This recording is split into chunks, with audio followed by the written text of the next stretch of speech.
Hello friends, welcome to Akulmet Live. I am Kanchan Verma and today is Wednesday and we are discussing music. And you know that Indian Raga is a unique and central feature of Indian classical music tradition. And to discuss this, we have a special guest in our episode. So stick around to this episode till the end. It will be very interesting episode for you.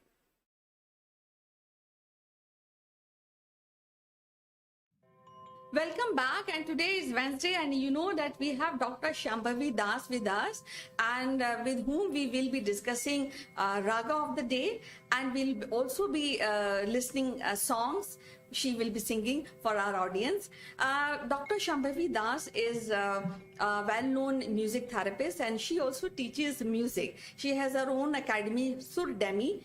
So without wasting any further moment, I would like to welcome her. Welcome to the show, Shambhavi. How are you doing today? Thank you, Kanchanji, for inviting me once again. I'm really glad to be here. I'm doing very good. Thank you. Well, as usual, we would like to know what rag we are discussing today.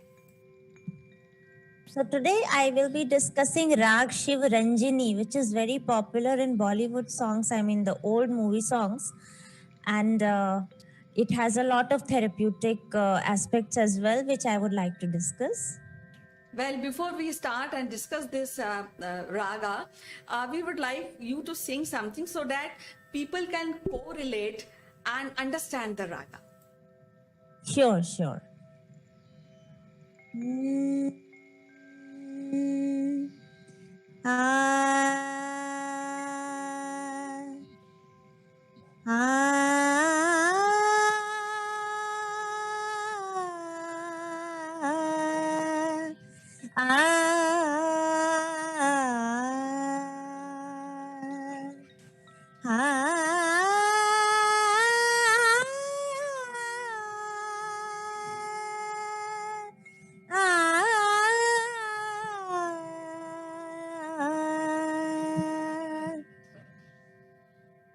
It's really I really feeling very good after listening this song. So let's discuss the raga of the day today. So this is Shiva Ranjini, and it's a pentatonic raga. It's a 5-note raga. Sare, and as you just heard, it's a pathos raga, and it is very, very important for depression patients.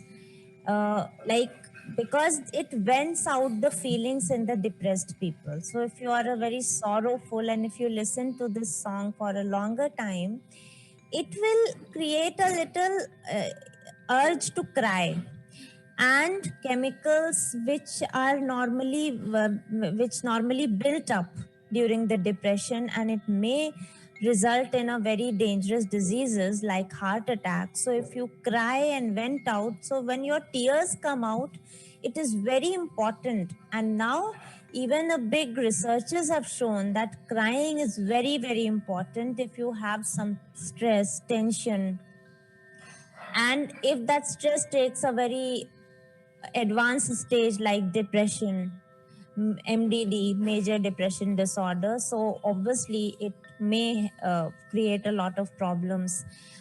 So tears are very good for the survival of your brain and for your life. So that because it actually saves you from many major problems. So this rag is very good for venting out, for releasing the tears. This is the psychological one. And one issue, physiological, is that it reduces the Agni Tattva, the heat in your body. So, sa re ga pa da sa da pa ga re sa. Just 5 notes are there. Ma and ni, as you just might have observed, it's not there. Ga is the lower ga. Sare ga, it's not the pleasant one, it's lower, so it's giving a very pathos, sorrowful meaning. It's a very good meaning. Shiva Ranjini means Shiva when he got fearsome. So this Shiva Ranjini, Shiva is Lord, Shiva Ranjini is to please. So this raga was used for pleasing Lord Shiva when he was in a fearsome mode. So this rag is very, very effective when you have certain feeling like fear, insecurity. Actually, fear and insecurity are the root causes of stress and tension. You might not know, but you have some certain fear, financial fear, family fear, any fear or stress or insecurity. So this rag makes you vent out that fear in many ways, and it reduces the heat which is coming out. It's a midnight raga also, so it's very, very important. It's very effective when you listen to certain ragas at a very correct time. So this raga is meant for 12 at night to 3 at night. So when at that time when you listen to the raga while asleep, it's very, very effective at that time. And it's a pentatonic raga, and it gives you a pathos feeling. Even it's a Shringarik raga, and sober romance means not a very pleasant one, but sober romance means viraha.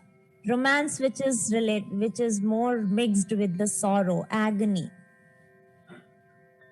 Well, we had been discussing raga for such a long time, and as a person, I came to realize that music is a very important aspect of well-being of human life, and everybody should learn music. So now, when I have this realization and really feel that music in the school has to be taken as a major subject, not a kind of a extra activity. So, what you feel about this? It should definitely, but the problem is our culture or whatever culture, when people always run towards the streams where you are more financially secured.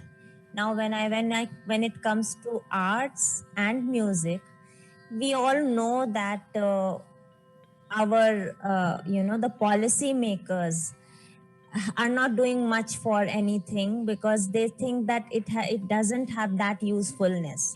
If you go to the science side, then you have a lot of funding. If you go to the technology side, if you're an engineer, so the moment you finish the studies, half of the companies are standing beside you to recruit you. But in our cases, we have done PhD, and there are a lot of people who are doing so much in this area, but to some extent, it will take a long time for music and arts to come into certain mainstreams because of the policy making problems, because of our. Although in the West now they are still funding, they have that feeling of usefulness through music and music therapy. Now music therapy as a field is emerging, so when it goes to the hospital, maybe in another few years, when it goes to the hospital, when it goes to the educational centers, when we make it like a department, when they see the change and when they see that the holistic treatments are changing people from the root, then it might take a change, and it might, in schools also, the kids might learn that it should come into the mainstream. But as of now, it's a very big problem, especially in India, because because it's not giving you money. If you are really, if you are really have some wisdom, and you feel that, like we do always feel, okay, whatever less we are getting, it's okay, at least we are enjoying our lives, we are not stressed out, we are lesser stressed out. So this feeling has to come from the family, that the parents should tell the kids that it's okay whatever field you take. In these fields, when it comes to the financial, you have to work a lot harder to achieve that, financial positions. Because even in these fields, I have seen in the COVID areas, many maestros died because of the deprivation of money, and they appealed to the government because there were no concerts, even big maestros, the Padma Shri, Padma Bhushans. They appealed to the government to have the money, like they wanted money for the survival. And yes, government did help little bit because they were maestros, but what about the veteran people who are still, and there are many. So I think the change will come, but right now it will take time. And there are many ways for the kids. When I teach kids, I always tell them the purpose of learning music and what ragas, how the ragas help you. So when you teach your kids that okay, this raga should help this, and this is why you are learning, because of your good focus, because of your good memory, this is why you are learning music, then the kids will crave to become a musician.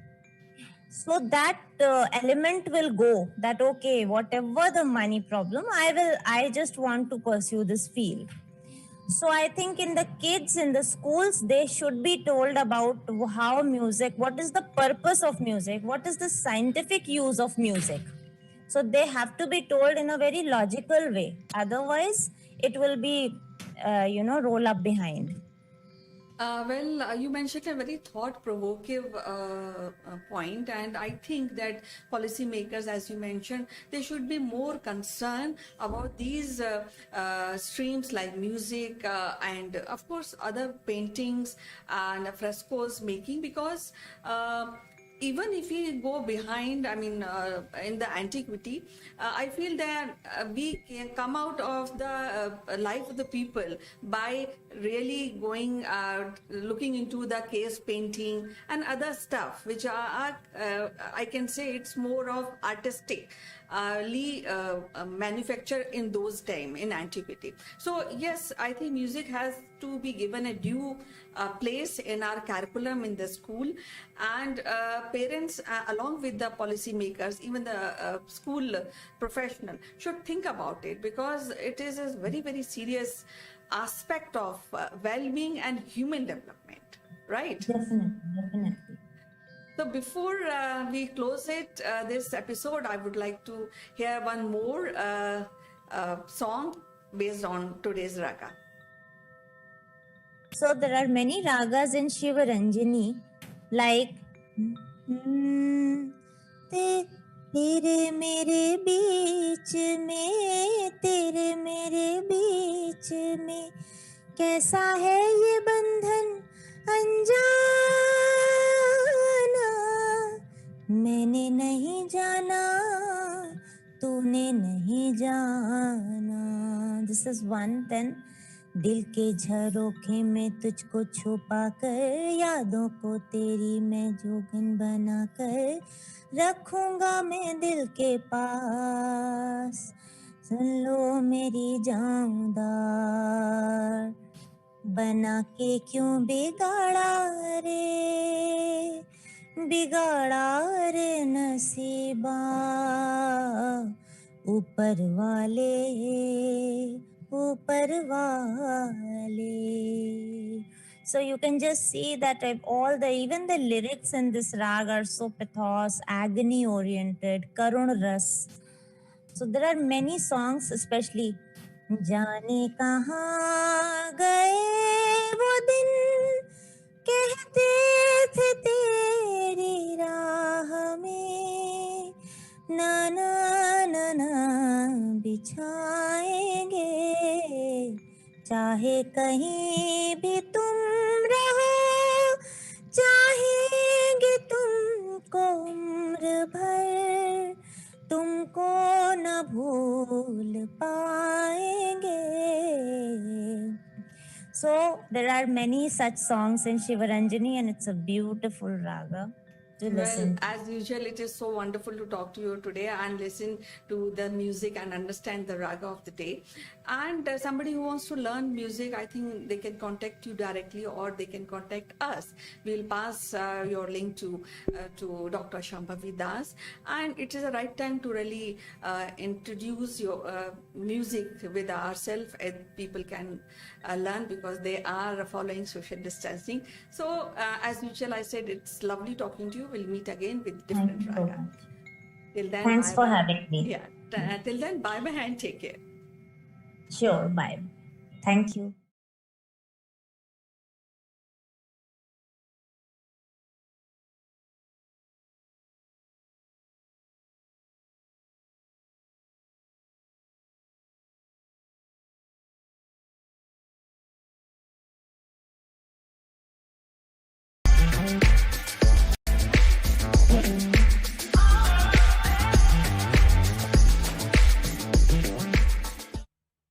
Hello friends, welcome to Akul Mac Live, and today in fact I want to ask you a question. Do you know which is the highest railway pier in the world? Well, this is a GK question and the answer is it is the highest viaduct on the earth, and the height of this pier is about 139 meters from the ground, and it is situated in Montenegro in Europe, called Mala Reykjavik Viaduct. So far this has been the world record holder, highest viaduct in the world. But the information is that the Indian Railways has done it again, and they have actually set up a new world record. And Indian Railways, as you know, is the world biggest employer and also having the third largest network in the world today. And they are actually building a road, in fact, in a very difficult terrain in the state of Manipur. And if you know that Manipur is the one of the seven sister state in the northeast sector of India, and this is located just at the border with India to Myanmar, and it is so far off. And for like so many years, it is so far off from the mainstream mainland India that it was largely neglected. And but now Indian Railways is actually doing a lot of work, and they're building a rail route in a very difficult terrain. And the capital of Manipur is Imphal, and they're connecting to another city which is just 111 kilometers away, but it passes through a very difficult terrain. And the rail route is now being built in order to connect, to improve connectivity in the city, in the state, for benefit of people, so that they can travel across the state itself. And in order to connect these two locations, the Indian Railways is now building a bridge because the terrain is so difficult. It has a lot of mudslides and all that, and the stability of the ground is in question.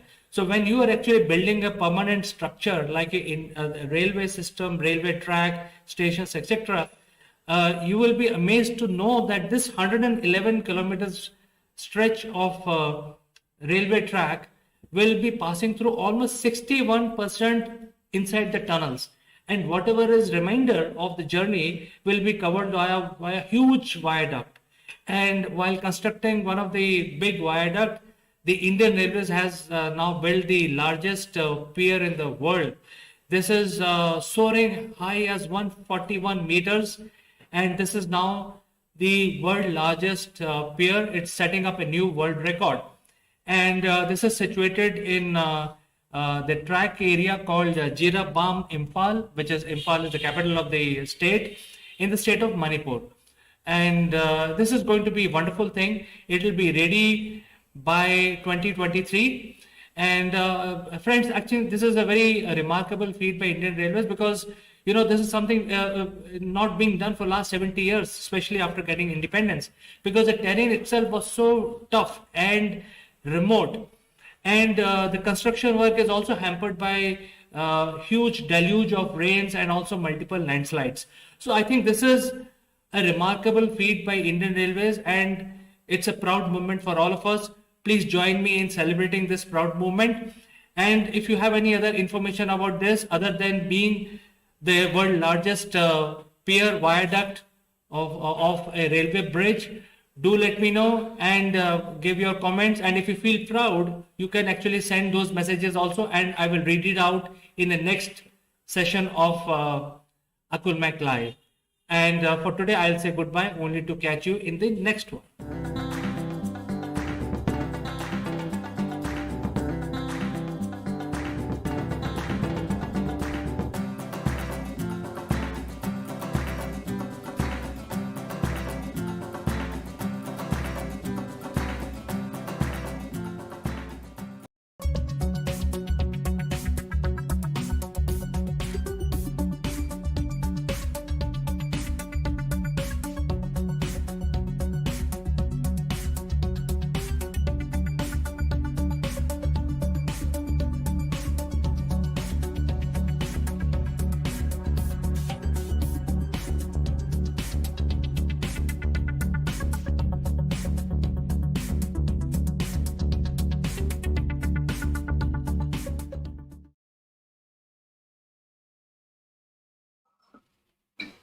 Hello, welcome to Akulmek Live. I'm Kanchan Verma, and today in this episode we'll be discussing about Bollywood and their relation, how it work, how public relation helps. And today we have expert in public relations. She's a seasoned professional. So we'd like to welcome Ritu Gupta.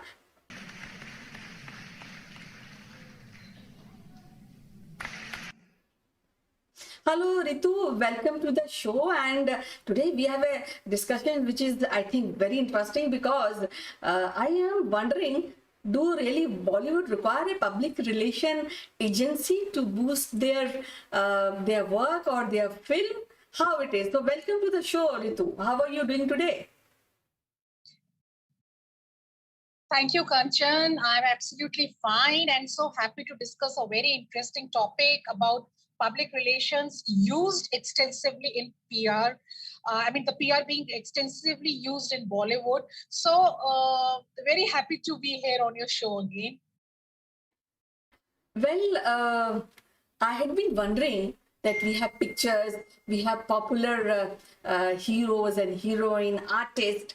So how really public relation really plays a vital role when we talk about Bollywood, because Bollywood is such a place or such a term that everybody is crazy about it, and I don't think so. We really require a public relation activity in Bollywood in pictures. How it is? Yes, Kanchan. Public relation is being extensively used in Bollywood, and the Bollywood which we know is not only about movies; it's more than movies. So, in Bollywood industry, we have director, producers, actors, actresses, and various other people working, the music directors and all. So.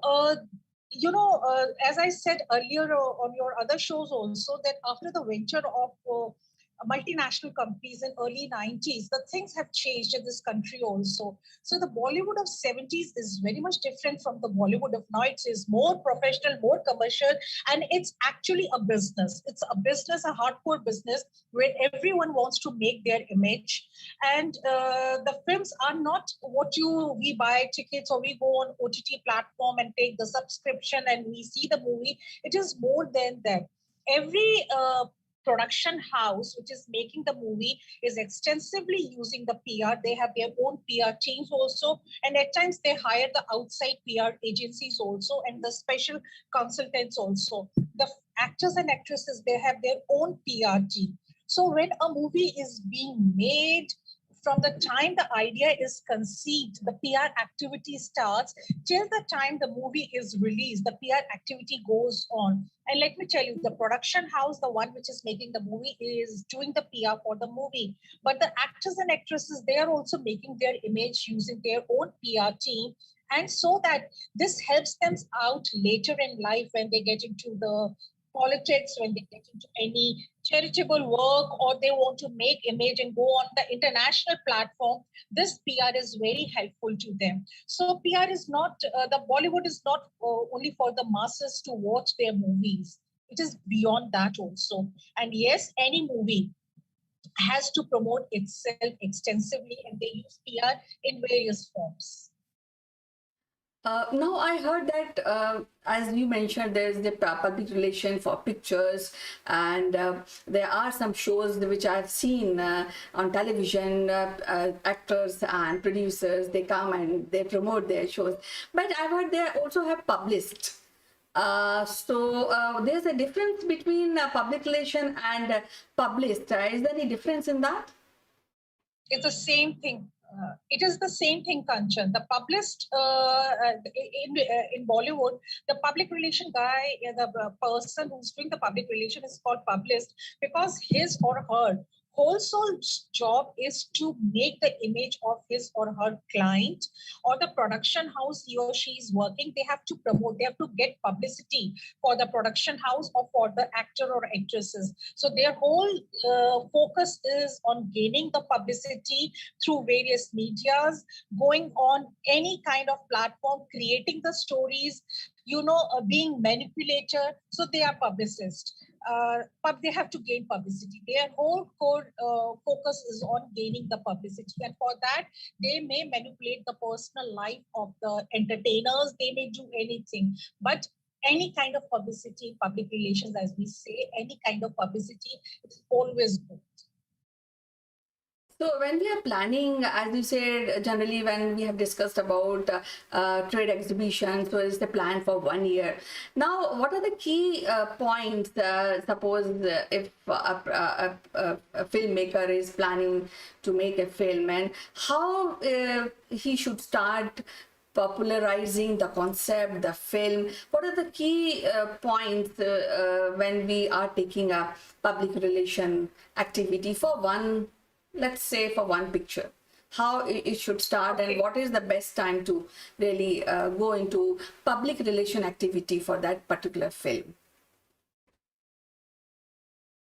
Okay. So, when the idea is conceived about making a movie, so that is the time when the production house, the people who are investing the money in the movie, they start creating a kind of image among the masses by just writing one single line to it, or by just talking about one particular subject. For example, I think in 2005 or 6, a very famous movie got released of Bollywood. It was called Black, and Mr. Amitabh Bachchan and Rani Mukherjee, they were starring in the movie. So when the movie was conceived, Rani Mukherjee started visiting various blind houses in Mumbai, and also the very famous blind house which is behind Oberoi Hotel in Delhi. So this was just to gather a sympathy from the masses that, okay, I do have empathy and sympathy for the people who do not see. So that was the kind of thing they were doing. So now, right now, when I say, when the idea is conceived, the production house starts talking about that particular topic, that particular theme.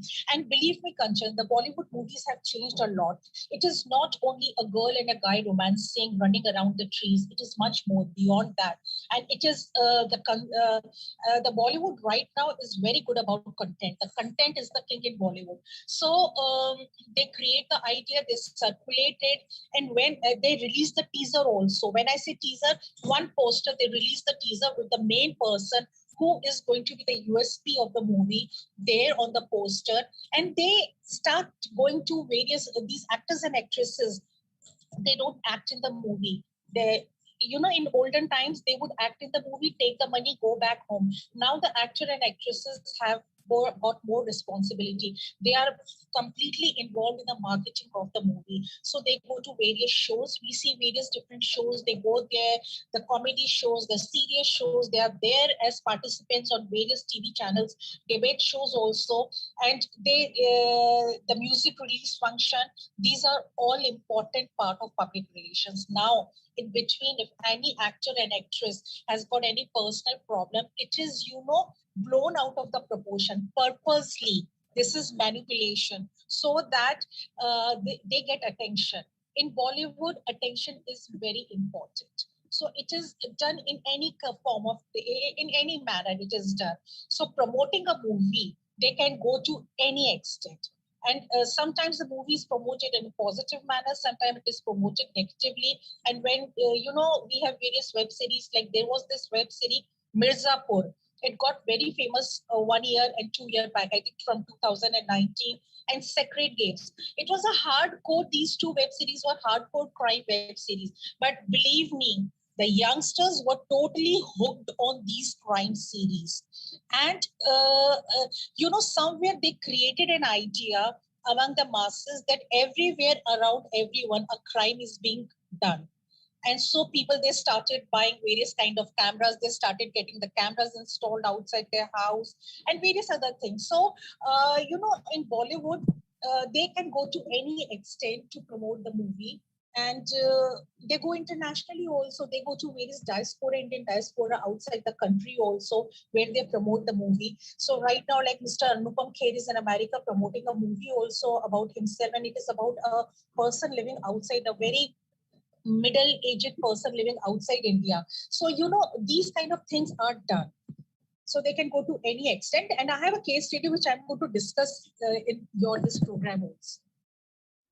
Ritu, you see, Gone are the days when there was a film which was Mughal Azam, and I am sure that there was no public relation as such as we are talking today. And still, Mughal Azam is being appreciated by the masses. And now, recently, I have seen a picture which is, I think, Mohenjo-daro, which has a high level of actors like Hrithik Roshan and other actors and actresses. But it was not being appreciated by masses, what in my opinion. Now the thing is that Bollywood and picture making is an art related domain, and when we are talking about art and tradition, and there are few films which really touch. So first thing, product has to be very good, that is there, but then one thing is that information which has to be circulated among the masses. I think where public relation plays a vital role, and a part of this, as you mentioned, the publicist. So I think to getting a good project for actor is also very critical, and that's why these public relation agency and publicist work in two ways. So I think you can elaborate using your case study also.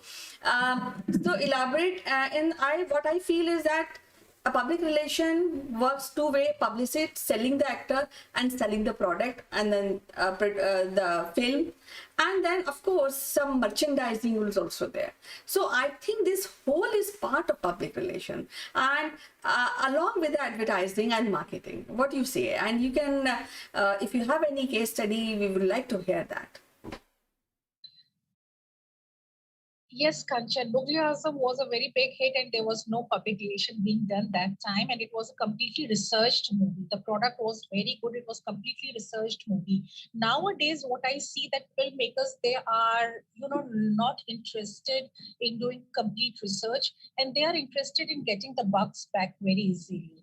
So, and it's not class at times. The movies do not have class, but they cater to masses. Now, how public relation is used? Let me take the case study of Shilpa Shetty, actress Shilpa Shetty. Shilpa Shetty was never a very successful actress, and she did a very limited number of movies. She was never a very successful actress, although she was definitely a glamorous woman, and she did many advertisement TV commercials also. So, but she became a big name in Bollywood. And how did she become a big name? It was because of all her media activities being handled by a public relation guy, a public relation man called Dale Bhagwakar. Dale Bhagwakar is an Indian citizen, and he is also known as the manipulator or the king of spin by Indian media. And he's a very popular guy in Bollywood. So, and he has 2 or 3 important clients other than Shilpa Shetty.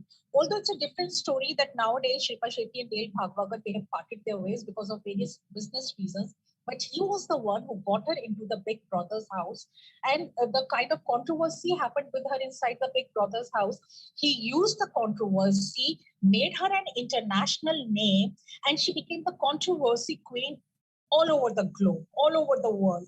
And then Shilpa Shetty came back in India, and she became a very successful businesswoman also. The image created on international platform helped her in India. She became a very successful businesswoman. She endorsed various products also, and then she had her own cricket team also in IPL.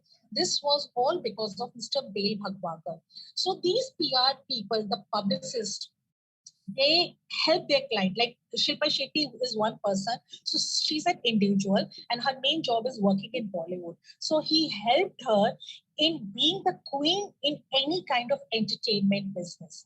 Now, second case study, which every child in today's world would relate, it is with Mr. Salman Khan. I'll take Mr. Salman Khan. So there was lots of controversy happening with Mr. Salman Khan way back in 90s, late 90s. His father, Mr. Salim Khan, got very worried that why my son is getting involved in one controversy after another controversy.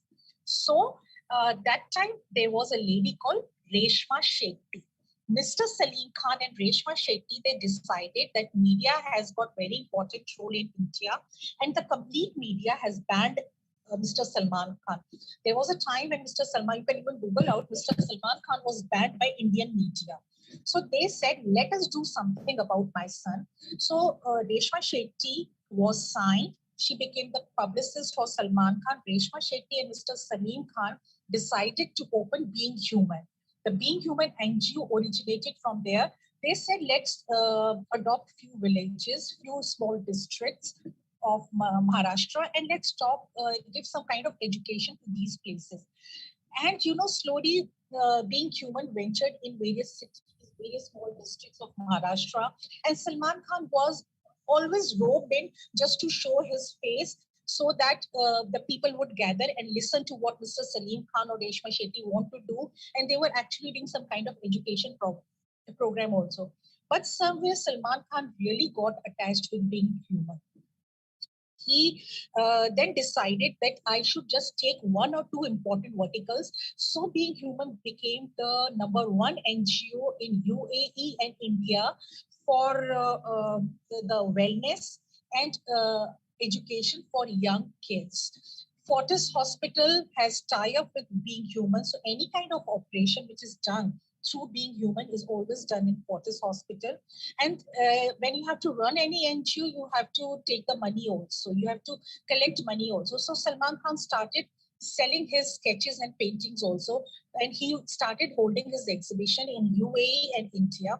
Plus, every film producer was asked to pay certain amount of money to Being Human. And various programs were conducted all over India, internationally also, where money was gathered and it got into Being Human. Right now, Being Human has got his own merchandise also, t-shirts and watches and cycles also. The money gets into Being Human to do this kind of charitable work. So Reshma Shetty is still a very famous publicist of Salman Khan, a very famous publicist. She changed the image. Because of Being Human, the Salman Khan's image got changed. Okay, he's a very good guy. He's got very good heart. All these things were written all over the media. So if you are a Bollywood PR consultant, you have to manage media for your client. Any kind of publicity is good, but then your client should garner positive publicity. Well, we had been discussing about all aspects of public relations. So, how it is difficult or easy Bollywood public relation when we are talking about political public relation, or what is any difference, or planning, or it is same, or there's a, when we are talking about Bollywood PR, it is more of people who are inclined to art and culture. They are more successful, and political professional who are doing political public relation, they are more politically inclined. They know how to set political agendas. So how really you differentiate in that? Bollywood PR is difficult culture. There's no doubt about it. So any young person who wants to get into Bollywood PR has to actually make his or her own image in front of the whole of the Bollywood. And it is a fact that all Bollywood people do not use public relations. Not all. There are only few people who are using such kind of public relations. And let's say there are only 150 or 200 people who may be using PR, not all Bollywood people.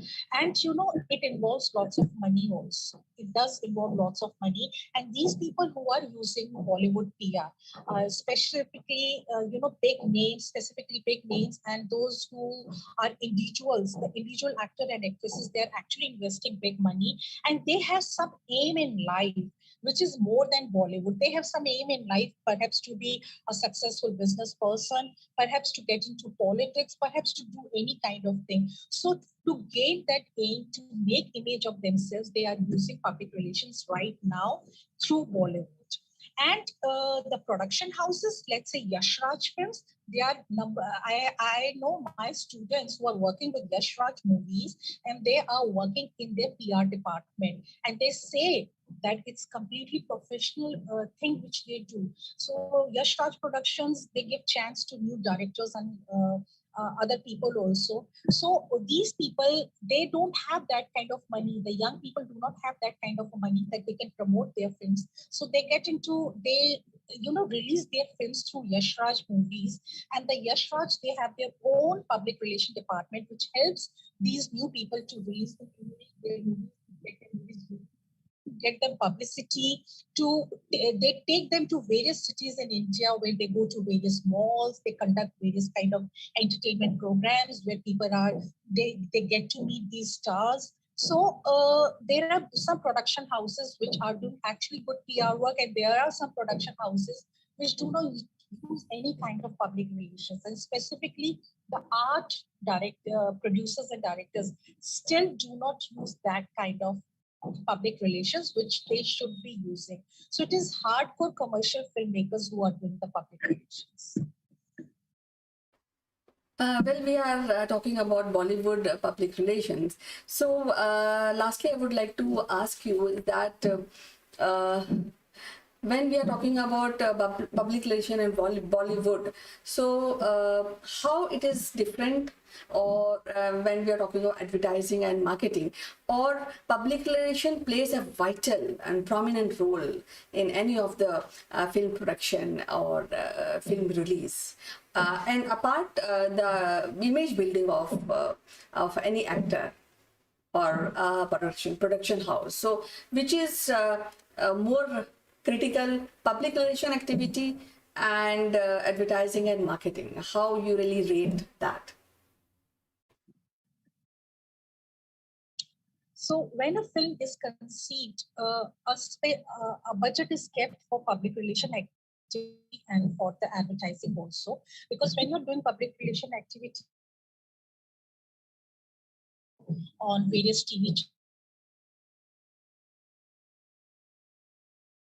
important role, and the public relations does play an important role in creating the image of that particular actor in working in that particular movie. Because there are some actors who had some different kind of image, and when they acted in one particular movie, their image got changed.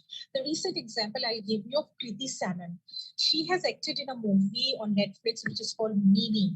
So she had a very different kind of image of a glamorous girl, but after Mimi, her image has got changed. There were various articles written about the issue which has been raised in Mimi about her Kriti Sanon's acting and various other things.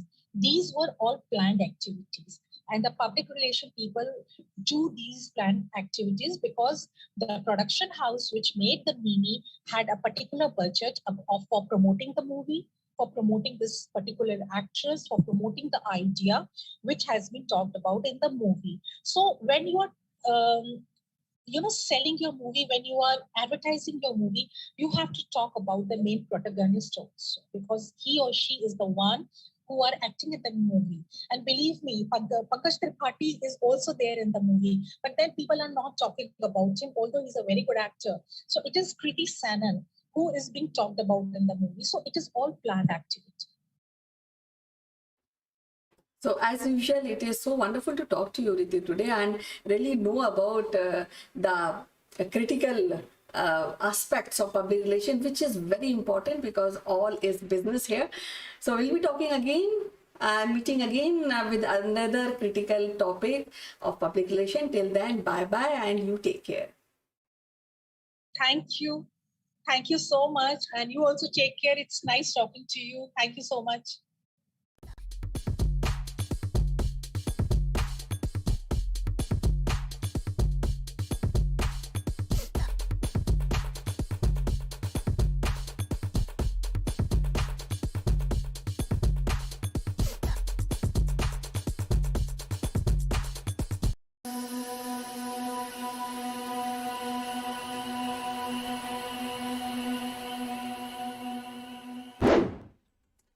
Hello friends, welcome to Augmented Live, and the big question today is, can we get out of our past? Forget going back in time and changing our past. Can we even get out of our past? And as we go on living our life, a lot of events keep happening, and we sometimes wish if I had taken a different decision, then my life would have been different. But really, can we get out of that situation? Can we even allow to think in that manner? So to solve this problem in today's program, I will actually do a thought experiment along with you. So let's say if we have a person sitting on his table along with a table lamp. As you can see, he is just simply enjoying his sitting there in his room along with his table lamp, and the table lamp is giving light to him. And as you can see that, this man has no intention, but he is just getting his surroundings and he himself is getting illuminated by that light. But by just getting illumination from that table lamp, what are the impact on our surroundings, on our life? So if we understand a little bit more in detail, as far as our understanding goes, the table lamp is going to give light in all directions. And this is what our perception tells us, that when we switch on the table lamp, it is giving lights in all directions, which is true also, because table lamp is giving the light, all the photons are traveling in all 360 degrees in a spherical motion, and it is spreading the light. However, when we actually like to see the portion of the light which is getting to us, then what is that portion that is getting to us, and then we are able to notice that. So taking this thought experiment forward, really, it is this particular triangle is something that we actually see. And whether you believe it or not, the light which is traveling at the angle of 45 degrees from the zero pitch, that is our pitch when we're looking straight into the table lamp, from that line, 45 degrees up and 45 degrees down is the cone of light, is what we actually see. So essentially, when the light is getting emitted from a table lamp, a 90-degree cone is what is visible to us at all time. So even though our perception is that the table lamp is giving 360 degrees of light, but in true sense, we are not actually getting all the light, because all other light is getting illuminated, going out. Sometimes it is getting bounced off from items in the room, or sometimes if there is an opening, it is going out of the window forever, not reaching us. So the light and the photons which have escaped out of the room, we will never see them. So therefore, if this is a reality, let's make the things a little bit more complex. Let's say this room exists in space, and as you would agree with me that space is not stationary. While we are sitting in the room, we feel that we are sitting stationary, but in real sense, the space, the earth, everything is moving, and we are moving through space and also in time. So let's say for this particular picture, let's say we are moving in straight line through space, and as you can see that the cone of the light keeps increasing and spreading outwards at the speed of light. So let's say if we start switch on the table lamp, that is time 0, and from there on our journey starts, and then we keep progressing.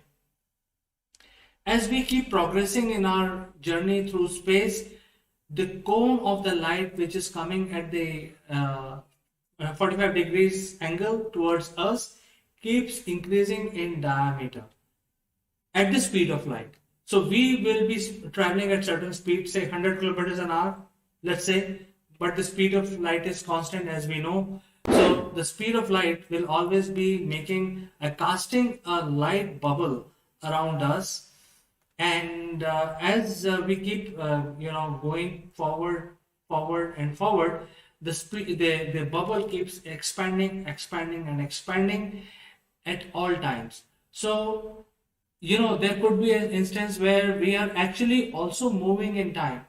So if that is the consideration also, if we consider that we are also moving not only in space but also in time, then our movement can be projected in this manner, as you can see in this picture, where we are traveling at a slight angle, where if we are traveling at the speed of light, then we'll be traveling vertically.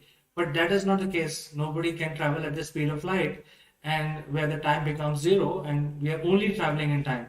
So since we are traveling in space and time, and the speed is very, very slow as compared to the speed of light, we will be traveling at a slight angle. But light, being light, will be always traveling at the speed of light and will be casting a cone 45 degrees from our line of view, from the source of the light, and this cone will be ever expanding to infinity. And if you can imagine the situation here, as this gentleman, he is just sitting around and the time is passing by, he is getting engulfed in a bigger and bigger cone of the same light which is being emitted from the table lamp.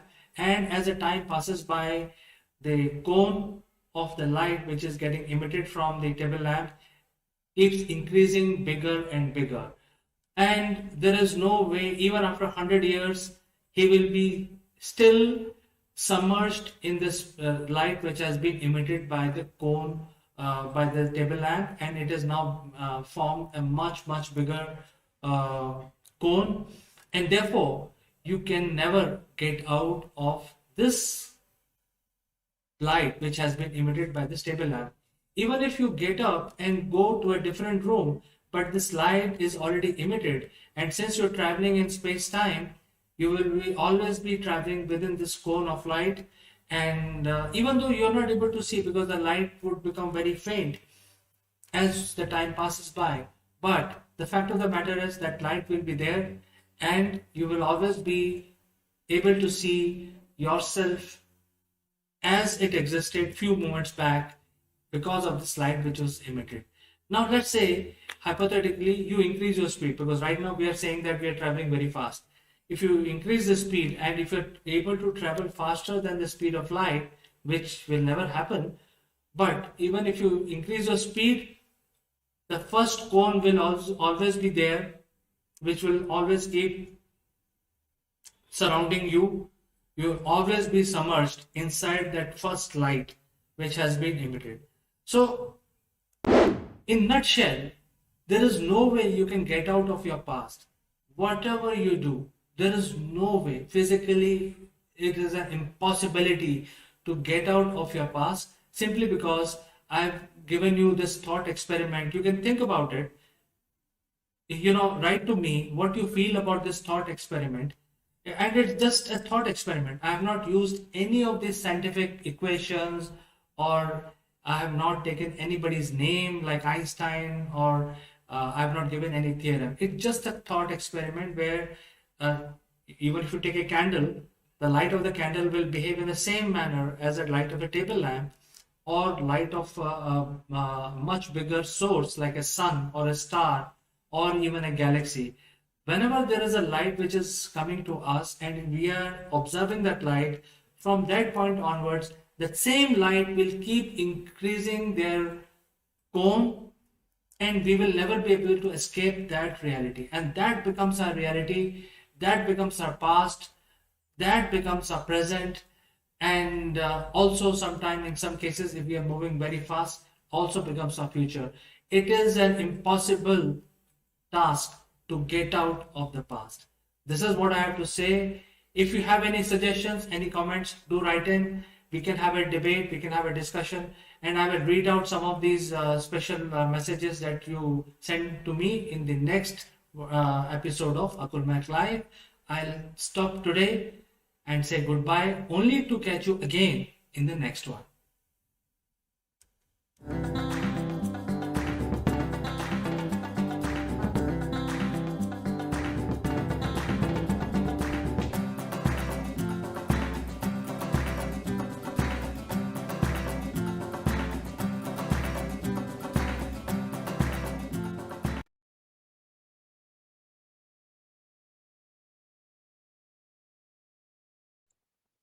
Friends, are you going online? Are we live? Oh, we're live. Yes. So, are people liking your presentation? I don't know. I've never asked them. Have I? Are you empathetic towards people? Empathy. My goodness. What on earth does that mean? Tune now, and it is coming up right now.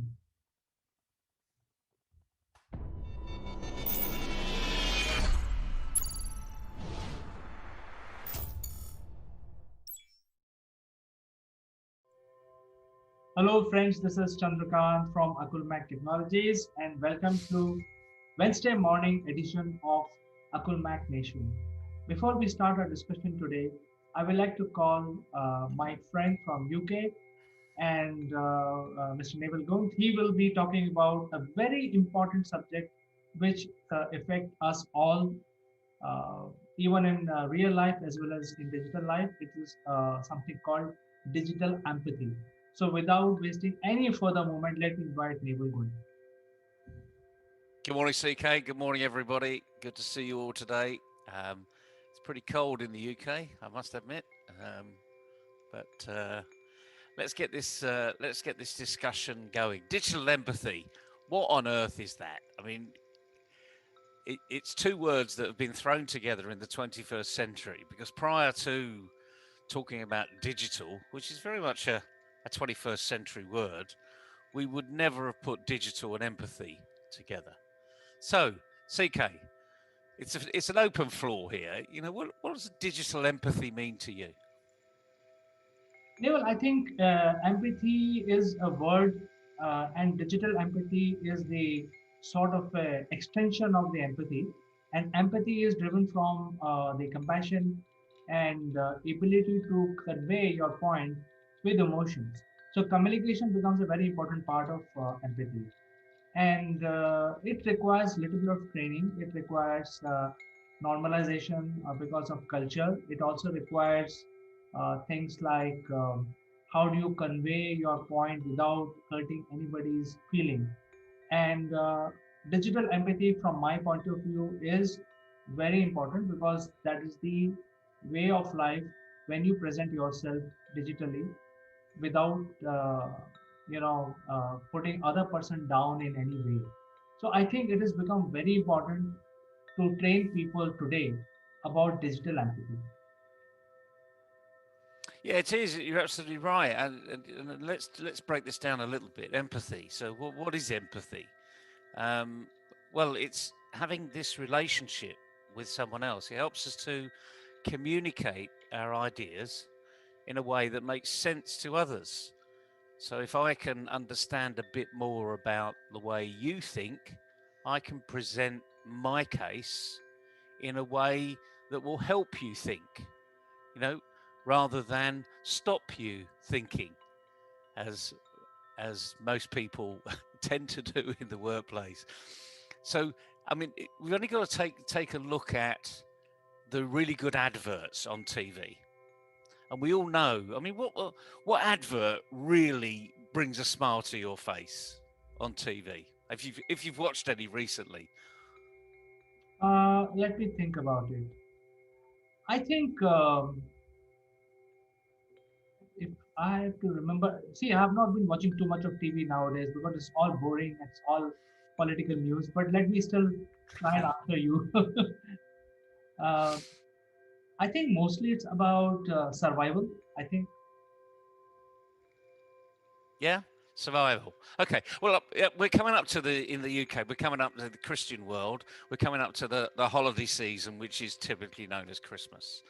And one of the nice things about this part of the year is all of the big brands start to put their Christmas message out there. And it isn't actually to say, come and buy more of what we've got. It's for them to say, here we are, and here's our Christmas message. And I always remember the Coca-Cola one, you know, and it's the big. They show Santa at the beginning drinking a Coke. There's a surprise, you know. So there's the advert, but it's got this jolly old man, big white beard, you know, red coat, the typical Santa, empathetic person that we see in front of everybody. And in the background, there's this music going, holidays are coming, holidays are coming, holidays are coming. And then there's this huge entourage, this huge sort of train of coaches, of trucks that have got Coca-Cola on the outside. You can imagine the Christmas scene. That is empathy personified. They are drawing you in. They're trying to make you engage in their world. So we can take a lot from these type of adverts. So if you've never really enjoyed adverts in the past, go and take a look at a few, because then you'll understand what real empathy is about. They may turn you off, in which case they've missed you as their audience. But if they turn you on, why do they turn you on? What emotions are going through your body, your brain, your heart, your mind that are switching you on? Because it's really powerful stuff, this. And the more empathy we can reach down into, the easier the discussion, the easier the conversation. And we see, just turning to directly to the subject, digital empathy. In your background, you know, I can see all these pictures going past about social media. You know, I'm seeing all the icons in the background. There's Facebook, there's LinkedIn, there's Twitter, there's Pinterest, there's Instagram, and they're all there, you know, and they're all coming in. That's empathy. That's memory power that's kicking in. And most people that go onto Twitter can tell you what the Twitter icon is. It's a little bird. They can explain it really well. And it's amazing how they can explain something that's impacted them to another person. And it's as simple as that, really. This is not complicated. It's how can I relate to somebody else, go into their world, understand their issues, and get my message over. Equally, help them get their message over to you. So this is where leadership comes in a big way, in that leaders really should encourage people to say what they're feeling, and then help them mold the way they say it to other people by understanding what this word empathy is really all about. Is this making sense, Chandra? Well, I understand this very well, and thank you for explaining the empathy and also the digital empathy. I think we need to take this discussion forward, and I have a couple of questions regarding this. See, Go ahead.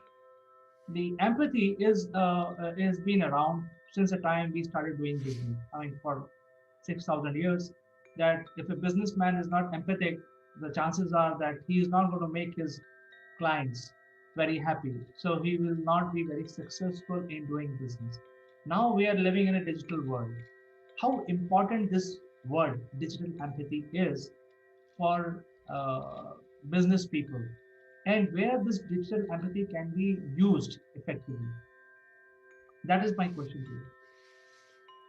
Well, I've given you one great example, advertising on the screen. I mean, it's the digital medium of, 50, 60 years ago, ever since we had sort of black and white TV. It draws you in. And what I'm saying is it's very powerful, this advertising. I want to focus on advertising because we're all affected by it. No matter where we go, and I see in the background, yet again, the social media advertising has popped up in your background. No matter where we go, we're affected by it. And there's a lot of art, a lot of chemistry, a lot of design that goes on with these very powerful brands around the world that draw us in to the conversation. And when I say draw us in, they're drawing us in.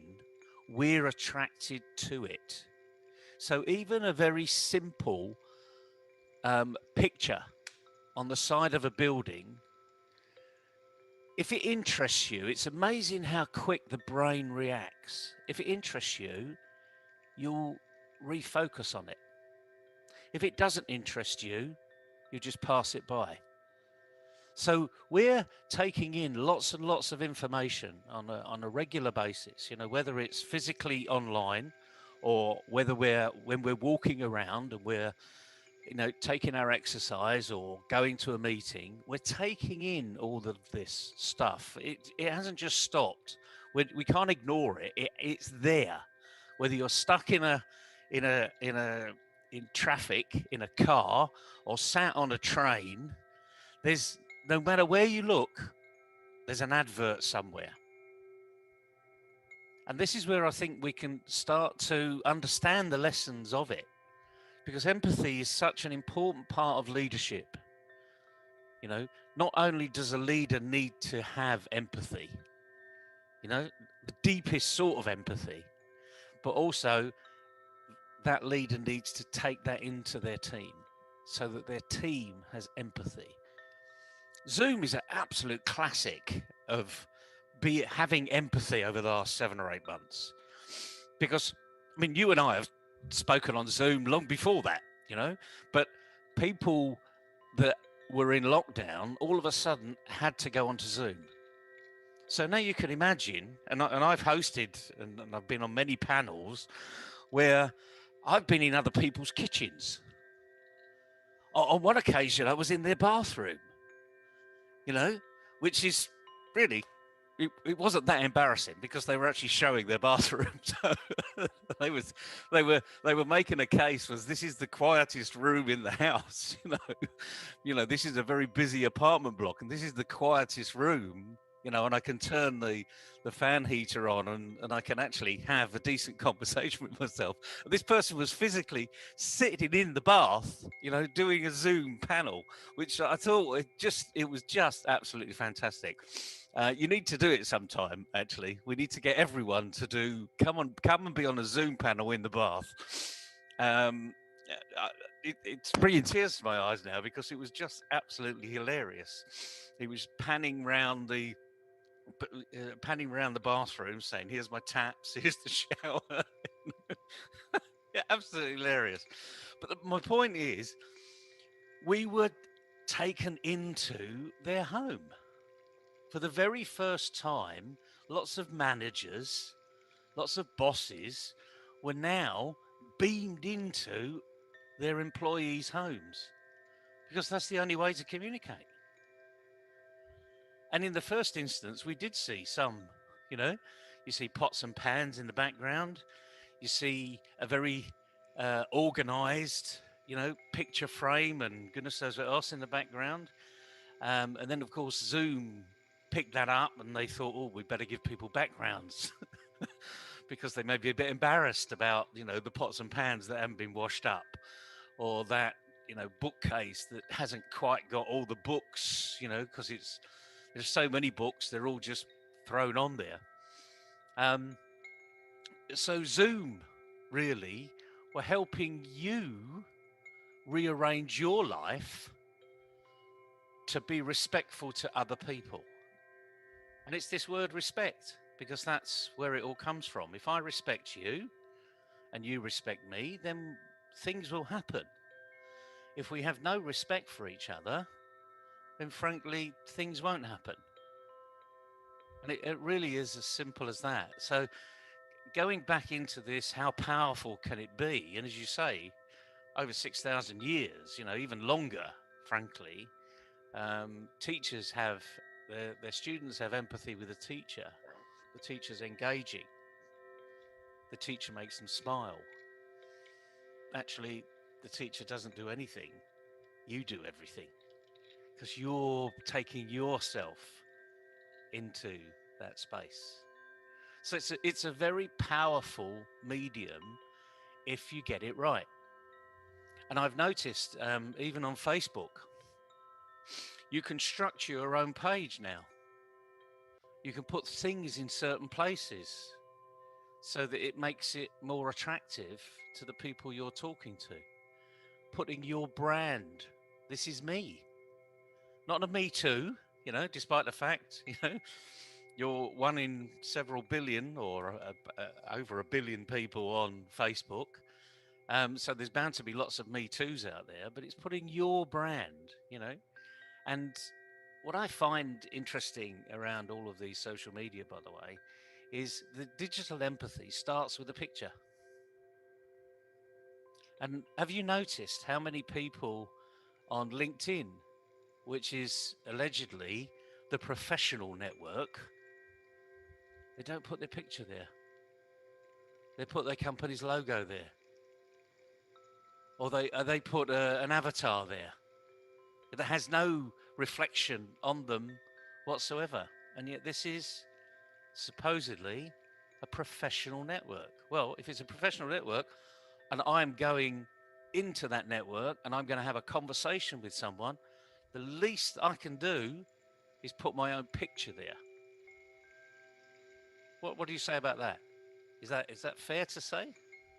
I fully concur with you, Neville.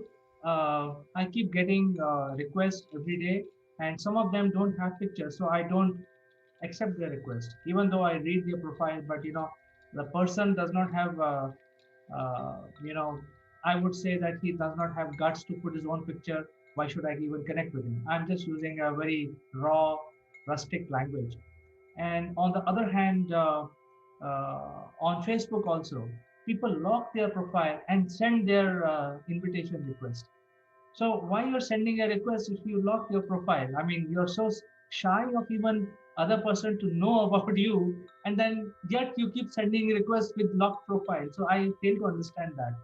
I think you mentioned very powerful words in your answer. One of the word was teacher. And I think when teacher is teaching in the class, there is a lot of excuses because they can be empathetic at some time and they can be rustic some other time. So the overall package can be, more comfortable for the student because students are also distracted. However, when we come to a digital platform, the attention is like a, straight on the screen, and the student is watching you all the time, and teacher is watching the student all the time. So the challenge now is for people like teachers, doctors, because all of them are coming online. Doctors are, giving consultation using Zoom platform or video platforms. So it is very important. I mean, if you go to meet a doctor in the hospital, they will say, okay, oh, these are your prescriptions. Okay, they keep going, and then you're just sitting like a you are dependent on this doctor because he's going to prescribe medicine. So you can just ignore, if he is very is not very courteous to you, you can ignore because he's a busy guy. However, when you come on the digital platform, doctor has to show empathy towards the patient because it looked like very rude. When you're sitting in front of him, it does not look as bad, but if you're sitting in the digital platform, it looks very rude. So I think digital empathy has a direct impact not only on the business people but also on people like teachers and doctors, and there may be other categories also. So don't you think it's a special subject which needs to be trained now, especially when everybody is getting online? Oh, I do think it needs to be trained. And like any training, the only way to do it is get out there and do it and get feedback from the people you're doing it to. What we've also noticed is, although I can see that we're recording this session because I can see the little recording button being lit up in the top left-hand corner, when you're online, you don't know who's recording you.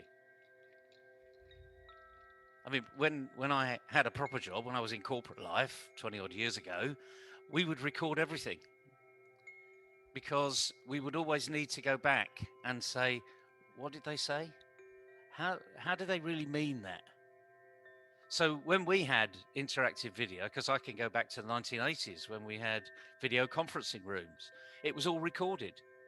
So it was a permanent record of the meeting, not just a few notes that the secretary or the secretariat, So this is corporate governance now, not just a few notes that went into the director's meeting book of this was the discussion and this was the result. The whole thing is there in full record. And now it's stored in the cloud.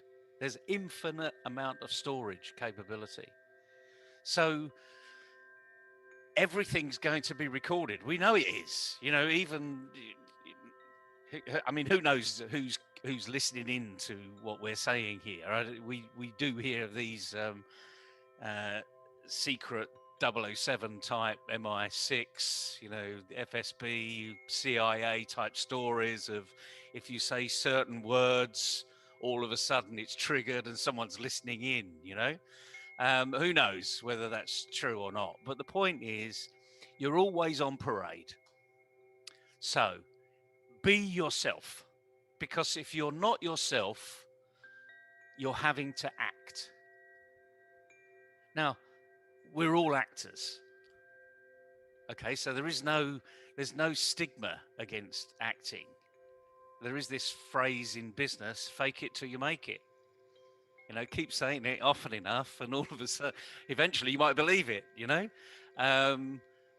But this is you, you know, this is me, you know, this is who I am. I don't believe I've changed a great deal over the last 40 years. I've been probably become a bit more reflective. When I was 20, I thought I could do everything, and I'm 61, and I now realize there's several things I can't do. So I wouldn't even want to do. But the point is, this is you. So just practice it. We do need training in this medium because it is here to stay. Although the vaccine for this COVID pandemic is coming through in the UK, the first one has been approved. First one in the world to be approved. So people over here will be vaccinated with it very shortly. So there is a vaccine that is going to help us, but this medium is not going away. In fact, if truth be known, it's going to accelerate, it's going to advance, because there are so many organizations that have seen the power of this opportunity. Work from anywhere, work from home, have contact with people rather than just listen to them or do one-to-one FaceTime on here. You can do one-to-many and just involve the whole team. Some great people that have used this medium have really projected their company and pushed their company into the 22nd century just by using this communication tool, being open, being inclusive, getting people to act as though they're in the office, and really push their point of view over. I mean, you can't quite see each other in 3D here, but we can see who's meaning things and who isn't. I'm sure you've gone on to, you know, many a video conference where there's 20 or 30 people in this little, you know, small screen, 15-inch screen, and you can see a few that are yawning and, you know, trying to, you know, take a bit of time out and not really engaged and interested in what's going on. I mean, it's not difficult, is it? We see it all the time. But it's not more pronounced now because our focus is here. You know, Right. we don't have to look over it. They're not over here anymore. Our focus is here. So this is who you are. Get used to this medium. Get some training. Best training is go and do it. We'll help you, you know, and we're not masters of this by any stretch of the imagination. But we're prepared to put our head above the parapet and help people along the way. Certainly, I think digital empathy is the need of the hour. And as you know, Neville, you explained so many examples today you gave today. And I think it's not only the business professionals, but it's everyone. So when you're talking to people using digital platform, you need to have empathy. You can't be rude because it's like make or break. There are so many people on the digital platform, and if you lose one, who knows? I mean, you're going to get him back after a few years, but he will make a lasting impression of you. So even when you are a very senior doctor or a very accomplished teacher, you still have to be empathetic towards your students, towards your patient, specifically on a digital platform, because you don't have an excuse here. You are full blown visible all the time. All your expressions are visible to people. So with this, I think these are small tips. We can end our discussion. Any viewer who wants to know more about this subject can reach out to Naval directly or can reach out to us. We will connect you with Naval. So with this, Naval, we would like to say goodbye to you for today until we catch you again in the next episode of Naval Goes Live. Thanks very much, CK. As ever, it's been a delight. And the main thing is, we're trying to help people go and make the best of their own world. So thanks for this opportunity.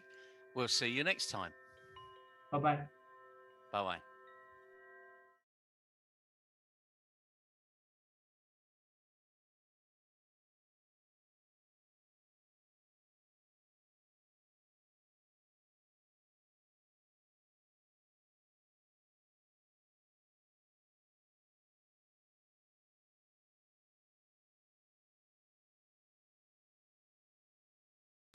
Hello friends, this is Akul Live and I'm Chandrakant.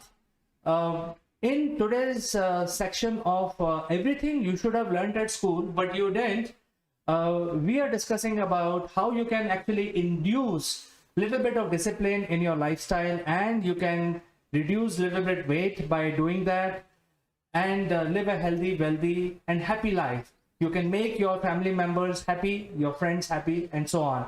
To have this discussion, I'll be joined by a very senior industry colleague of mine, Mr. Naval Gund from UK.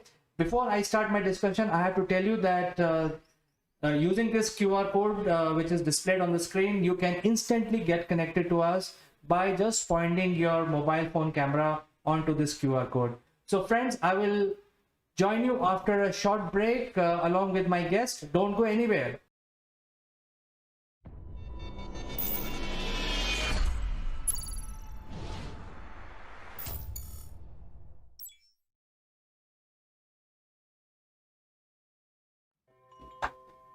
Hello friends, welcome back, and our guest today is Mr. Naval Gund. He is joining us from UK, and he is also the chairman of Mindfield Limited, and we have a very interesting subject to discuss.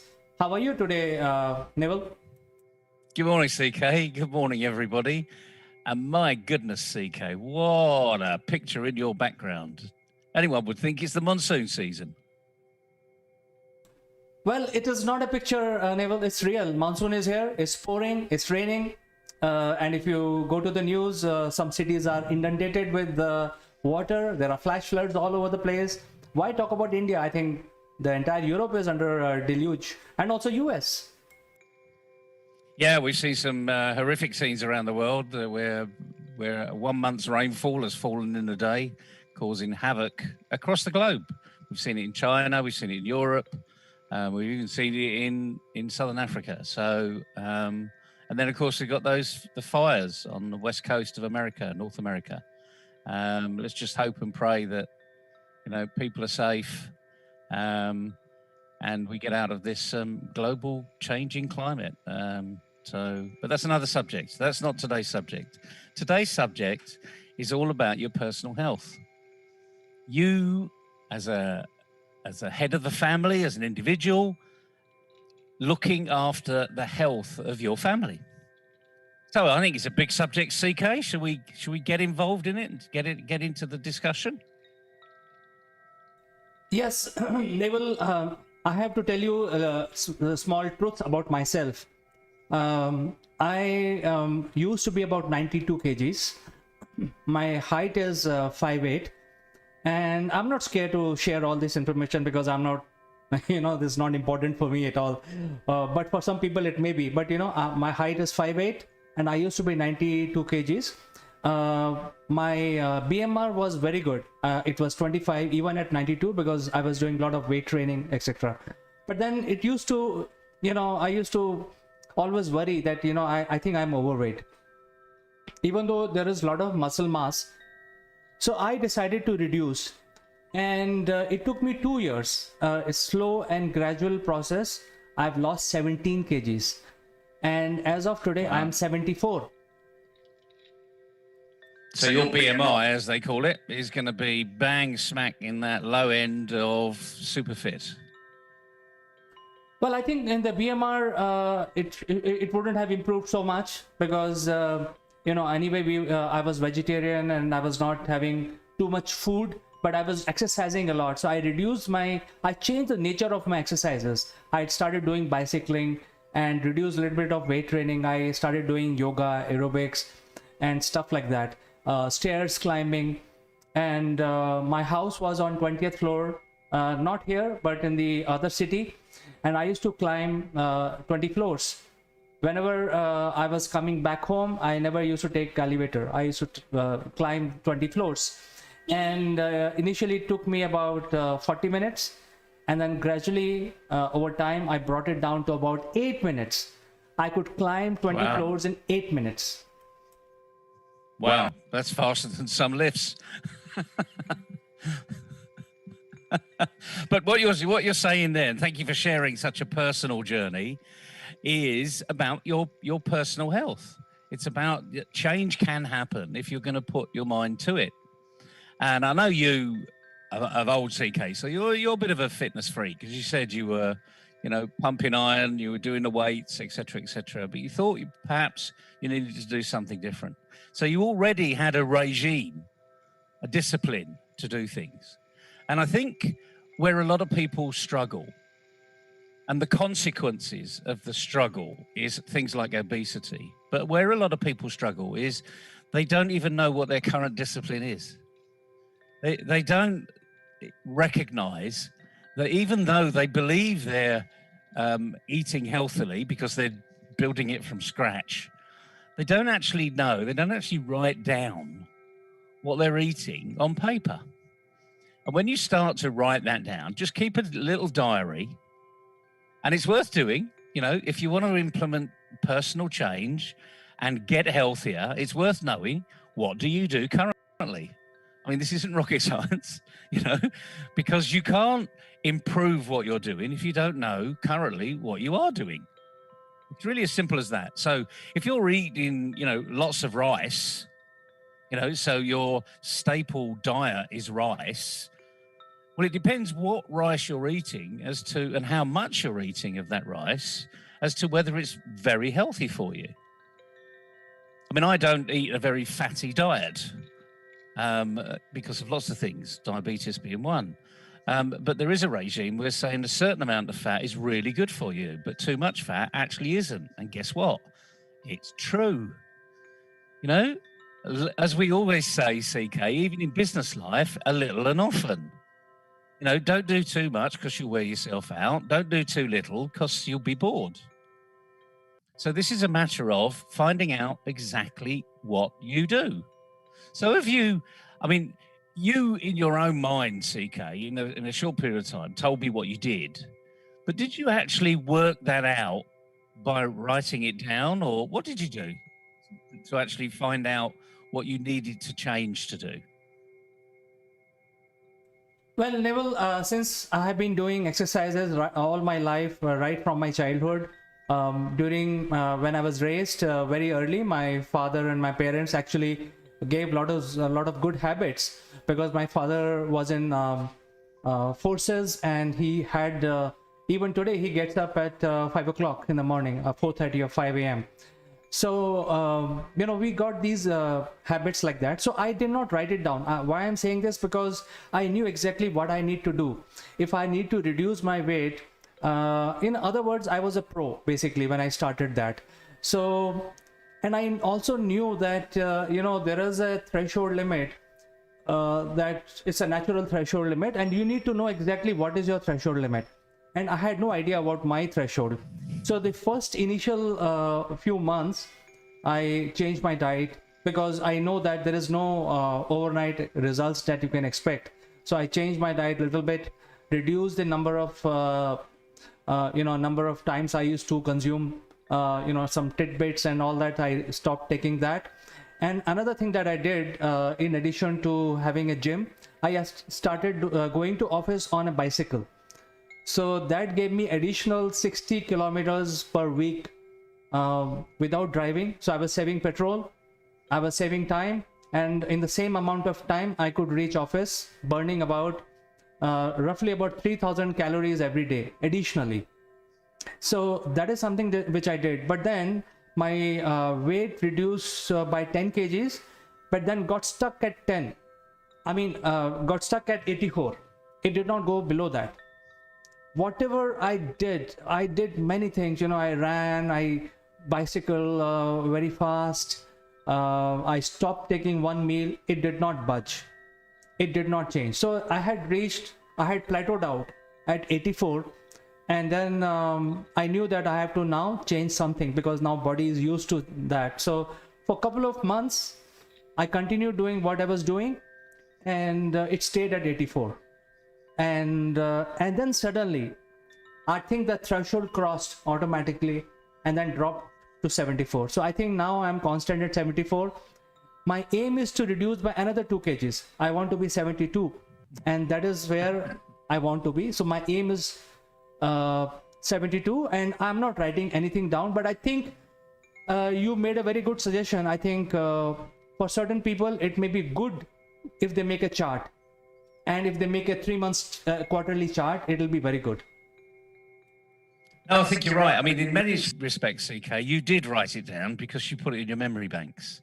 And because you had a discipline, all you were doing was changing the things you did within that discipline. So, for instance, you went to work every day in the car. You just changed what you did. You still went to work, but you didn't use the car. And the funny thing is, as anyone knows, when they travel in rush hour, there's nothing annoys me more, actually, than stuck in rush hour and I see a motorbike go past me or a cyclist go on the inside, because they're a smaller vehicle and they can get into smaller gaps and they're going to get there a lot quicker. So I think the interesting thing is, as you said, but for the viewers here, we need to reinforce is you can actually get there just as quick or even quicker by not going in the car. Now, not only is that is healthier. I mean, by the way, if you do, travel on a bicycle or a motorbike, just make sure you've got a decent filter around your face. But we're all used to wearing masks these days, so that shouldn't be a problem, should it? So, because you really don't want to be taking in all those fumes. But if you go to other places in the world like Amsterdam, the car is like the bicycle. It's in the minority. Everyone's there on a bicycle. And of course, there's very, very few accidents. And there are even zones where cars can't go. So it can be incredibly healthy for you. And you just have to change the way you do things. And it might be in a small way. I'd also like to pick up one thing you also said about you hit a plateau. Now, the interesting thing is you were setting yourself a goal of reducing and reducing and reducing. But the key element here is that you actually should have been really celebrating staying at 84. Because that in itself is an achievement. You're doing something consistently and you're clearly doing it well. You may not be achieving what you want to, but the reality of life is it wasn't going up. And that's the key. This is the bit about our being responsible for our personal health. When things goes up, we beat ourselves up. When we stay the same, we beat ourselves up because we're not going down. When we go down, we go hip, hip, hooray, and we celebrate. And then actually the weight goes on because we've just celebrated with a chunk of ice cream or something, which has done the opposite to what we were trying to do. So the key thing is celebrate, those positions and feel good about it. But let's go back to the real key here. It's a discipline. It's having a discipline. And we're not here to give you a magic bullet, but we're here to give you a few processes that will help you create your own regime, create your own discipline.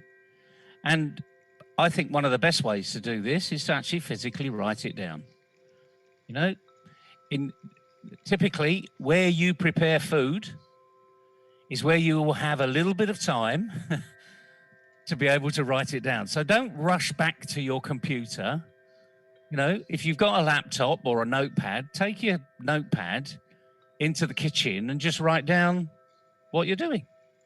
Or alternatively, write it on the wall. You know, get a chalk pad and just write it on the wall, and keep a diary so that you're physically doing it at a time when you're actually doing it. I know that sounds a bit stupid, but it is actually the simplest and quickest way of doing it. The other thing is you can actually involve your children to do it as well. So you could get them into the work preparation arena and get them to write down what's going in, because they won't cheat. You might. Kids are very black and white. They will write down exactly what's going in. So if you say a pinch of salt and you put a teaspoonful in, they'll say, that's not a pinch of salt, that's a teaspoonful. And the silly thing is, you can therefore have more of a conversation with your children about what's important, what's healthy eating, what would be good to have, what if we cut out this, what would it do? And then not just think about the personal consequences, but the consequences outside, what's happening in the world. I mean, it's a great time if you can get your children involved in making the meal, as opposed to typically they're only involved in eating it. So again, that is just a change of your behaviors, your discipline. And believe it or not, it will help them in their future life, because they will now know how to cook. Just by observing other people making the meals on a regular basis, it will go in here and it will start to register. Any of that makes sense, CK? But do you do any of this with your children? Yes, it's so interesting that you mentioned, because my kids are already making evening tea. It's a regime, and they insist that they will make the evening tea for all of us. And they're also making the Indian bread for dinner. So, oh, wow. It is not that they are doing with their hands. So we have a roti maker, this bread maker. We call it roti maker. Yeah. It just cooks the Indian bread in like 30 seconds. Otherwise, it takes 2 minutes to do it manually. So they are doing it using that machine. But I think, Neville, I like to share something else also here. In terms of eating habits, I think what you consume is also very important when you want to lose weight as part of your chart. So you mentioned about rice. Now, in India, there are at least 2,000 different varieties of rice available. Yes, I know. And the most tasty rice is, if you go to Middle East, you must have tasted this rice which you get called basmati. I don't know whether you heard this. Yeah, I use basmati all the time. Yeah. Right, so that is the worst rice to have if you want to lose weight, because it has a lot of carbohydrate. But then there are rice which does not add anything to you. It's like eating nothing. So there are rice, if you like taste of rice, you can have rice. But everybody says that you should not have rice in the night. So if you can get rid of rice from your staple diet in the night, you can actually reduce a lot of weight. And then subsequently what I did, I told you about my threshold at 84 kgs. Since then I have reduced my diet only once a day. I eat only once a day. So for last almost like 18 months or little over 18 months, I'm having only one meal in a day, which is my lunch. So I have a slightly early lunch, and throughout the day, I just keep having water. And I don't feel weak. I feel very energetic. I feel quite strong. I continue my regime of exercising as I was doing. I'm still able to lift more than 100 kgs on deadlift for my back. So I'm equally strong. Although from the medical, perspective, I have reduced my hemoglobin. My hemoglobin used to be about 18, 19, which was very high. So one of the doctor told me that your blood is very thick. You must do something about it. Now it is 17. So by doing all these changes, exercising, having a lot of water, reducing the food intake, my hemoglobin has come down to 17, which is average. But I don't feel, in fact, I feel very energetic, and I also feel very cool at head. I don't feel very anxious. I don't feel hot-headed. I feel very calm all the time. That's excellent. And what we should say here for everybody is it's your journey. CK's sharing his journey, what works for him. That may not work for you, but the point is, where you need to do is to start from where you currently are and just work out exactly what you do. There is this thing, not only breakfast is the feedback of champions when it comes to the communication and feeding back and working with your team. But breakfast is allegedly the best meal of the day because it sets you up for the day. But that doesn't mean you have to have the full English every day. Bacon, eggs, sausages, beans, tomatoes, mushrooms. You can go on because of the English breakfast could be huge. But until you know what you eat and how you're exercising and what exercising you'll do, you'll never really understand who you are. So I think the message today is about having a diary, being a little bit disciplined over your own personal health. And we do know, because this has been proven time and time and time again, and we're also told about the COVID vaccine. It's a prevention, it's not a cure. So anything we do will be preventative. So by reducing your carbohydrate, by reducing your sugar intake, by reducing your salt intake, all these things are absolutely necessary for you to live. But too much of it, over time, builds a problem in your body. And it might be your veins get smaller because there's fatty deposits. It may be you get bigger and therefore your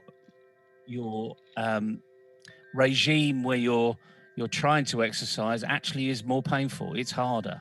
And we see this all the way around the world. So what you're doing is protecting yourself, you're future-proofing yourself, and it's actually helping you live a longer and happier life.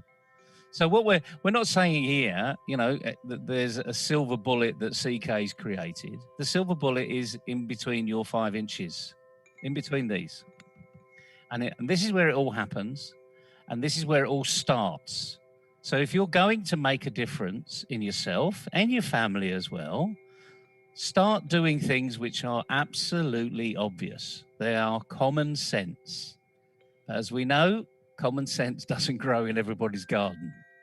So let's help you grow it in your garden. This is all about health, nothing else.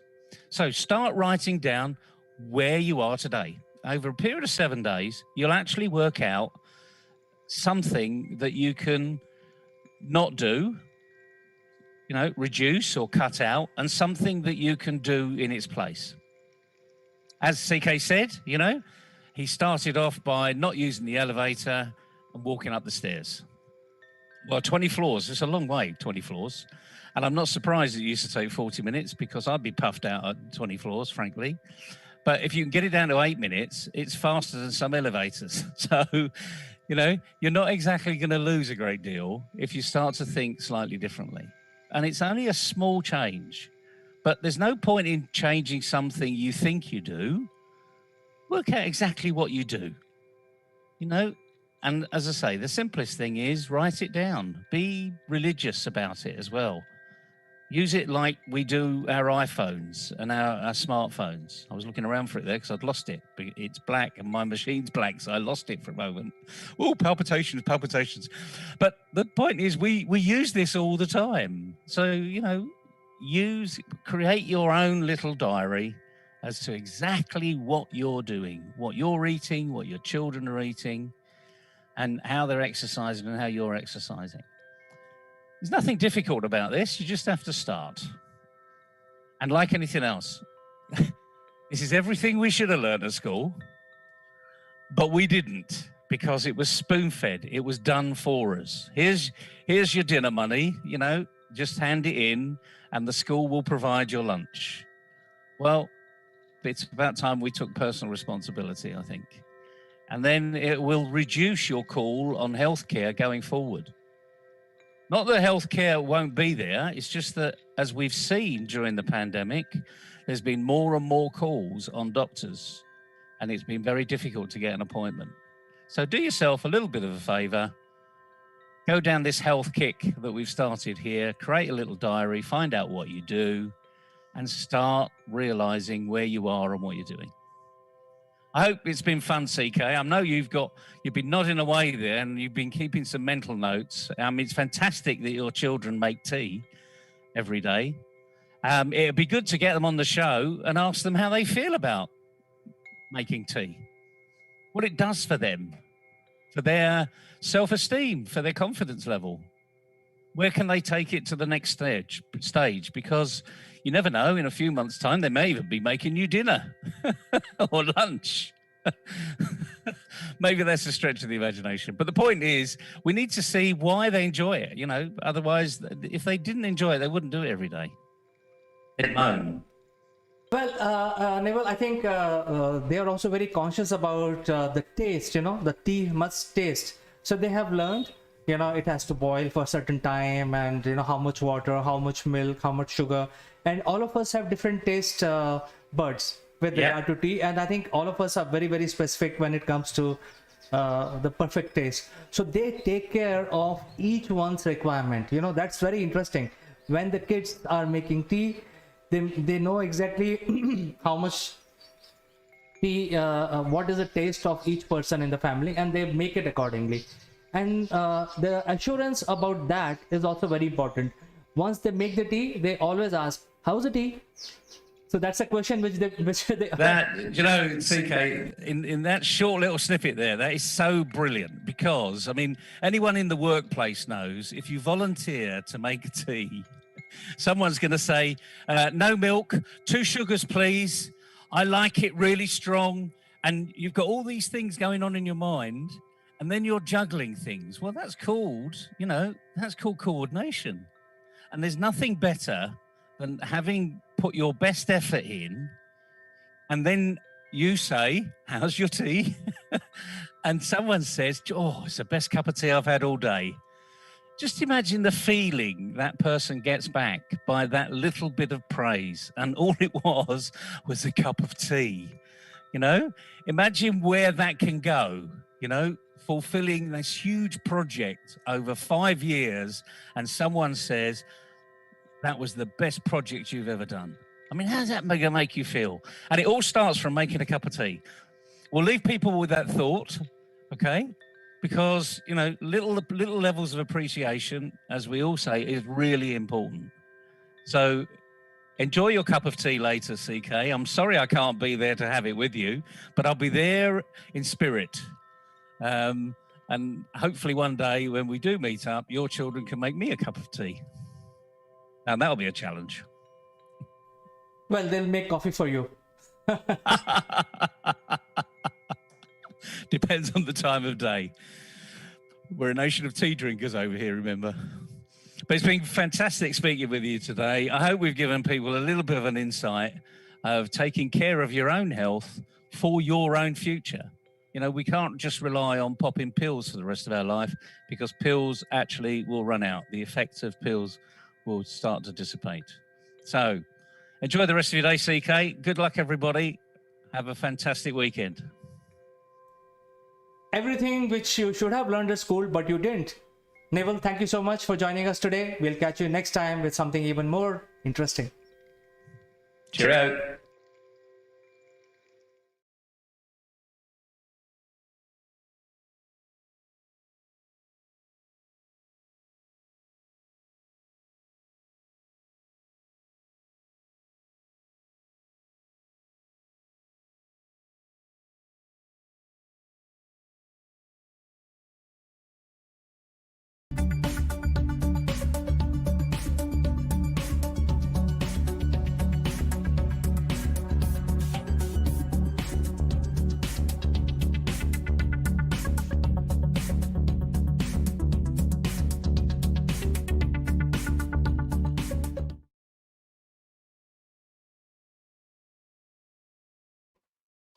Hello, friends. Welcome to Akul Mac Live, and I'm Chandrakant. The big news this week is that Reliance has decided to launch world cheapest and most feature-rich smartphone uh, pre-Diwali, and we will actually analyze. In fact, I will inform you about all the features that are expected out of this phone.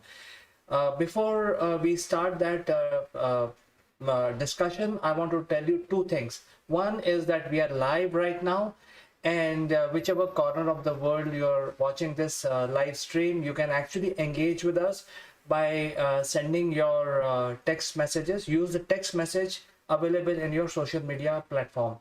Number two is that this video is sponsored by Performance Works International. More about them in a bit. So, friends, as you know that the Reliance has come out with the next generation, and they call their phone Reliance Geo Next. That will be very low cost, and that is really the big news. And I'll tell you exactly how it can become the cheapest smartphone with maximum amount of feature that people use today in their palm.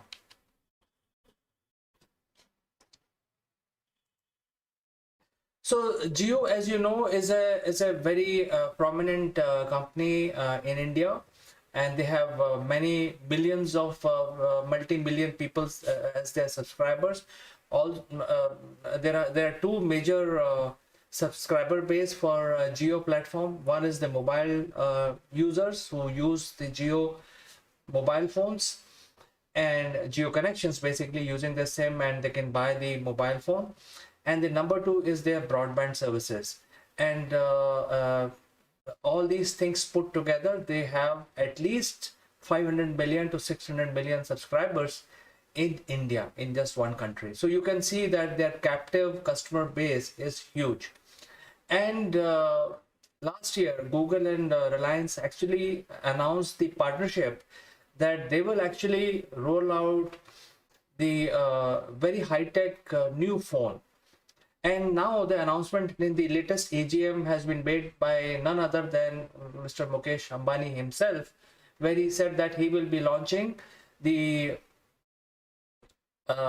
most feature-rich mobile phone on Jio platform, and it will be the cheapest mobile phone that you can have, with all the smartphone 4G features which are enabled into this one. Now, this mobile phone will be called as Reliance Jio Next, and as the name suggests, it will have the next generation features, because Google has developed a special variant of Android, and it will have a variant of Android 11, which will be specially written for Jio platform. Now, some of the features which we are talking about right now are basically the multiple language support. So it will have a multilingual support, and that is very important for India, because there are so many languages spoken in India with different variety of people, and therefore the multilingual aspect and 4G networking with all the features of Android, latest features of Android that you have. You can download an app, you can create an app, you can, you do whatever you want to do, video calling, making a video, use the mobile phone as a camera. By the way, this mobile phone will have 8 megapixel camera in the front and 12 megapixel camera in the back. So it's fairly good quality. I mean, whenever a user use this kind of a camera and output on 4G platform, especially using the Jio network, it will have at least 80 to 100 Mbps kind of speed that you can expect. So it's a fairly good quality of video you can shoot, and also go live, do live streaming. So all of these features, plus it will also have augmented reality features. And when we talk about augmented reality, it is something that is very useful for conveying your idea. Suppose you are promoting something and you want to convey your idea, or you want to basically use certain diagrams to train people. So this phone will support augmented reality, where you can pull in various character, and say for example, if you're training your students on motor using augmented reality features using this mobile phone, you can actually display those internal parts of working. So when somebody opens a picture, you can actually show that rotor moving. So it creates things like that. And using the AR, which is augmented reality, there is a lot of opportunities for gamers, a lot of opportunities for educationists, a lot of opportunities for schools to leverage these features and reach out. So I think this whole mobile phone will be very, very feature rich, and it will be launched after a month. It will have Snapdragon chip. So I think there has been a delay also announced by Reliance. I think delay is because of availability of the chip itself. But I think there are a lot of things happening here. The Shakti chip has been already launched in India, which is an Indian product and very, very suitable for mobile telephones. So I think a lot of things may be happening in order to bring down the price, and Google is putting their might and muscle behind it to roll out the latest version of Android on these mobile devices, which means a lot. The target is to immediately convert up to 50 million subscribers. 50 million subscribers in the first tranche itself. So I think this mobile will be a great success because of this large telecom operator launching this in the right manner. So I'm sure this is going to create a big churn in the market, and it will be a game changer, or it will create a new set of competition in the market, especially Indian market, and also the global market, where all these features that we use today in our expensive mobile phone are available at a very low cost. And let's talk about the cost. When you talk about the cost, this mobile phone will be available there are two variants which are being talked about. One is having 2 GB RAM, and other one will have 3 GB RAM, and the variety of hard disk space, etc. Along with all of these, you will also get the geo features. So you will have a geo calling features, you will also have geo video conferencing features, you will have geo storage, which comes as part of the geo connection that you buy. So the mobile will, even if it has 16 GB hard disk space on your on board, you will still need, you will have the free space on the cloud, geo cloud, available as part of your connection. So you can actually choose whatever type of connection you need in terms of space utilization, and you can just take this mobile. The cost of a cheaper variant will be 3,000 rupees, and the higher variant will be 5,000 rupees. So actually the cheapest mobile today with these specifications is at least 10,000 rupees today in the market. So it is the half the price of the cheapest smartphone available right now in India. And if you look at $1,000 mobile phone that Samsung has launched or iPhone has launched, this will do pretty much everything that an expensive mobile phone can do. And therefore, the expensive mobile phone will have to move further in the value chain. In fact, I covered about satellite telephony being available in iPhone, because that is really the upper end of the market. But in the consumer market, in the retail segment, you use your mobile phone to communicate, to do WhatsApp messages, to make some videos, and to access websites, etc. All of that can be done at a reasonable cost of $30 to about $40 with this mobile phone. 3,000 rupees to 5,000 rupees in India.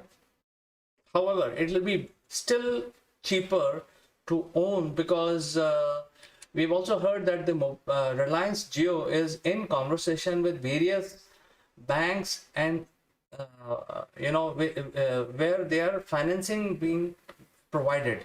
So So far, I think the mobile is not launched in the market. It will be launched pre-Diwali.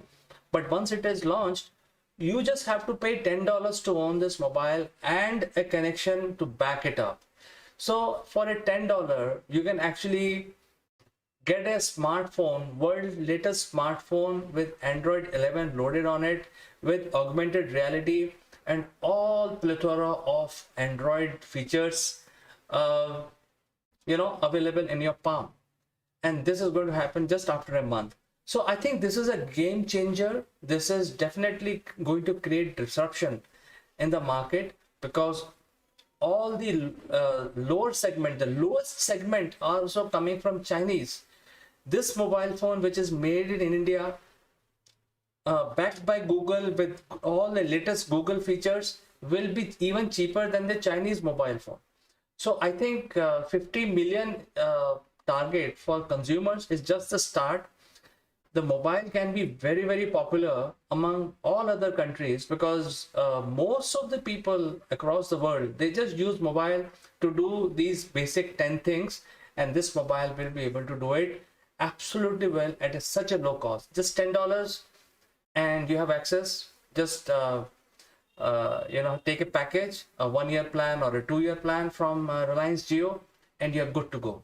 You don't have to buy very expensive mobile phone as a communication device to do what you're doing today using your $1,000 phone today, like iPhone and all that. So all of us can migrate to a low-end but smart device with all the features. So friends, before I go, I like to say big thanks to Performance Works International from UK. They are actually helping us to produce these kind of informative videos. And now I'll end this video with a message from them.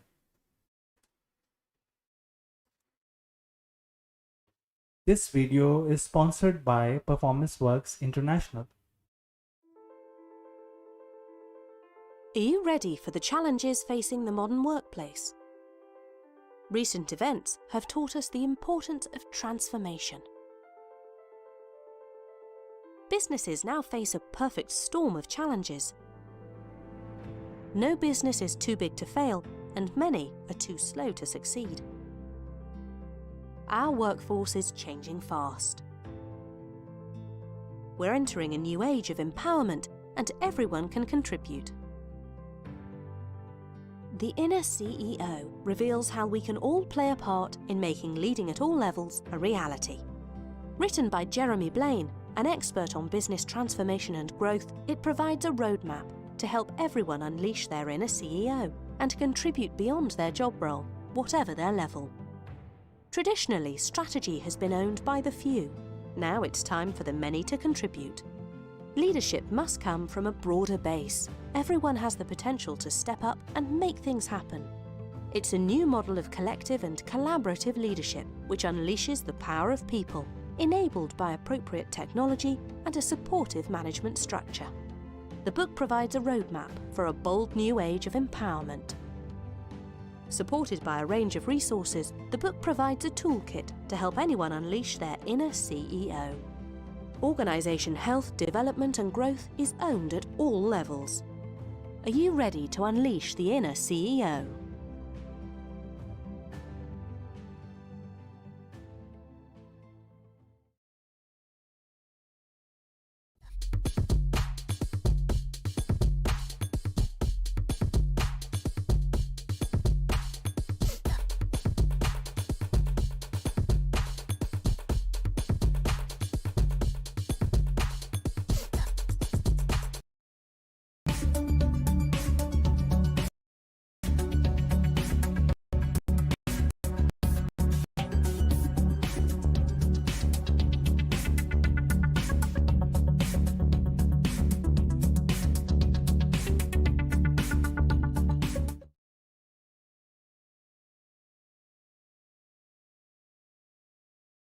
Good morning and welcome to Akulmek Live, friends.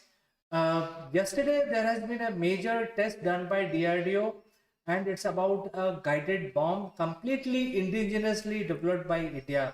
It is a very big deal, and we will analyze on our program today why we need indigenous technology for our safety, security, for our military services, and how this long range guided bomb works. So stay tuned, friends, till the end, and I will tell you exactly why it is so important. So if you know, the Air Force of India is the fourth largest air force in the world.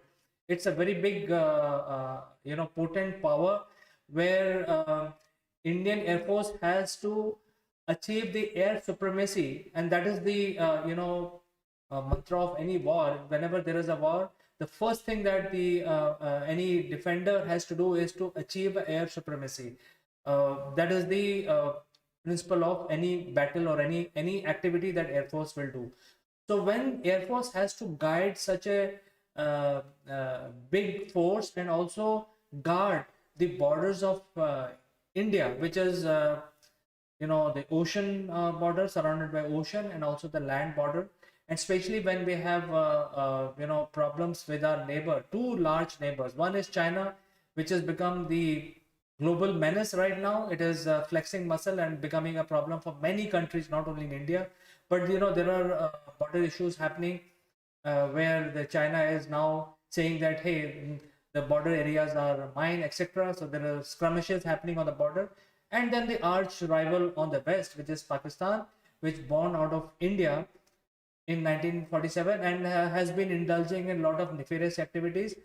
So moving on, I'm not covering those in detail because the objective of this video is to talk about long range guided bomb, which has been developed by India.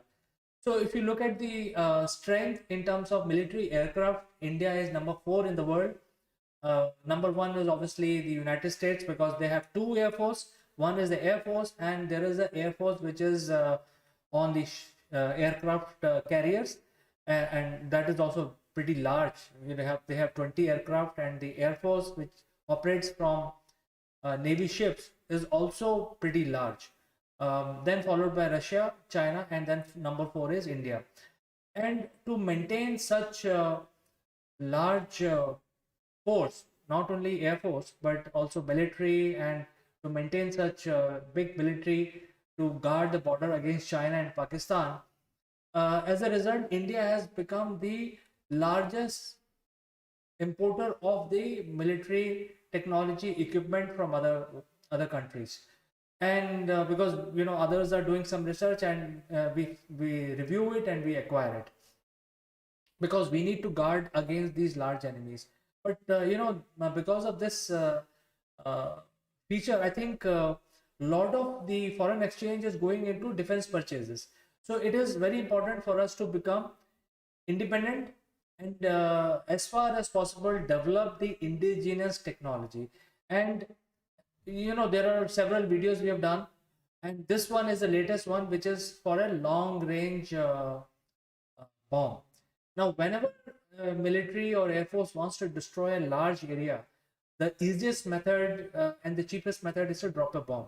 But for dropping a bomb, you have to go in the harm's way over the target, and then look at the target, aim it, and then drop your bomb.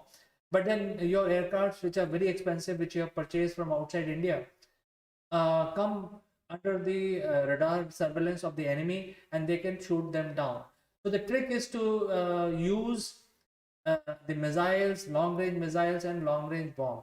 But the missiles are not very big, they are small payloads. Therefore the bombs are the best, because bombs, you can pack up a lot of ammunition in it and then drop on the target, and one bomb will destroy a big area, big machinery. A lot of if there is a radar in this installation, one bomb is sufficient to destroy the entire radar station, which is monitoring the Indian border from the enemy side. That is why long range guided bomb is very important, because it is big, and then the aircraft can drop the bomb far away from the intended target, far away from the range of the radar, far away from the defensive capabilities of the enemy.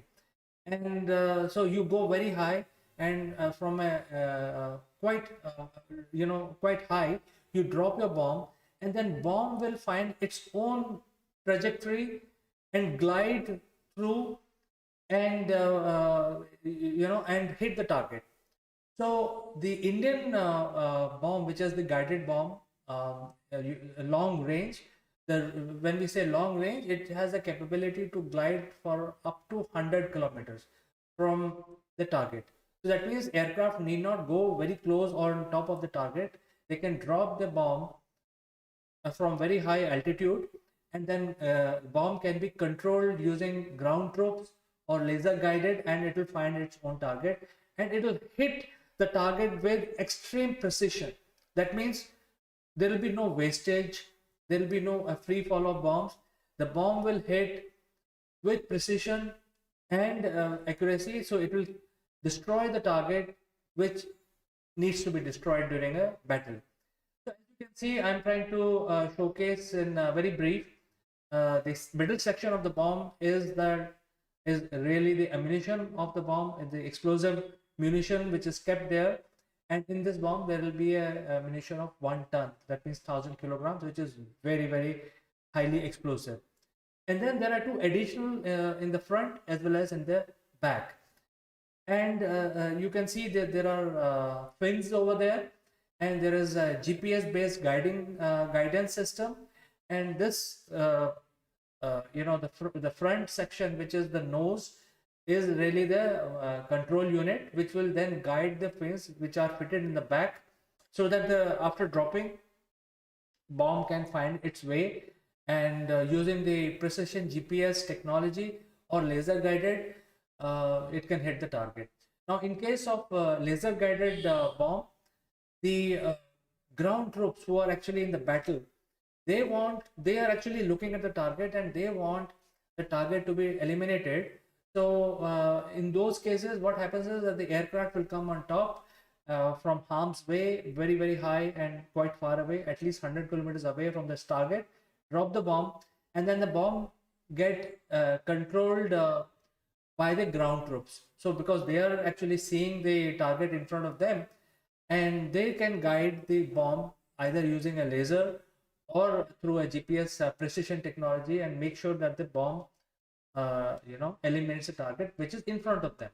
So this is how this technology works, and it's so far we have been buying from either other countries like US or Russia or Israel. For the first time, we have developed this heavy bomb, long range, guided, completely indigenous. So I think this is a very big deal. It is creating a landmark for for our nation's security, and also going to empower our Air Force, which is already very powerful.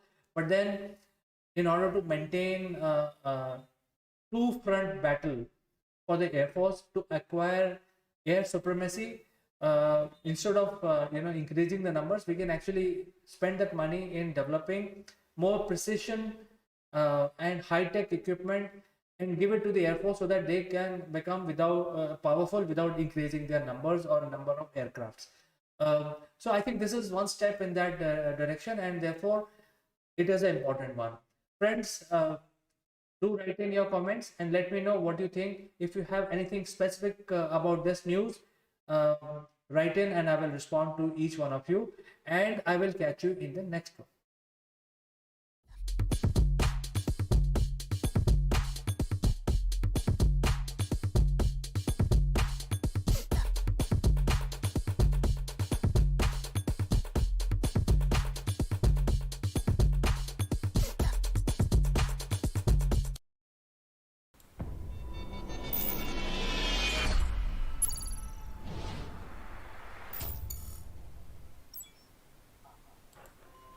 Hello friends, this is Chandrakant from Agulmac, and welcome to the Legal Matters. And today is Sunday, and all of us are glued to the screen nowadays and watching the news also most of the time, and we are hearing so many court cases being filed between politicians, and we keep hearing these words very, very often in the news, that is cognizable and non-cognizable offenses.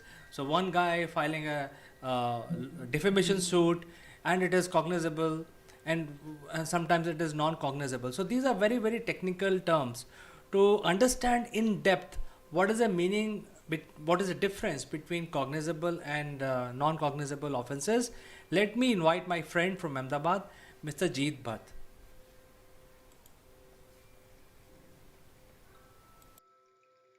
Hello, Chandrakant. Thank you for having me on this show. And yes, as you said, today's topic, these are legal jargons, as we call it, and are, of course, not just complicated, but also difficult to understand for layman. And therefore, today I'm going to speak about this topic about cognizable and non-cognizable offenses, and also how the offenses under the Indian Penal Code are classified into being cognizable, non-cognizable, bailable, non-bailable, and compoundable and non-compoundable offenses.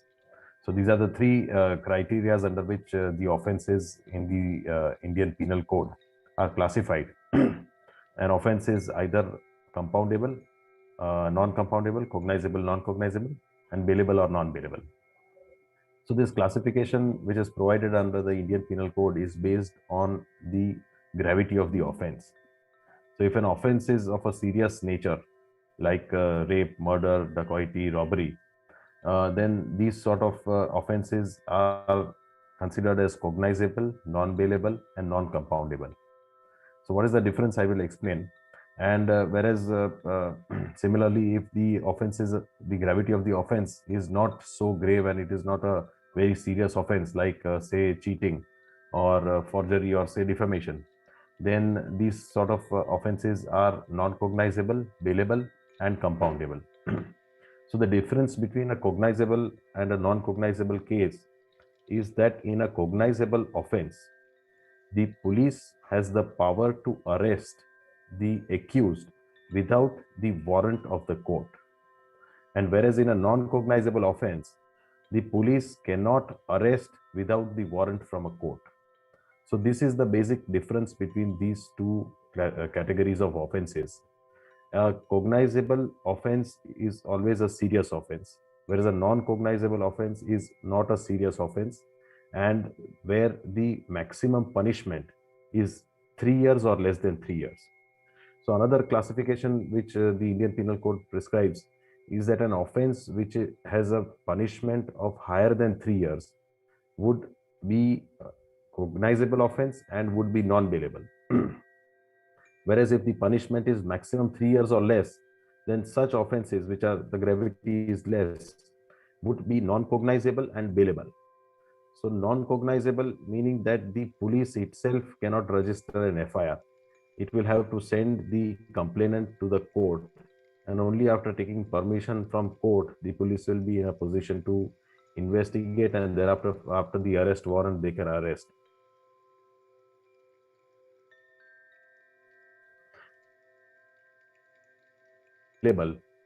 So the accused person will not have to go to court in order to approach request for either anticipatory bail or bail, because the police itself at the police station would be able to grant bail to the accused person. So the arrest would not be imminent, and arrest would not take place in a non-cognizable and bailable offense. So this is the first difference. Whereas in a cognizable and non-bailable offense, cognizable in the sense that the police will have the authority to register the FIR without sending the complainant to the concerned metropolitan magistrate or a concerned magistrate, a judicial magistrate first class, and the police can itself start the investigation immediately upon the receipt of the information of a cognizable offense. So the police has the power to investigate a cognizable offense from the moment when the police gets the information that an offense which is in the nature of a cognizable offense is committed. So any person who sees, witnesses, or is a victim of any offense brings to the notice of the police officer the commission of a cognizable offense, the police will immediately first register in its diary and thereafter issue a first information report, which is known as the FIR, which is also considered to be the starting point of the criminal investigating agency. The machinery of the criminal, the machinery sets into motion after the registration of FIR. So that is the starting point. The FIR basically you have to inform either a victim or any person who has seen the commission of a cognizable offense has to inform the concerned police station that this is what has happened. And if it is a cognizable offense where punishment is more than 3 years and the code itself prescribes that it is a cognizable offense, then the police officer will immediately register an FIR, put an entry into his police diary, and immediately start the investigation. So, in a cognizable offense, the police has much the power to investigate according to the Code of Criminal Procedure. So, it can carry out all the process of investigation after the registration of FIR. So, this is the basic difference between a cognizable and non-cognizable offense. Whereas bailable and non-bailable also, as I said, that it depends on the gravity. If the offense that is committed, which the Indian Penal Code prescribes a punishment of 3 years or less than 3 years, it will be a bailable offense.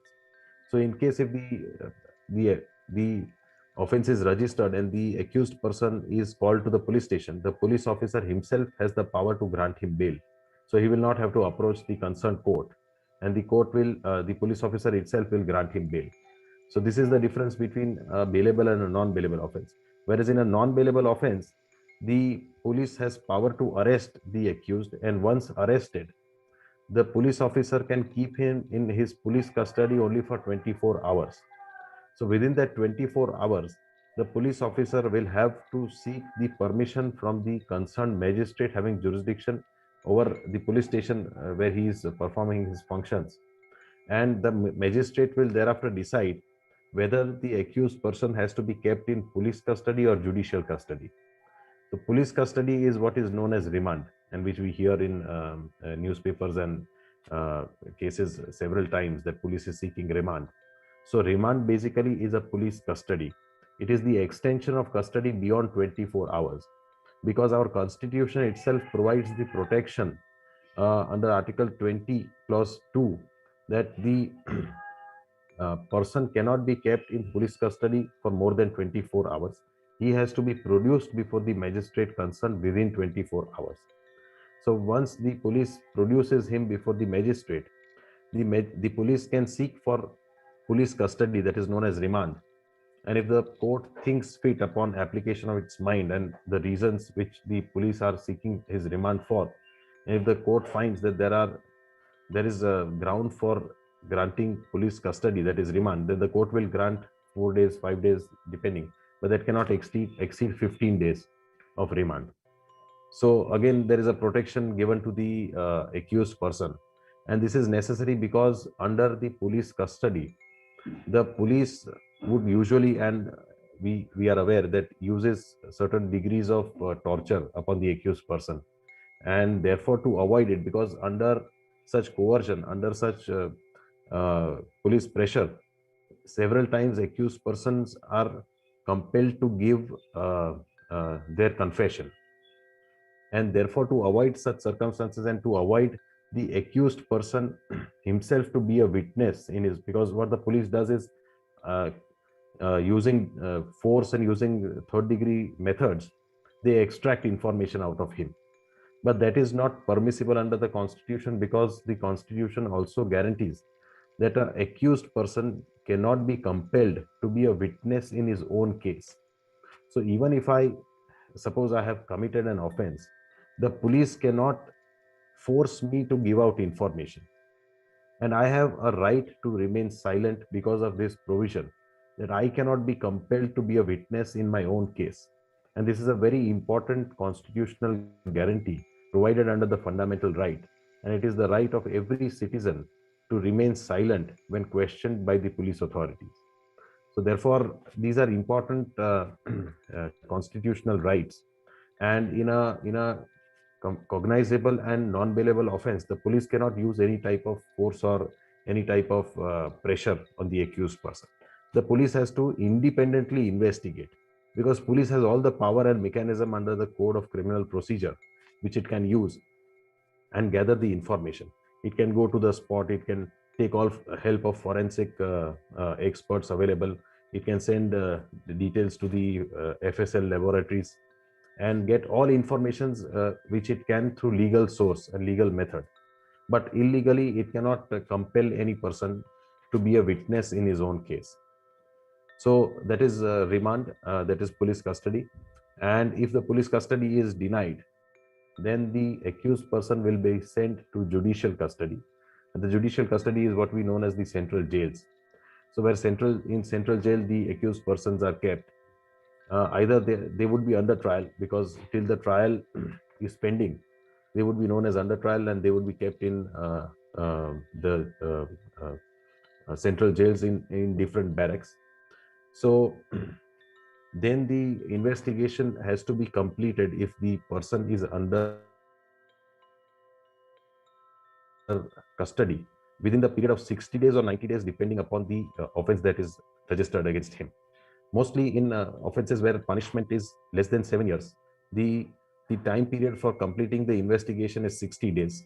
And where the punishment is more than 10 years up to life imprisonment, the time period for investigation to be completed is 90 days. If and only if the accused person is in custody. And also there is a provision that if the investigation is not completed within this 60 or 90 days, depending on the offense which is registered against him, then the accused person is entitled to default bail. The accused person, upon making an application, will have to be released on bail if the investigation is not completed within 60 or 90 days. So this is a mandatory provision which gives again protection to the accused, that if the police officers are taking longer period than required in completing the investigation, then the accused is entitled to default bail. So without going into the merits, without going into what offense it is, without going into the gravity and the nature of allegation against him, the accused is entitled under the law to be granted bail if the investigation is not completed within 60 or 90 days, depending on the offense registered against him. So this is again the question of remand and the question of bail. But if the court, concerned court, upon production of the accused to the magistrate, rejects his remand application and sends him to judicial custody, the accused person also has the right to approach the higher court for granting regular bail. And the sessions court as well as the high court, and also he can approach up to the Supreme Court for grant of bail, and that matter can be decided by the higher courts. So the third is, after bailable, non-bailable comes compoundable and non-compoundable offenses. So the difference between compoundable and non-compoundable offense is that a compoundable offense can be settled with the victim or the complainant, and the court can compound the offense and release the accused person. Whereas in a non-compoundable case, which is of very serious nature, because the prosecution is always led by the state, because the state has a role in ensuring not just that a proper and fair investigation is done, but also the truth comes out in the matter. And if the offense is of a serious offense, then the offense is against the society. An accused person who is accused of a charge like murder or rape should not be permitted to settle the dispute outside the court with the complainant by giving some amount of compensation, and the accused person cannot be set free. So in serious offenses, the offenses are non-compoundable, which cannot be settled outside the court with the complainant or the victim. But in not so serious offenses, like say forgery or cheating or breach of trust, if it is between private parties and if it's a sort of a private dispute, then even if it is settled, then the court can compound the offense and release the accused from further trial and from punishment. But otherwise, serious offenses cannot be compounded, they are non-compoundable, and the entire trial has to take place, and ultimately the court will decide whether he is guilty or innocent. So these are the three criteria or categories under which the offenses are classified. It is cognizable, non-cognizable, compoundable, non-compoundable, and bailable and non-bailable. So this is just a brief overview of these provisions. And I hope I've clarified and it was easy to understand for your viewers. Absolutely, I think it was very crystal clear, and you have given a lot of details, and you have given examples, and you have given the procedures, and the flow of how things happen in the court. But one question that is coming to my mind, and that is, in fact, you have explained that who has the authority and all that, but many times it can be manipulated in the court, where a simple offense can be manipulated to become a non-cognizable offense. So, is there a possibility of such an occurrence where a simple offense like cheating can be a non-cognizable offense? So well, it happens several times that the police don't conduct a fair and impartial investigation, because the role of police is not just to ensure that evidence is collected against one X person, Y person, or Z person, but the role of police is to do a fair and impartial investigation so that the truth may come out. So, for example, if I may give you that in a case of suicide by wife, suppose if the wife uh, uh, the wife commits suicide after marriage within say couple of years, and the allegation of the in-laws or of the wife's parent is that there was a trauma given to the wife by the husband and his in-laws, her in-laws. So then the police has to also see, not just gather evidence against the husband and the in-laws, but also to see that what was the mental frame of mind of the accused, what circumstances that led her to commit suicide, whether she was suffering from any mental illness, like was she under depression, or was there any suicidal tendencies, and whether she was taking proper advice from the doctor, whether she was under medication or not.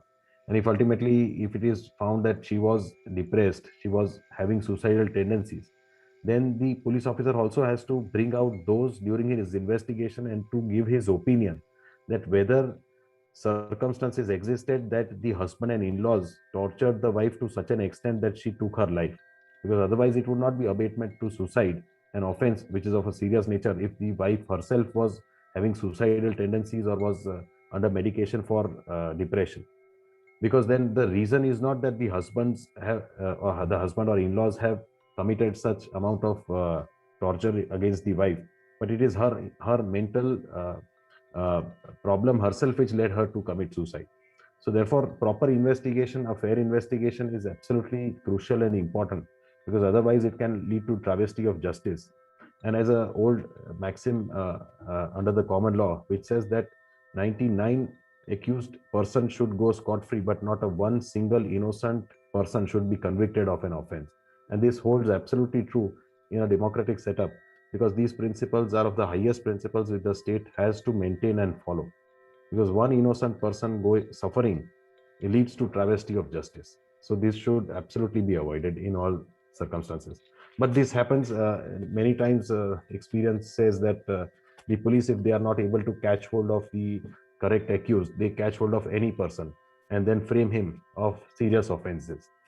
So certainly it happens that police also sometimes do not conduct proper investigation or frame certain persons who are not actually involved in the commission of the crime. So, in such a event, if somebody is framed wrongly in a cognizable offense, what are the remedies? If you can share very briefly, not in too much detail, but if briefly, if you can say that, for example, you can do this thing in court, etc., etc. So, very briefly, if you can tell the viewers. So first, he has a right to approach. If he is arrested, he has the right to approach to the concerned court for bail.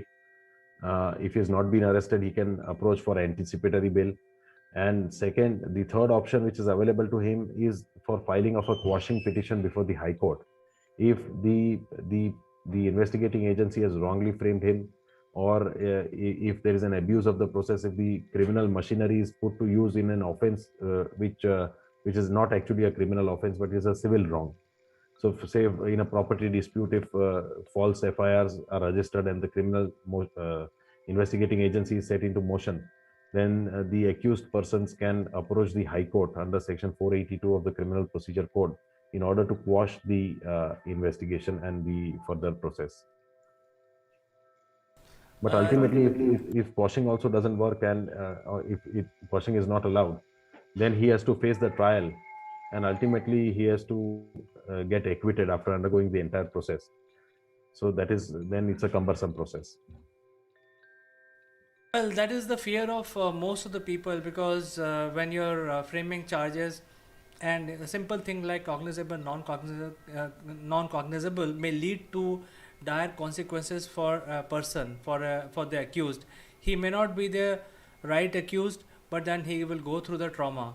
So, is there something that lawyers can do to help him? So once if he's acquitted and if it comes to the knowledge that the wrong prosecution was initiated, then he can also file a complaint for initiation of wrongful prosecution against him. So that is also an offense under the Indian Penal Code, and that he can invoke. And also, if the court finds out that wrong evidence was filed, or if a completely false investigation and wrong procedure and wrong affidavits were given before the court, giving false evidence, then the court itself can also initiate proceedings for giving false evidence before the court. Jeet, I think thanks for clarifying these basic stuff. But many times even the people don't understand some basic stuff, how the legal system works. And we have been hearing these words like cognizable, non-cognizable in the news, and it was great learning from you about these starting points of our legal system, where people can get some knowledge from our program and make use of it in whichever way they want to. But I think this is just to clarify the doubts of some of the people about what are the different types of offenses and how they are classified. So thank you so much for coming to our show and clarifying these doubts. Thank you for having me, Chandrakant. It's my pleasure.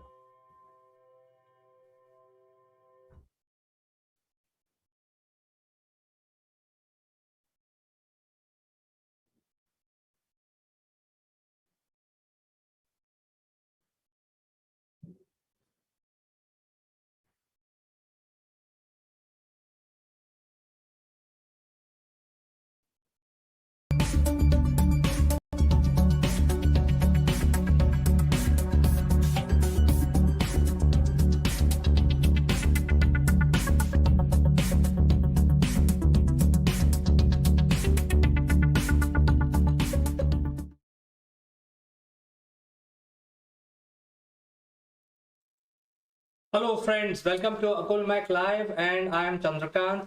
This video is sponsored by Performance Works International. More about them in a bit. Today's subject is very interesting. It is about the next generation iPhone, and it could be not only a phone but also a satellite phone. So what it takes to a phone, a normal phone like iPhone, to become a satellite phone, and that is the topic of discussion for today. And friends, we are actually live right now. So if you have a question from whichever part of the world you are watching this stream, you can actually use the chat function in your social media platform, and it will instantly reach to me. I will display your name and question on the screen and answer to your question. So coming back to the iPhone, it is the the entire social media is getting flooded with the information that the next iPhone, which is iPhone 13, may have a satellite phone features. And why this is so important? I think number one is that the iPhone has to be the premium phone. That is why they actually target the creme de la creme of the users, and they want to offer more and more services to the users. So one of the key feature of iPhone is they should be able to allow all sort of applications available which are very premium in nature.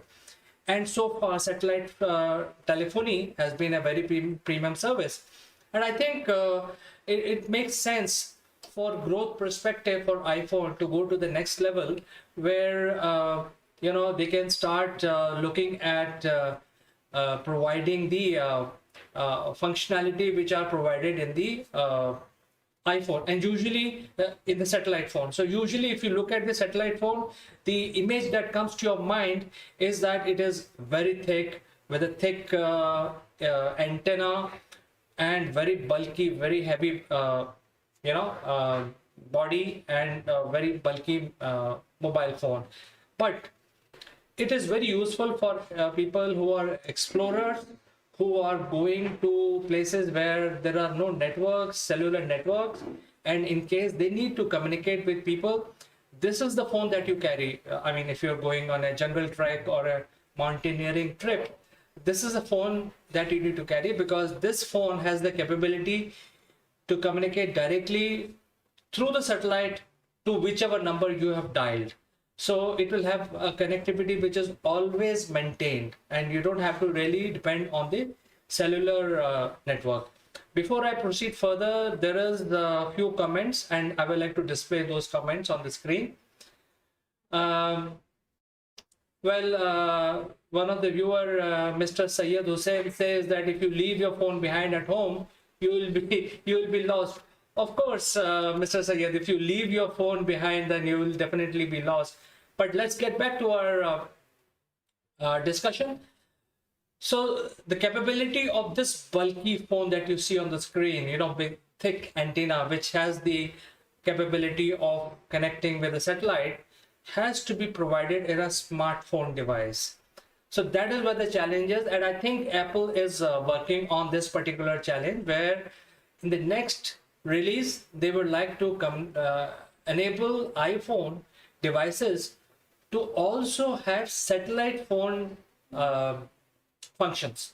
So when you're traveling with your iPhone and you go out of the city, you don't have to look for any other additional device. You can just change your network from cellular network to a satellite network, and boom, you're connected back to the world, and you can do your calling and text messaging, etc. To enable the communication, you also need connectivity with the satellite network. So it's not only a challenge where you shrink everything down into a very smart, sleek looking device, because I think the competition is with the Android phones today, and iPhone seems to be making it more sleeker, more slimmer, lightweight, long lasting battery, quick operation. And if they have to add the mobile telephony along with the satellite phone features, then the weight has to go up. But at the same time, they should have a back-end network where Apple has to have some sort of tie-up with a satellite network, where the network then provides takeover from cellular to satellite and then provide the services to their consumers. So for that, I think there are multiple options. I will discuss that, but I think this is one of the key requirement before Apple decides to bring in satellite telephony into their smartphone devices, is to have a network to back this up. And imagine if they're able to do that, the market is waiting to explode, because you don't need to carry special devices if you're going in ocean or if you're traveling. I mean, you can have the same device while you're living in city like a normal person, and if you do an excursion, you just carry the same device, and all you have to do is switch your network from cellular to satellite. And for that, Apple must be talking to multiple satellite network provider, I'm sure. And the challenge is to fit everything into this sleek device that you love to carry in your pocket. It should be sleek, it should be long lasting, it should be feature rich, and it should be always connected. It should automatically switch from cellular to satellite, satellite to cellular. All those kind of things may be required to make this product viable. And they don't want to basically compromise on the form factor. So I think moving on, as I said, there are multiple options on the satellite network that Apple has to work through. They also need a chip which is capable of communicating with a satellite. So it is not going to be a usual Qualcomm Snapdragon chip which runs Android, or Apple chip which runs their operating system, iOS operating system. They would need some sort of collaboration with a chip manufacturer. For example, Qualcomm has one of the chip which has the capability to communicate with the satellite. So they would need to upgrade their mobile devices with a special chip which can take over and communicate with the satellite. So I think that is the requirement number 2. And I think this is where the Starlinks come in the picture, where they are already building a lot of satellites. The Starlink of Elon Musk is already building a lot of satellites. They're sending, using their Falcon 9 space program, they're sending multiple satellites which will communicate with their consumers. And as of now, North America and Europe and also India are covered. The major countries are covered basically.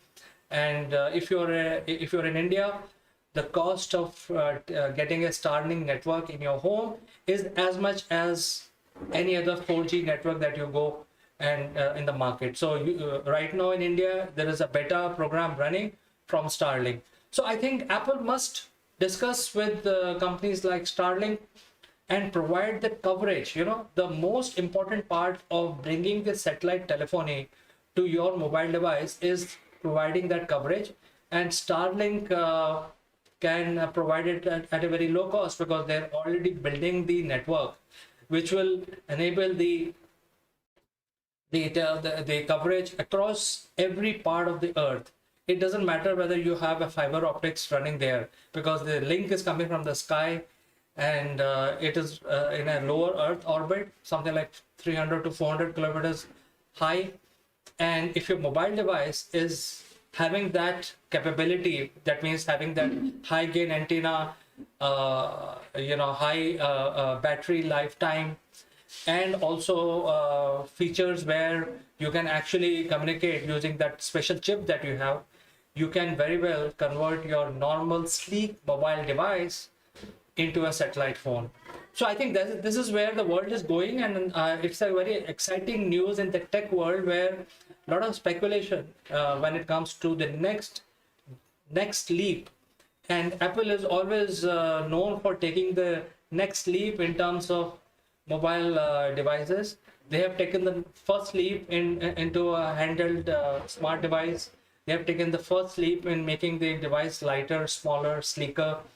Now they're hopefully take the next leap and convert their smartphones devices into also having satellite network capability.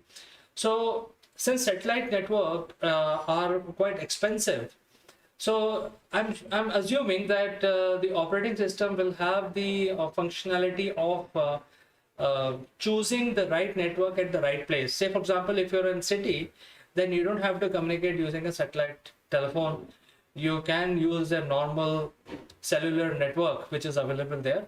But if you're moving out of the city, you should be able to either create automated switchover, or there should be a sort of a button where you can switch on the satellite network, and then your mobile device gets connected with the satellite. So you will be able to maintain your network throughout your journey, even if you're moving out of a cellular network. So this is something which I thought I'll bring it to you, friends. Now, a word on the sponsor of this video. A big thanks to Performance Works International for sponsoring this. In fact, they are the reason for our channel to produce this kind of videos. You must actually watch this message from them directly. And also a link is given if you want to basically reach out to them. There's a link given in the description which you can click. There is a message from Performance Works International, and I like to say goodbye for today. This video is sponsored by Performance Works International. Are you ready for the challenges facing the modern workplace? Recent events have taught us the importance of transformation. Businesses now face a perfect storm of challenges. No business is too big to fail, and many are too slow to succeed. Our workforce is changing fast. We're entering a new age of empowerment, and everyone can contribute. The Inner CEO reveals how we can all play a part in making leading at all levels a reality. Written by Jeremy Blaine, an expert on business transformation and growth, it provides a roadmap to help everyone unleash their inner CEO and contribute beyond their job role, whatever their level. Traditionally, strategy has been owned by the few. Now it's time for the many to contribute. Leadership must come from a broader base. Everyone has the potential to step up and make things happen. It's a new model of collective and collaborative leadership which unleashes the power of people, enabled by appropriate technology and a supportive management structure. The book provides a roadmap for a bold new age of empowerment. Supported by a range of resources, the book provides a toolkit to help anyone unleash their inner CEO. Organisation health, development and growth is owned at all levels. Are you ready to unleash the inner CEO?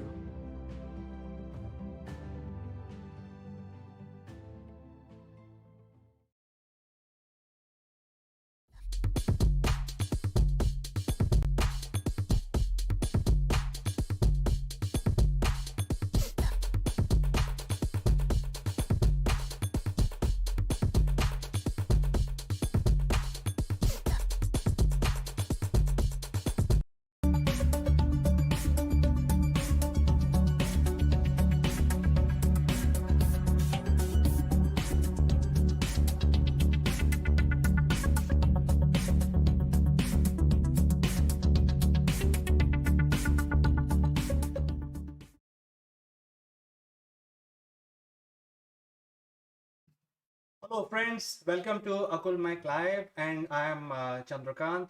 Today we want to discuss about something which happened just a few days back. It's about micropayment platform, and it has a global impact because the Indian government has decided something new around the UPI very popular platform called Bheem. And to discuss this, I will be joined by a very distinguished personality from UK. We will analyze this whole aspect from the global perspective. Before I call the guest, I have to tell you that we are live right now and you can actually engage with us. Just use the chat function in your social media, whichever social media you are actually tuned in from, and we will display your name and take your question right away. So let me invite my friend from UK, Mr. Neville Gun. He is the chairman of Mindfit Limited, joining us from UK. Let's welcome him.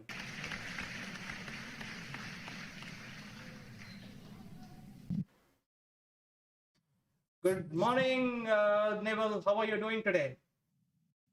Good morning, CK, and thank you for that drum introduction. Much appreciated. And today we're talking about my favorite subject, money, money, money. Well, it is your favorite subject. You have dealt with very large corporation finances all your life, so you know exactly how it works. But the news is that there is a unified payment infrastructure in India, very large one, and some says that it is one of the largest micro payment platform because of the population we have here. It's called Bheem, BHIM, and the Indian government has announced linking Bheem platform with a similar platform in Singapore called Pay Now. So you are an Indian and you could be a Singaporean. You can now have an ability to transfer money without the use of credit cards or even giving your bank account details. So this is something big. Otherwise, it used to be a problem because sending any remittances outside the country will attract a lot of regulations and filling different types of form. What is your opinion about this development from the global perspective? Well, there are several issues to look at here. Firstly, this is obviously geared towards SMEs and people like you and me, the consumers, buying product online. So anything that can make that seamless or more seamless has got to be a good thing. And then we look at privacy of information. So sharing your credit card details with a third party who's several thousand miles away sometimes isn't the smartest thing to do. And people in the past have trusted it. I've trusted it, and I'm sure you've trusted it, because we've looked at the supplier and we think they're a bona fide organization.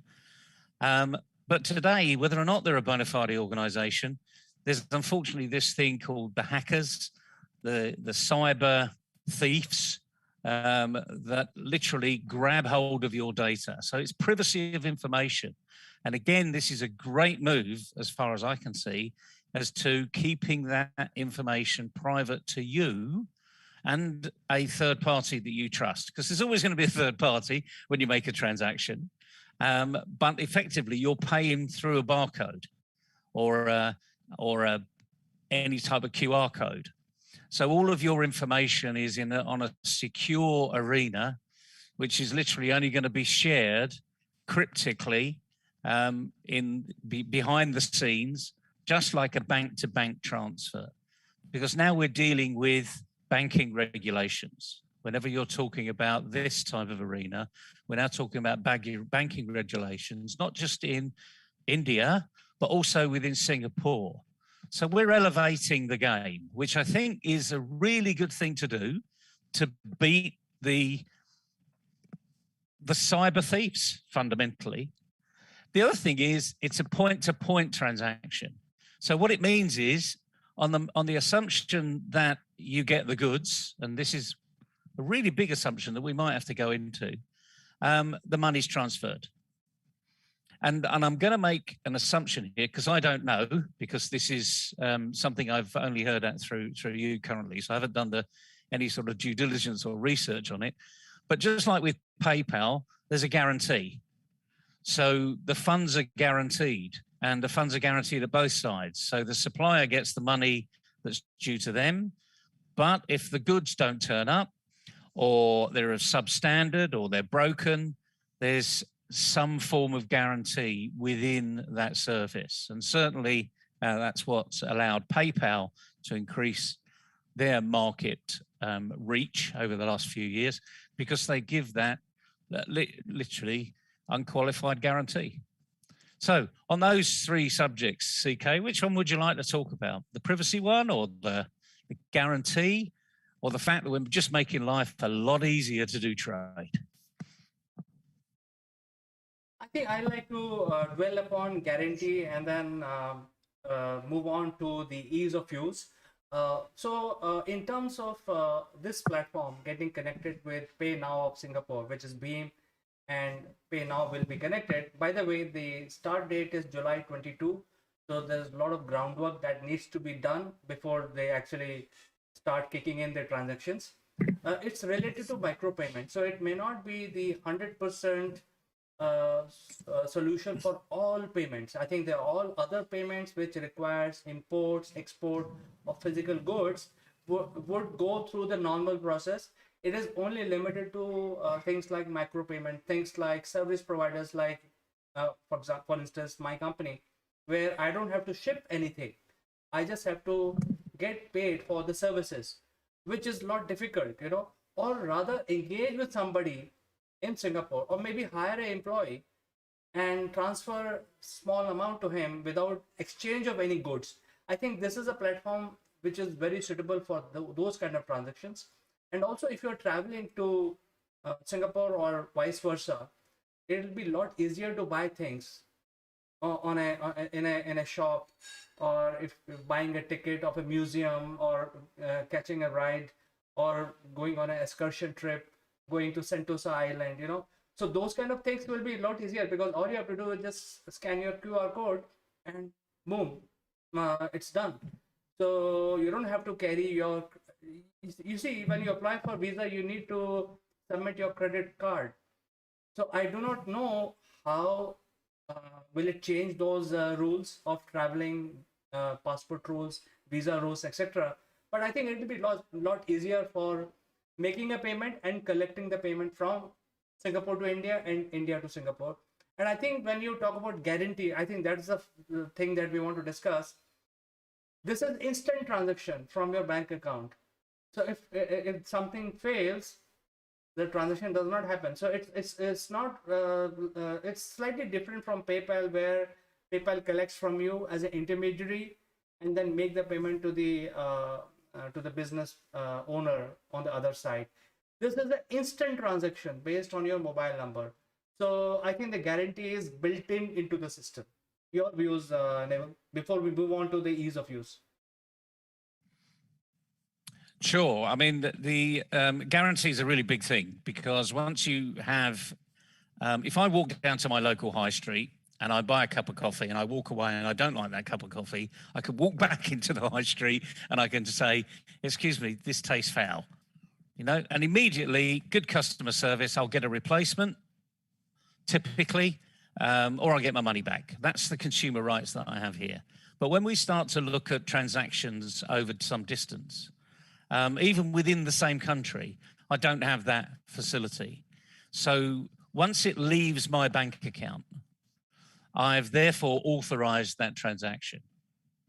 And what that means is I've done my due diligence around the supplier. So if there isn't a guarantee like PayPal give, then there's no guarantee. So although it makes the transaction secure, it still means that as a consumer, you need to do your due diligence, because as soon as it leaves your account, that's it.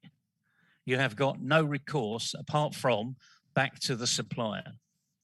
And again, if that supplier is several thousand miles away, well, you don't quite know if that supplier is real in many respects, because I've been subject to this over the last few years, where you think you're getting something that's too good to be true, and guess what? It usually is too good to be true, and you shouldn't have bought it in the first place. And I'm sure you and many thousands, millions of people have been caught down that trap. So buyer beware, I think, is still the phrase we should be using here. So as far as guarantee, from what I'm hearing you say, there really is no guarantee. It's like just having that shop locally and you trust that shop. So buyers need to think about, although the transaction has now been made easier for you, the onus is still on you to make sure that you're happy with that specific supplier. So I see you're nodding away there. So let's move on to the next one. Let's move on to privacy. Let's move on to security, cybersecurity in particular, which is another pet topic of mine, because this is about building resilience in between your ears, fundamentally. Let's look at the cybersecurity part. Just very briefly, what do you think, from the privacy point of view, how this is going to improve? Well, I think there are two aspects here, ease of use and the risk management. And definitely cybersecurity becomes part of the risk management. That is why I think there is a bit of risk in this, because, for instance, if you don't know how to secure your mobile phone and everything is configured on your mobile device and you lose it in Singapore, then obviously somebody can misuse it. So there is a risk management element and there is the ease of use. There has to be a fine balance between them. That is why I think the platform of UPI is linked or used for usually for micro payments, things like $5, $10 and things like that, up to $100 maximum. Beyond that, I don't think a consumer would like to use this method for making a payment. I mean, obviously you don't want to buy something on a UPI until unless, even in case of Amazon, if you want to pay using UPI, something which is worth $100, $150, you typically choose cash on delivery. So you can still pay using UPI, but until unless it is delivered to your doorstep, then only you swipe the QR code. So I think there are methods, and each consumer has to become more mature how to use different platforms. So I think there is I'm sure that there are issues here with regard to cybersecurity, but I think there has to be some balance between how much ease of use you need, because if you want to give 100% ease of use, that means you have to bring down the parameter of security. You have to ease all gates because it is 100% easy to use. So there has to be fine balance, and there are certain things some maturity users need to develop. This is my opinion, Neville. What is yours? Yeah, I think maturity is a really good word to use. And let's just look at a little bit of history here. People have got wallets. I've had a wallet ever since I can remember, frankly. And in that wallet at that time, I would have cash. But you might want to call it a purse, if you like, or women around the world will call it purse. But fundamentally, it's a wallet. It's where we store previously our cash. And now, over time, when I got a little bit older, I had a bank account. And I didn't have a debit card. There wasn't such things. These flexible friends didn't really come in until sort of into the 80s. Yes, I'm old and CK's old too. So we can go back that far. And then eventually you got a debit card. And then that went into your wallet as well. And after a while, you got credit cards. Then you got store cards that would have all of your information on. And in the UK, I remember when the Tesco card came out, everyone rushed to it because it gave you lots of benefits around a Tesco card. It was one of the first discount cards that launched in the UK. And we're now coming full circle with this approach, because now all I'm going to carry around is a QR code. That's it, really. So I won't need a wallet anymore. I'm just going to have one QR, well, maybe not. I mean, I'll probably have a dozen QR codes, and then I have to remember which one applies to which arena, which bank account, et cetera, et cetera. So we're going to have to be mature in this arena and grow up with it, because ultimately I can see there being a proliferation, if we're not careful. When PayPal was first announced in the UK, it was rocket science. It was mind-blowing. Oh, I can just log into PayPal and pay anything to anybody that's on PayPal. And it took a little while for that to get traction. But now, frankly, if you look at any website in the UK, there's always a PayPal option. And that's guaranteed, again, through the credit card opportunity. So we need to look at the financial regulations around these arenas. And I'm not surprised, although that this has recently been announced, it's not until July 2022 that it will go live, because there's lots of things that need to be ironed out in between now and then. But what it does do is it gives us an insight into what's happening in the fintech world. So it might be a phrase you've not heard of. If you've not heard of it, type in #fintech and you'll be inundated with stuff that's flying around in that particular part of the world. But I think it's a great move. I think there's a lot to be done. They've got over 10 months of lots of preparation work to do before it's launched. My guess is they'll delay the launch because there's far too much to be done in 10 months. Between two fiscal systems and two banking systems, et cetera, et cetera. But it's a fantastic move in the right direction. And yeah, here's to only carrying around barcodes in the future. Won't need a wallet. Yes, Neville, I think this is quite exciting because so far, as per the Indian foreign exchange regulation, you can receive the money from abroad, but you cannot pay the money to a vendor which you have engaged with. So you can make the payment, but then you need you need to fill out multiple forms. It takes about 10 days to get the approval and all that. And plus there is taxation. So how the taxation part will be affected by this between India and Singapore, time will tell. But I think it's a very good thing, and probably UK must also open up with India and both countries, because there is a lot of business waiting to happen between UK and India. Indians have the capacity to engage with UK-based merchants. So far, the problem is making the payment, because you lose out a lot of in the taxation and withholding. So I think with this micropayment platform, especially the lower segment payment up to $100 or like 80 pounds, should be a breezer, I think. So I think I'm hoping that I think the next news that we will hear is integrating Beam with the UK micropayment platform.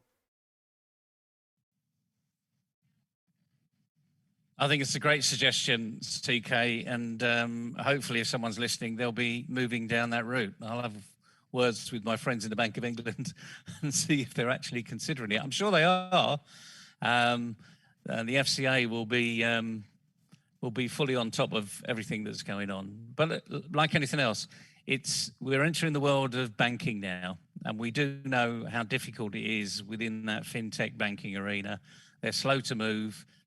They're not really focused on customer service or customer experience. But this is something that actually people are going to be calling for.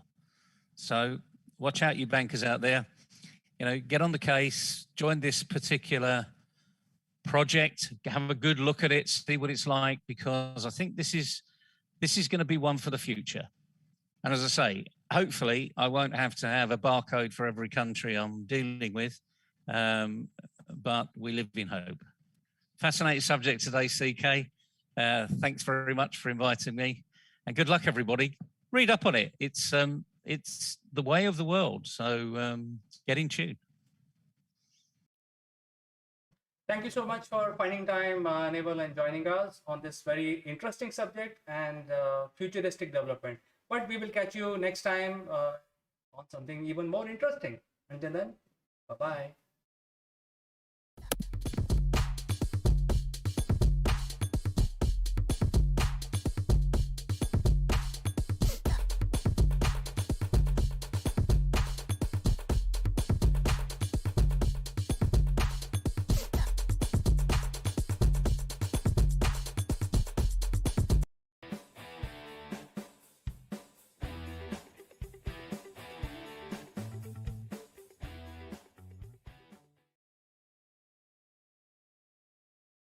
Hello, friends.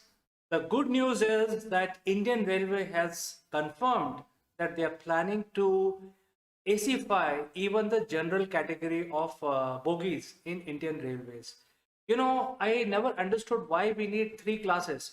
If you actually visit any other country, there is two classes, which is Class A and Class B in the train travel.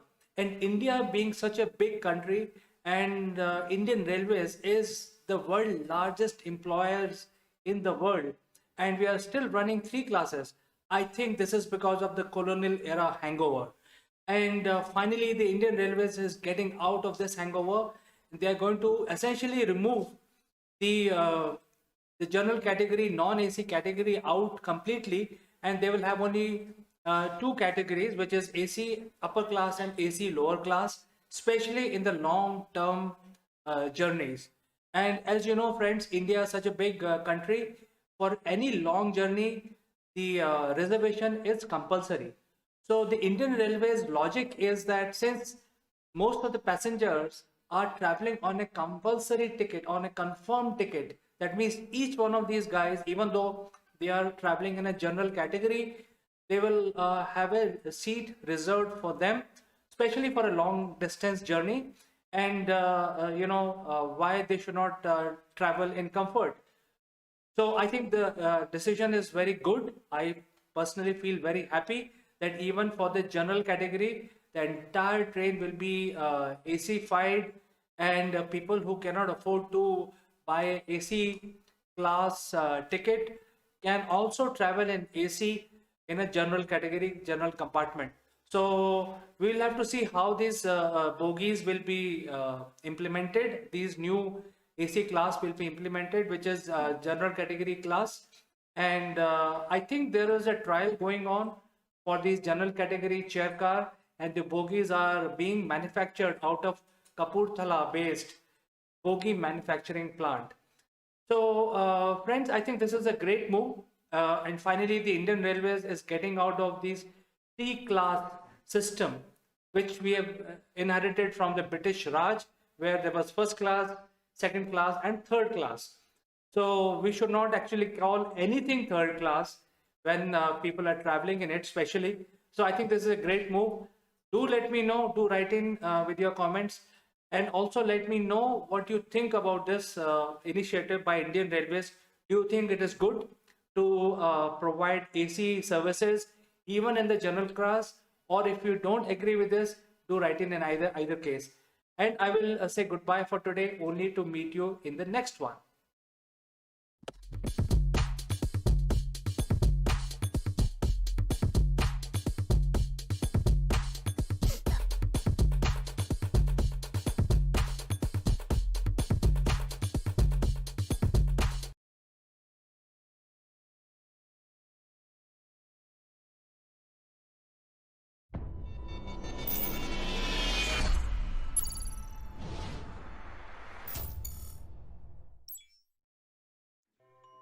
Hello friends, this is Chandrakant from Akulmac Technologies.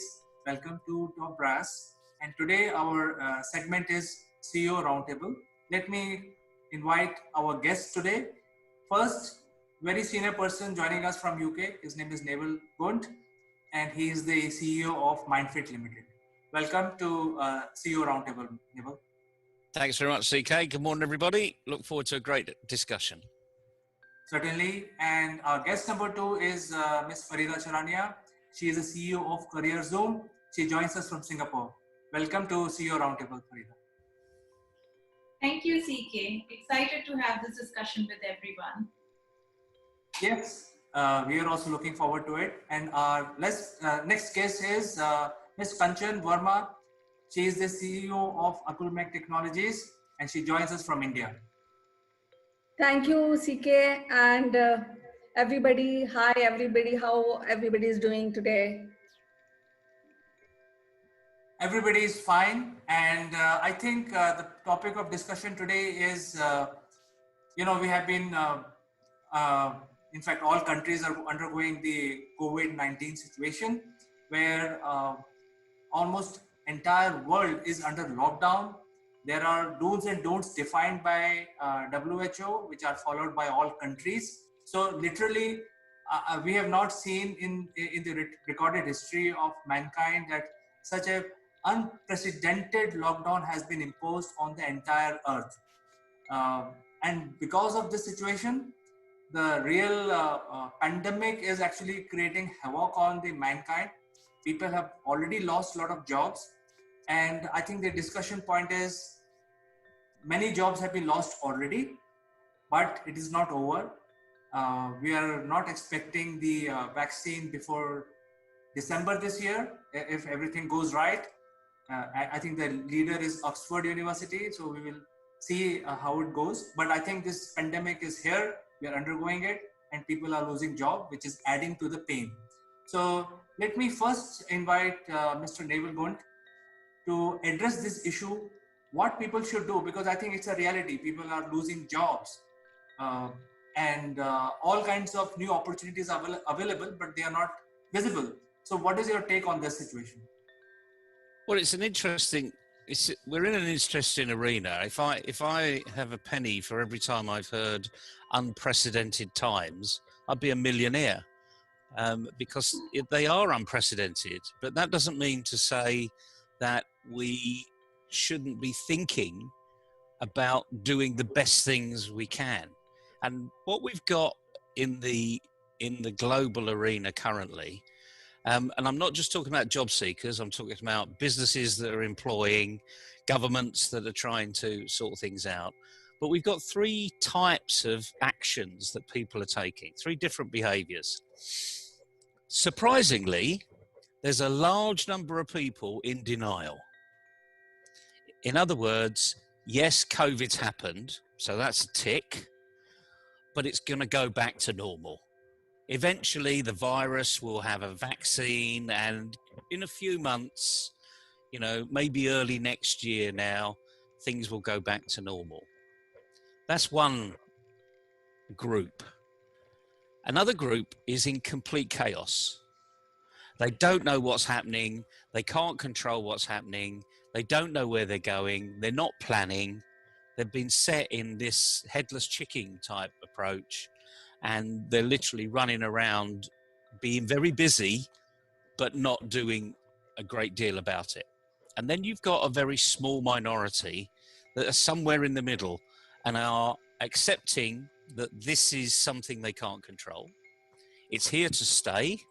The virus might improve things, the vaccine might improve things, but it may not, because it may not work on everybody. So they're really in the land of reality, and they're now doing things, they're making plans and doing things about it. And the same goes for people that are in the jobless arena. We've got headless chickens, we've got people in denial, and we've got a very few minority in this middle arena. And that is where the advantage comes, because we need to get you into that middle arena, because there are jobs out there, and the businesses are going to give the jobs to the people that are not in denial and not chaotic, but actually want to get after things. It's common sense, really. But let's see whether it's common practice. But it'd be interesting to know, we've got an international audience here, we've got an international panel. It'd be interesting to know whether that fits, in the likes of India, in Asia, in Singapore. But so we've got a fascinating discussion ahead, I think, and we can help job seekers get on the straight and narrow and come out of this chaotic arena, out of denial, and get on with their lives. Put the right CV out there to the right organizations, because people are still hiring. That's my take currently. In fact, Neville, the way you have described is you have put people in 3 buckets, and the most important bucket is the people who are in denial. And I saw an advertisement yesterday. The premier insurance company in India, they are now looking for new agents, and they are advertising on TV, which I've never seen in my life. So, wow. I mean, they are saying, please join us as agent through TV, because earlier that was something which was not really focused on. So I think there are jobs available if you see and look around. The previous jobs which were there before the pandemic are no longer available, but I think there are a lot of new jobs that are available. And with this, I would like to ask Farida. Farida, you work with the government and you have a very vast experience working with Asia Pac companies as well as European companies. In your network, what do you see?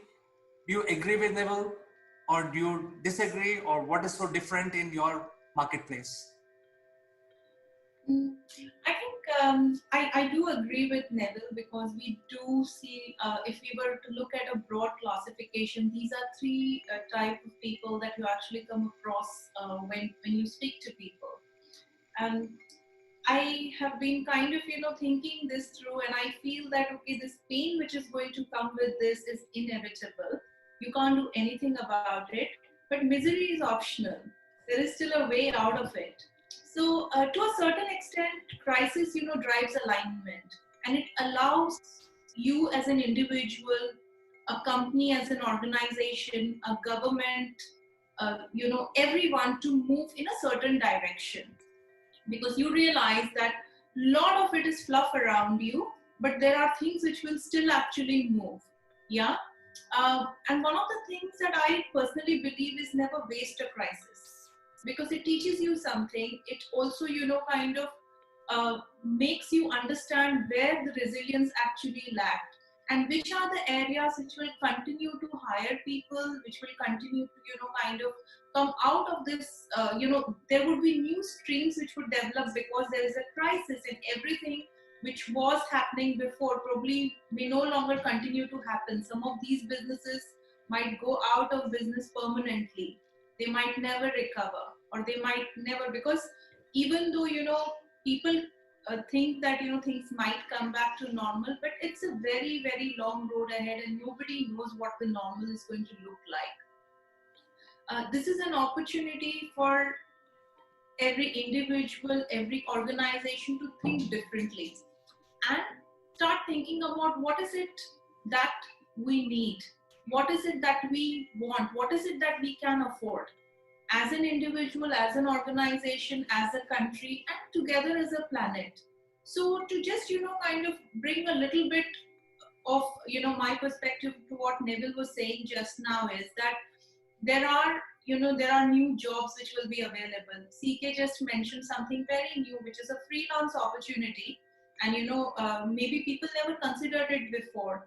But yes, insurance will become very, very, it will become very important in future, because you don't know how this is going to pan out. vaccine is still work in progress, and SARS was 10 years ago, more than 10 years ago. We still don't have a vaccine. The thing that actually gives me a little comfort is that the SARS virus and the COVID virus are the same virus with separate strains. And human trials which were actually happening due to the SARS epidemic, it's the same vaccine with some different strains, and it's being used for this pandemic. But it's all hearsay. I mean, I don't kind of trust that this will come through very soon, and human trials still take the time that they need to take. So the community which is in denial, this might be the time to start looking at what you can do, because at least as a professional, I do not see things coming back to normal very quickly. For people who are getting very upset with all of this, I think most of us have been there. But look at the bright side, because there will be new opportunities, there will be new arena. And people who have already aligned themselves, good news for you is that yes, you might not get the kind of jobs that you actually probably had a year ago or so. The kind of pay scales which will be offered, which is going to be distinctly different. You don't know how the structure is going to look like in future, but there are jobs available. They might not be aligned to probably your education and your experience, but there will be new things. And there are governments which are pushing this as well. Like for instance, in Singapore, there are new jobs which are either being created or they are coming up as a result of this entire chaos which is happening. For instance, digital ambassadors. Digital ambassadors are people who could come from any kind of educational background, who could come from any kind of experience. These are people who will be trained to become digitally savvy and then go and train people who are not digitally savvy, so that everyone actually comes at the same page. So this is a new kind of a job. It might not be what you've done before, but it's available. So just to kind of bring all of this together, my perspective is that there is pain. More pain will come because schemes like furlough or the subsidies which the government is offering to companies to keep the workforce are going to go away. No government can afford this forever, and more businesses will close down, because without revenue it's going to be very difficult to continue sustaining. But there will be new things which will come out. So keep your eyes open, ears open, and keep your mind open most of everything. Excellent, Farida. I think you made the moot point here that there will be new opportunities, and I think one thing that I liked a lot is you mentioned about digital ambassador. I think there is a clear need for this, and I personally, as a professional, feel that there are a need for a new type of role in the industry, which is something like digital ambassador. And I think let me invite our third guest for this discussion. Is Kanchan works with universities in India and schools. What I've noticed is that almost like every second or third day, there is a new app coming related to some sort of training or education. But all these apps are available. There are Byju's and there are so many others already available. But are the school adopting it? So my question to Kanchan would be that our business leaders have already described that there is a group of people which could be very large in numbers is in denial, and there are opportunities available in some other arena, but the education and university, are they training their students to leverage these opportunities? So Kanchan, what is your opinion on this one? Well, CK, these are quite crazy times because there's pandemic and people are suffering. But I will take a little a positive approach towards this, because in previous months we have seen the most job loss happen only in leisure and hospitality industry.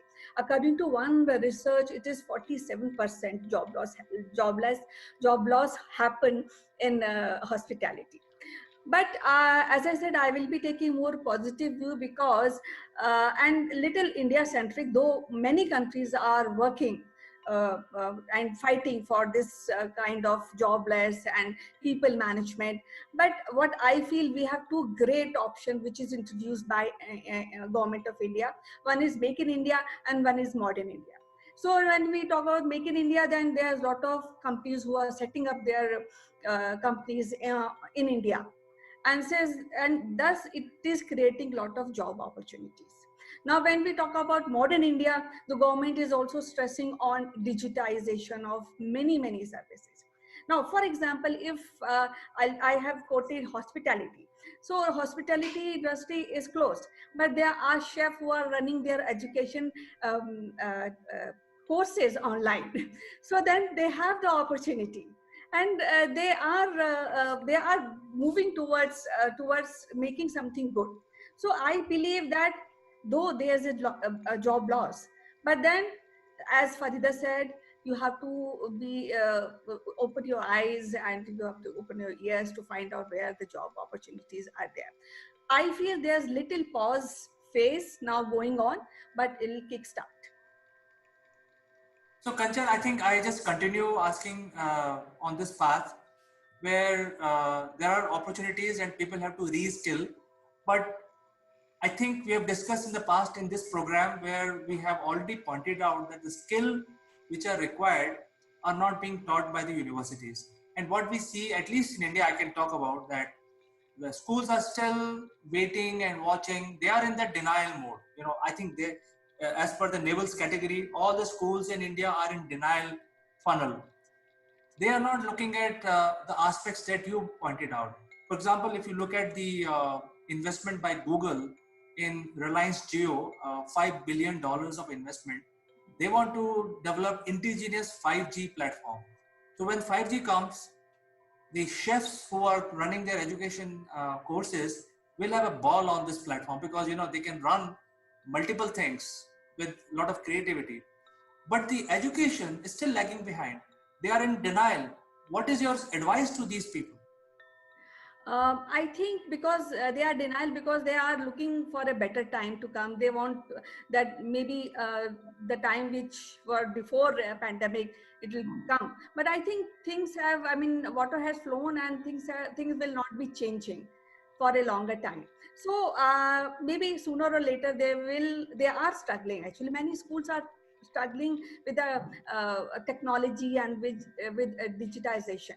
But I again said I am quite positive that they will overcome, because in every industry there are some people who don't like change.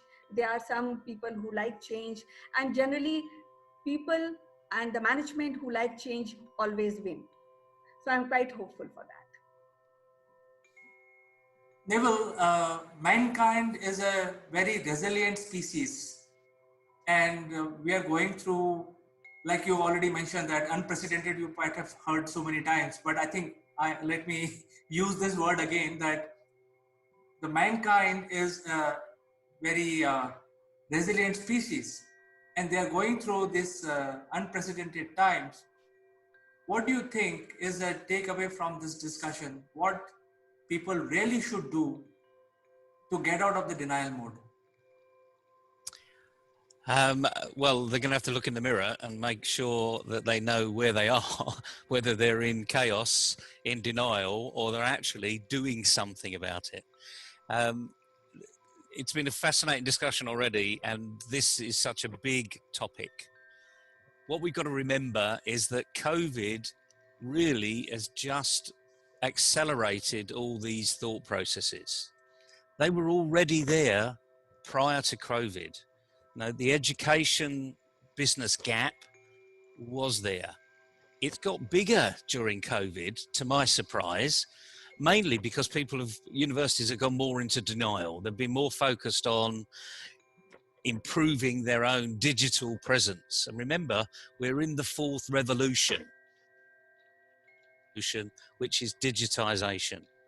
And Farida mentioned this one word that is used quite often, but actually not really understood. And before I say what that word is, the World Economic Forum has for the last 4 or 5 years been publishing lots of future job profiles. And they published just before COVID the future of jobs in the next 5 years. And they were saying basically that 40% of jobs are not even identified today. So maybe your insurance company that's looking at lots of freelancers, there you go, there's the word. We're going to become a global community of freelancers. There's no more jobs for life. There's never been jobs for life, actually, since I got a job, frankly, which was many, many years ago. You're going to freelance for a period of time. You may be under contract, you know, but I can see organizations literally moving towards fixed term contracts for everybody. Now that's just, I don't know any facts apart from a few organizations, large organizations that I've seen move in this direction. But the freelance community is going to be huge. It's huge already, frankly, but it's going to be much, much bigger. And this is where job seekers, you've got to get out of this denial arena. You've got to look online, go to respected resources. Don't follow the shiny objects and fake news. Ignore all that. Look what governments are saying officially on their notice boards. Look what the best employers are saying on their notice boards. It's there, it's evidenced. All you've got to do is go and look at it and start thinking.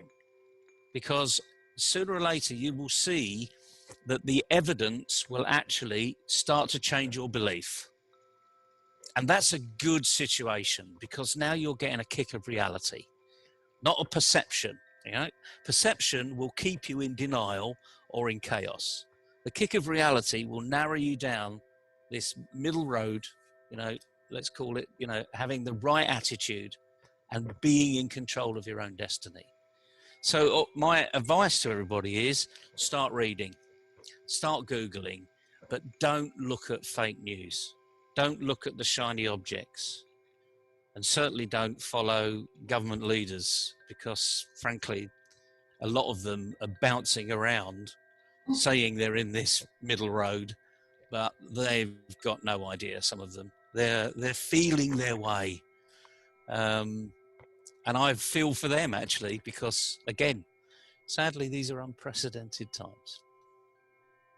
So there you go. You mentioned that once again. But I think some of this stuff that you mentioned is very important. Is one takeaway for me personally is never believe the politicians because among humans they are the most opportunistic people. So we have to look for ourselves, not be in denial. Don't get cue from the politicians. So with this, I would like to ask Frida, any closing remarks from you? Yeah, sure. I will just actually kind of, take a little bit further what Neville was saying and try to, articulate it in my way. If it helps people, it's fantastic. So, sky is not the limit, it's just the view. So basically, when you actually talk about freelancers, I'm specifically talking about the gig economy.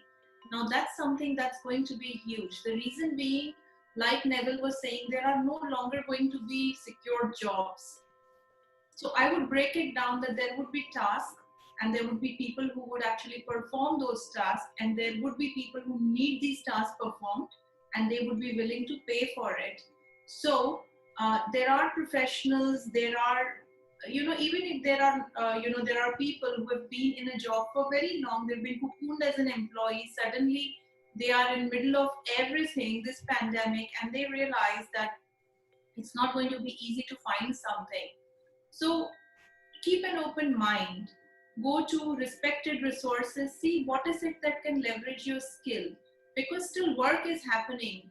Industries which are very badly impacted are, aviation, hospitality, luxury, to an extent retail. But then, there is work happening, like e-commerce is growing because that's the only avenue where people are actually shopping nowadays. Hospitality is not like for, countries like Singapore are trying to do local tourism boost. So something is happening, but it's not going to go back to the pre-COVID times very soon. So keep an open mind, look at what other avenues are available. There should be opportunities which can actually utilize a skill set you perhaps have not used for a very long time. And it might actually just come into use right now. Maybe you're very good at writing and you haven't done it for a while, and there are copywriters which are needed all the time across so many platforms. So keep an open mind. There will be opportunities. It's dark, but then waiting for the goal, don't miss the silver lining.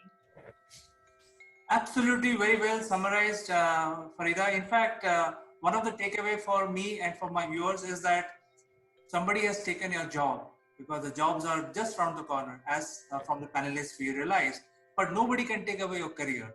So all you have to do is look around and see what are the new opportunities. So with this, I'd like to thank all the panelists today, Neville, Farida and Kanchan. Thank you very much for joining us. Been a pleasure. Thank you very much. Bye. Bye-bye.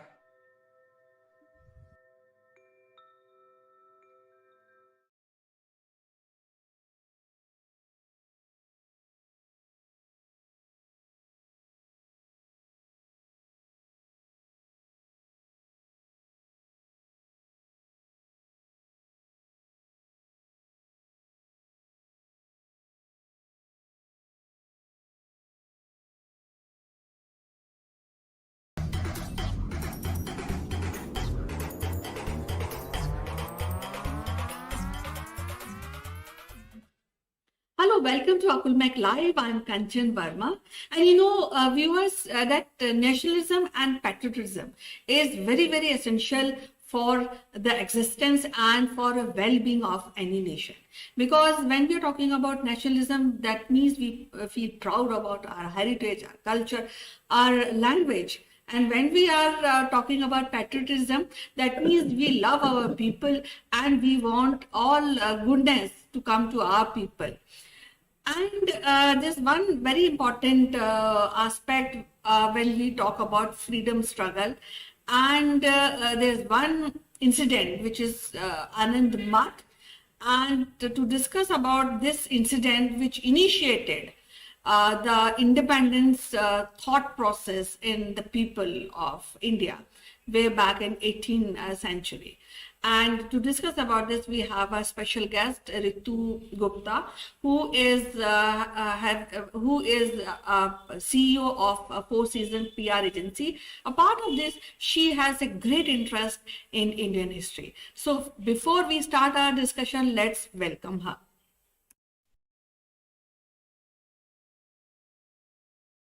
I'm absolutely fine. Thank you, Kanchan. Well, you know that you have a great interest in Indian culture and Indian history. And as we discussed that how this independence started, what is that idea which initiated freedom struggle? And people say there's a small rebellion of sadhus and this is initiated. So what really you know about Anand Mat rebellion and how you really take it? Okay, Kanchan. So there is this Anand Mat, which is a monastery where the sadhus they live, the monks, the Hindu monks they live. And it is said Anand Mat talks about the time when Britishers were ruling India, and there was unrest among the general public, among the sadhus also, and the other people also. So the sadhus, they were very nationalist. They wanted India to be a free country, and they were pure Hindus. They were the followers of Sanatan Dharma, the Hinduism. So the book Anand Mat and the movie which is made, and it's a real incident, but you really do not find much written about it in any of the media, in any of the newspaper, because all these papers were destroyed. The evidences were destroyed way back that time by the Britishers. And later on, a book was written, and later on, a movie was also made, which was very successful. The Anand Mat is about the rise of unrest among the monks. It is about everyone had this feeling of nationalism, but then this feeling of nationalism was asserted. It was told to them, please rise and stand for your nation. And this also gave the Anand Math, the monastery, is from where the actual fight for the freedom, the struggle for the freedom started.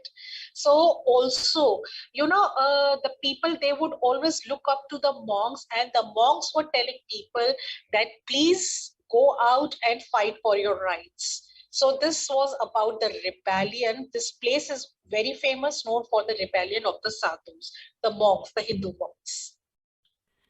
Well, as you have said that this is kind of a first rebellion which is done by the monks, the Hindu Pandits, Sanatan Dharam followers, and I think that gave a lot of impact on the general public, because a rise of Brahmin and against Britishers, so that gives a weight for a freedom struggle. So now there was a novel which was written about this incident. So how really you feel that novel has created ripples in the thought process of Indians at that point of time? See, the novel written in 1882 by Bankim Chand Chatterjee speaks about everything what India was going through that time. Everything was connected, especially in Bengal. Everything is connected with this monastery, Anand. But there was a famine also, and the story talks about a couple, a poor couple, husband and wife, and their small child, and how they go through this whole journey, and how the monks, they help them out, and how the husband Mahinder, he wants to get related with the uprise, the first struggle, the first fight for freedom, which was started in West Bengal.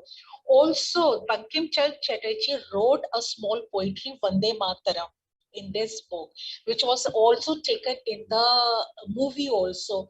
And this poetry has a very strong impact. This poetry has a very strong impact because till date, Vande Mataram, this song, the poetry, is being sung by the Indian Defense Forces, is being sung in the school prayers also. And when you sing, you have goosebumps.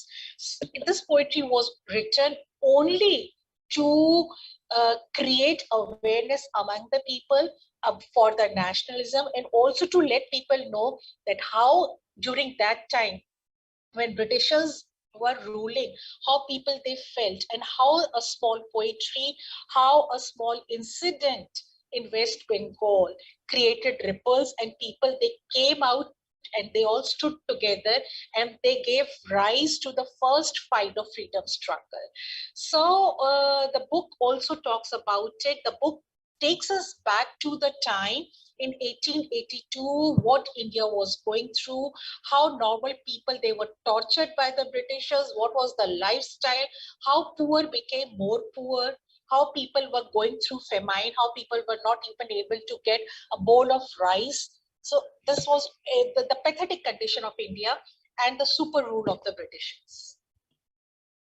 Well, once upon a time, India was called as Soni ki Chidiya, but during this British rule, we lost many things, and of course, the livelihood also was lost. The artisans lost their job and everything. And you mentioned Vande Mataram, and definitely Vande Mataram has a greater impact, because even today, our Prime Minister finishes his speech by saying Vande Mataram. So I would like to ask you what the young generation really get the teaching with this incident of Anand Math.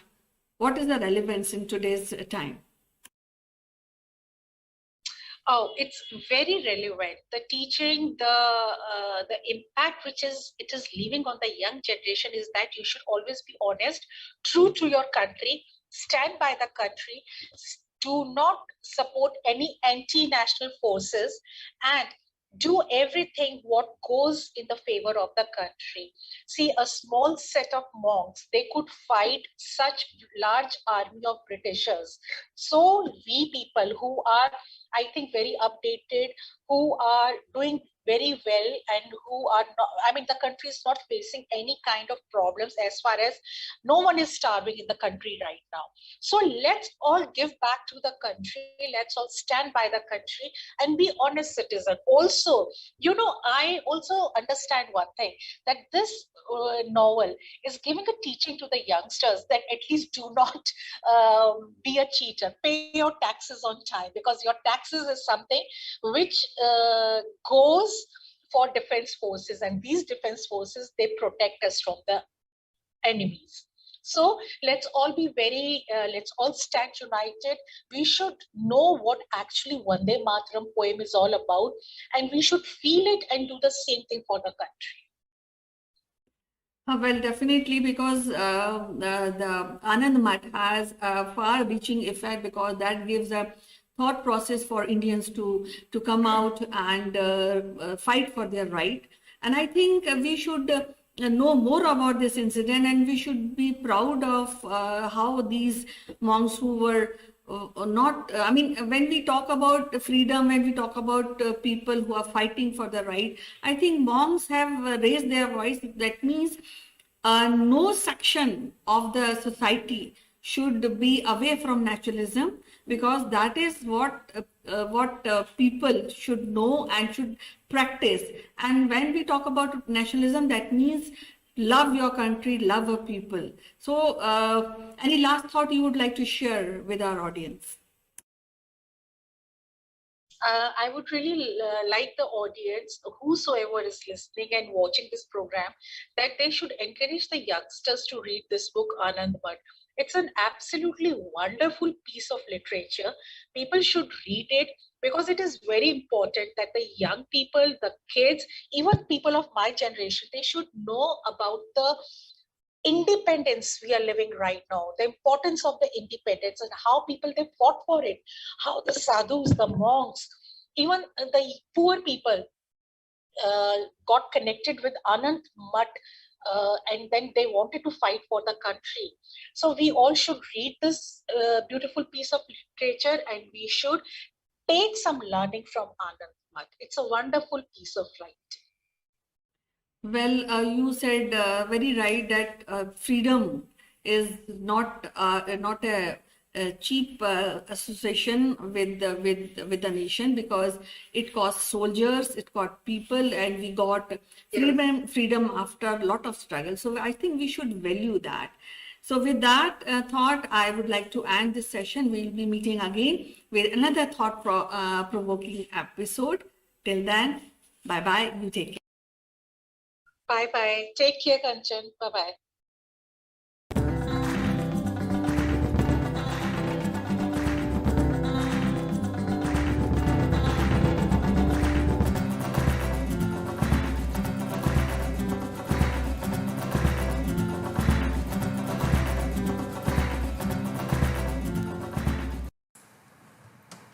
Hello friends, this is Chandra, and today I would like to talk to all my startup and small medium companies and give some ideas on how you can take your product and your knowledge and your services to right people, right audience.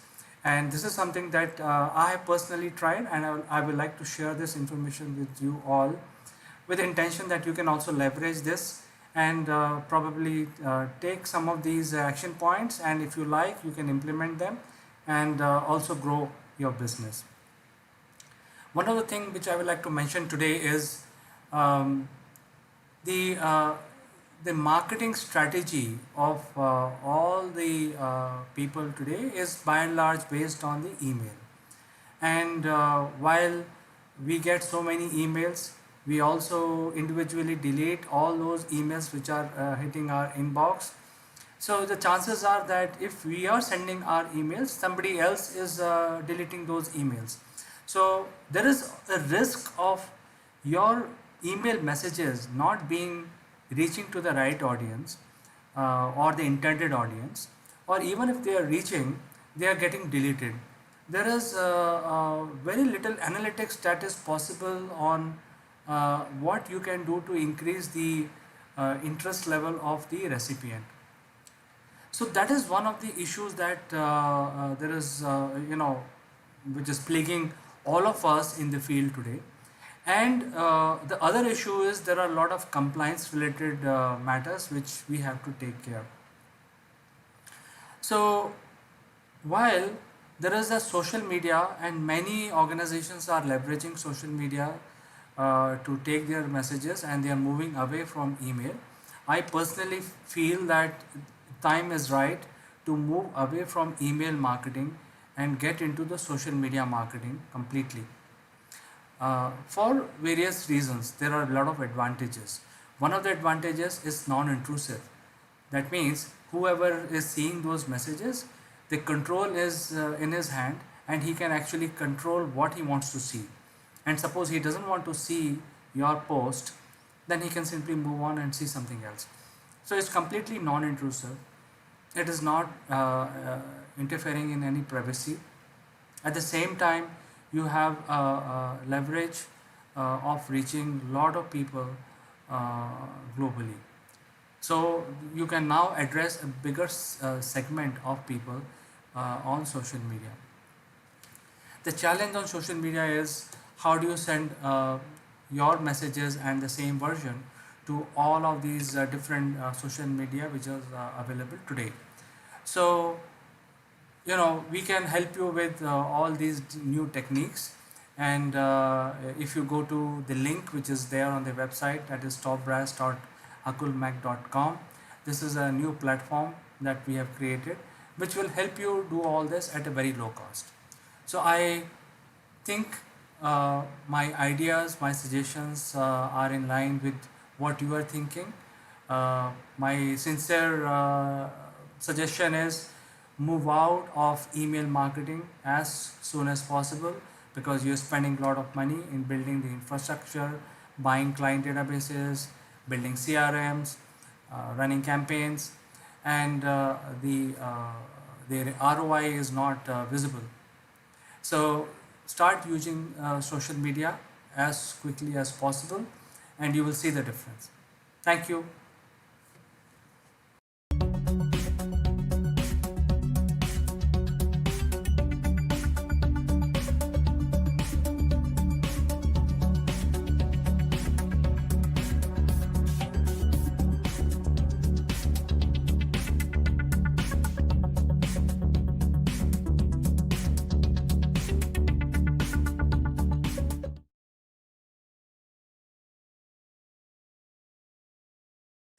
Hello, welcome to Akunmek Live. I am Kanchan Varma and you are welcome to our series of great rishis and great saints of India.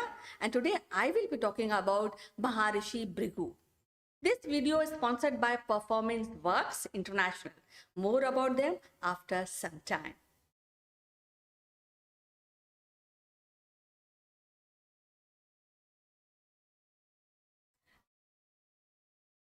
Maharishi Bhrigu's contribution is profound and very unique. He stands out when we talk about other saints and rishis of the world. Maharishi Bhrigu is one of the 7 great sages of Saptarishi, and Saptarishi means highly ranked priest or celestial intellectual beings of Vedic and Hindu religion. Maharishi Bhrigu is first compiler of productive astrology and also author of Bhrigu Samhita, the astrological classical book. According to Manu Smriti, Bhrigu lived during the time of Manu. Now, let me tell you a little about Manu Smriti. Manu Smriti is believed to be the first ancient legal text and constitution among the many Dharma Shastra of Hinduism. In ancient India, often sages used to write, put down their ideas and how the society should run on the manuscripts. It was one of the first Sanskrit texts to be translated into English in 1776 by British philologist Sir William Jones and was used to construct Hindu laws to the advantage of British colonial government. Now, coming back to the effect of Manu's script is vast, because the fame of this text is not only limited to India, but it also has effect in the Buddhistic law of Myanmar and Thailand. Also ascribed to Manu, the text also influenced the past Hindu kingdoms of Cambodia and Indonesia. And going forward, I would also want to tell you a little about Manu. Manu means the first man of humanity, the one who rules when the universe is born anew.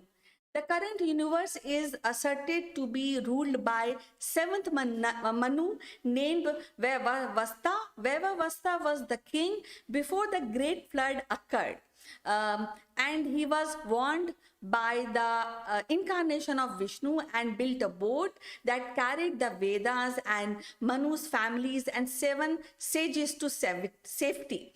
And this tale is also interpreted in many other texts like Mahabharata and other Puranas. I think you will find Manu's story similar to the story of Noah and his ark. Maharshi Bhrigu was married to Khyati, one of the 9 daughters of sage Kardama. She is more popularly known as daughter of Prajapati Daksh. She is mother of goddess Lakshmi. And Maharishi Bhrigu also had many popular and very good sons. And to name a few is Dhata Vidata. He had one more famous son which is better known than Bhrigu himself, Shukracharya, who was a learned sage and guru of Asur. Asur means demon. And he trained all demons during that era. The sage is also father of Chavanya, who is known for his medicine skill and his rejuvenation through special herbal paste known as Chavan Prash, which was later on prescribed and prepared by Ashwani Kumar, the god of medicine. Bhrigu's another son, Marikonda, is a folklore hero. Marikanda is considered as the founder of weaving, and as a result, God's gratitude was granted 2 boons, a tiger and a giant. The giant disobeyed Manikunda's order and was slain, but tiger obeyed, and so he lived. According to modern weaver caste, there's a folklore that if tiger is encountered in the jungle, it is enough only to speak name of Mrikanda. Mrikanda's name is enough to prevent being attacked. Mrikanda is still seen as a watchful and a protective figure in mythology history.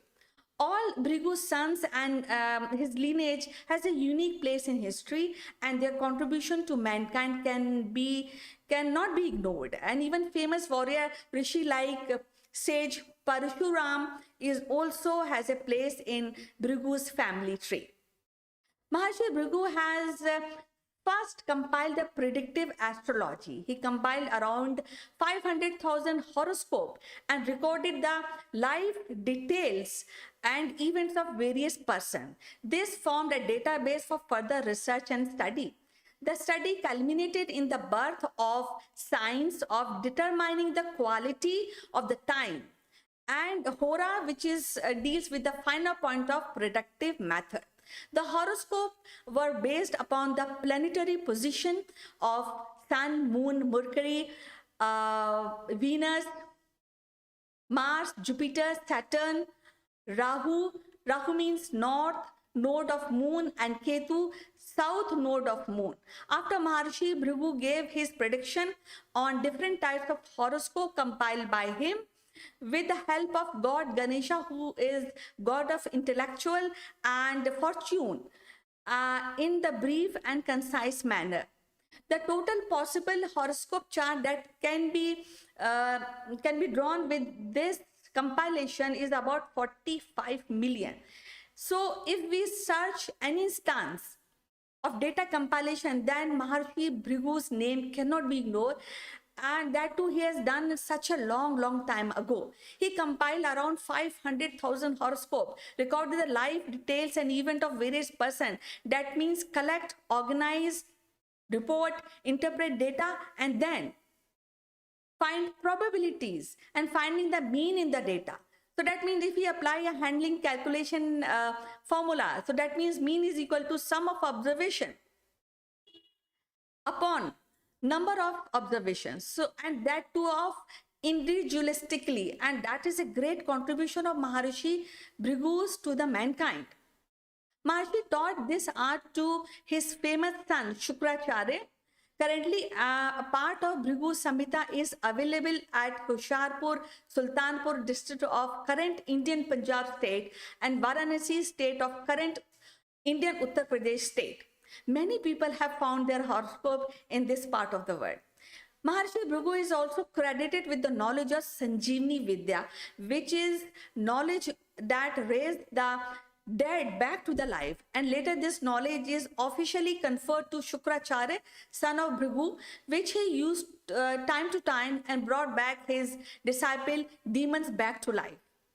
Maharishi's contribution is larger than life and cannot be described in words, and it's a great contribution to mankind. So Akulmat salutes Maharishi Bhrigu.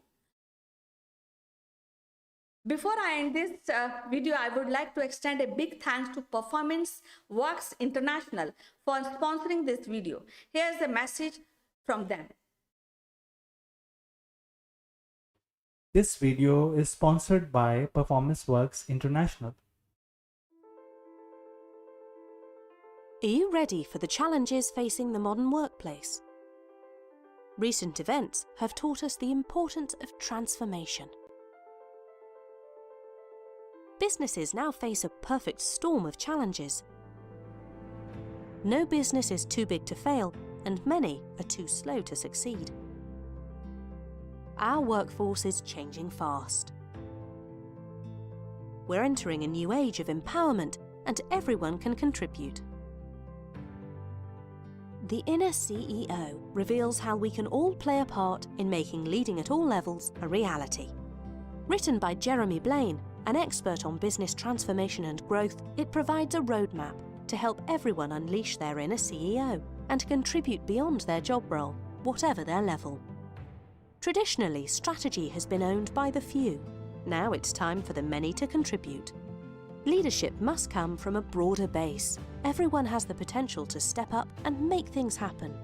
It's a new model of collective and collaborative leadership which unleashes the power of people, enabled by appropriate technology and a supportive management structure. The book provides a roadmap for a bold new age of empowerment. Supported by a range of resources, the book provides a toolkit to help anyone unleash their inner CEO. Organisation health, development and growth is owned at all levels. Are you ready to unleash the inner CEO?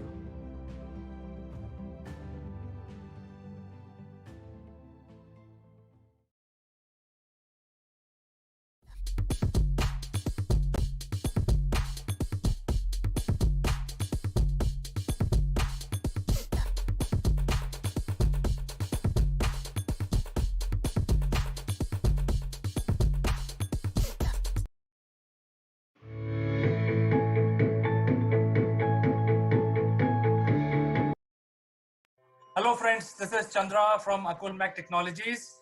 Welcome to Top Brass. Today we have Mr. Akshay Gupta in our program. He is the Prime Research and Advisory CEO and founder. He joins us from Mumbai. We will discuss about the lockdown situation and many more things from Akshay. Akshay, welcome to Top Brass. Thank you very much, Chandra. Thanks a lot for having me on the show. So Akshay, we are on day 17 of the lockdown. As you already know that there are certain pockets in India which are getting into total lockdown from yesterday. But having said that, do you see in your neighborhood and your community any innovation that people might have come up with to handle the situation related to lockdown? Yeah, in fact, Chandra, we are actually seeing a lot of new ideas, whether with technology, using technology, not using technology, but certainly new ideas where the new scenario has been sort of incorporated into. For example, people have stopped going down to shop. Uh, we have shops in our own complex where we get the essentials, the necessaries, the day-to-day necessaries. But now that's been streamlined into a very beautiful way, where we give the order on WhatsApp. We are given a certain delivery time. We pay by a digital currency, and we go and pick it up. So I think these are small innovations that are happening where the new norm or the new normal of the day called social distancing, of course, till this whole episode lasts, and my suspicion is it's going to last a long time. These new innovations probably will last longer than this epidemic or pandemic, because I think people will understand the convenience, the discipline, and the effectiveness of these measures. Typically, in the olden times, or the pre-corona days, people used to kind of climb on each other in those shops to get their essentials. Today, it's such a beautiful system. You place your order on WhatsApp or on a mail. You're given a certain slot. You come there, you pick up. It's all packed, pre-packed, and you pay digital currency. There are so many formats you can pay with. You pick it up and you come back home. So you don't have to wait. You don't have to jostle. You don't have to ask for change. You don't have to climb over each other. You don't have to spend that much time. So I think these are small things that are helping us in these times of distress. But as they say that necessity is the mother of invention. So we are kind of inventing these things. Akshay, you have had a career of 3 decades. You are a brand by yourself, known in the financial world. You and your colleagues are leading the country from the front for so many years now. I know you personally, that you are associated with such large brands and leading those brands into the market. So with your experience now, do you see any downturn in the business sentiment? Yeah, I mean, without doubt, Chandra, I mean, business sentiment will get affected. Services sector, manufacturing sector, financial sector, because there is a clear-cut reduction in productivity in the country because of this lockdown. This will have a very adverse effect on GDP. This will have a very adverse effect on economy. Whether it will be -2% or +2% is something that one needs to see over the next 6 months. How long this will last, one has to see over the next 6 months. But certainly this has put India's growth story into a sort of grinding halt. And this will take at least 6 to 12 months for it to normalize. We are seeing a lot of services which are called consumer touch services businesses holding up, like restaurants and hotels and airlines and theaters and what have you. And those guys will take a long time to recover. When those guys default, people will be sacked, people will be laid off. Those people will stop contributing to the financial sector. There will be defaults that will be adversely affecting the banking sector. Except for consumer staples, which basically means that people who have to consume those items on a day-to-day basis, most of the sectors, whether it's discretionary spend or services sector or banking sector or technology sector, budgets will be cut, people will be laid off, and there will be an adverse impact. And I don't want to sugarcoat by saying that it will come back very soon. My estimate is that it will take at least 2 years for us to get back to where we were pre-corona. So I think we are going to get into a recession, a very bad recession. I think from your point of view, what the government of India or various respective governments of each country should do to revive the business sentiment in order to bring the GDP up of the globe of all different countries, what measures they should do after the lockdown is lifted? Yeah, I think first, India is quite different from the other countries. So I do hear about comparisons of printing money of a certain percentage of GDP, which is called the fiscal stimulus.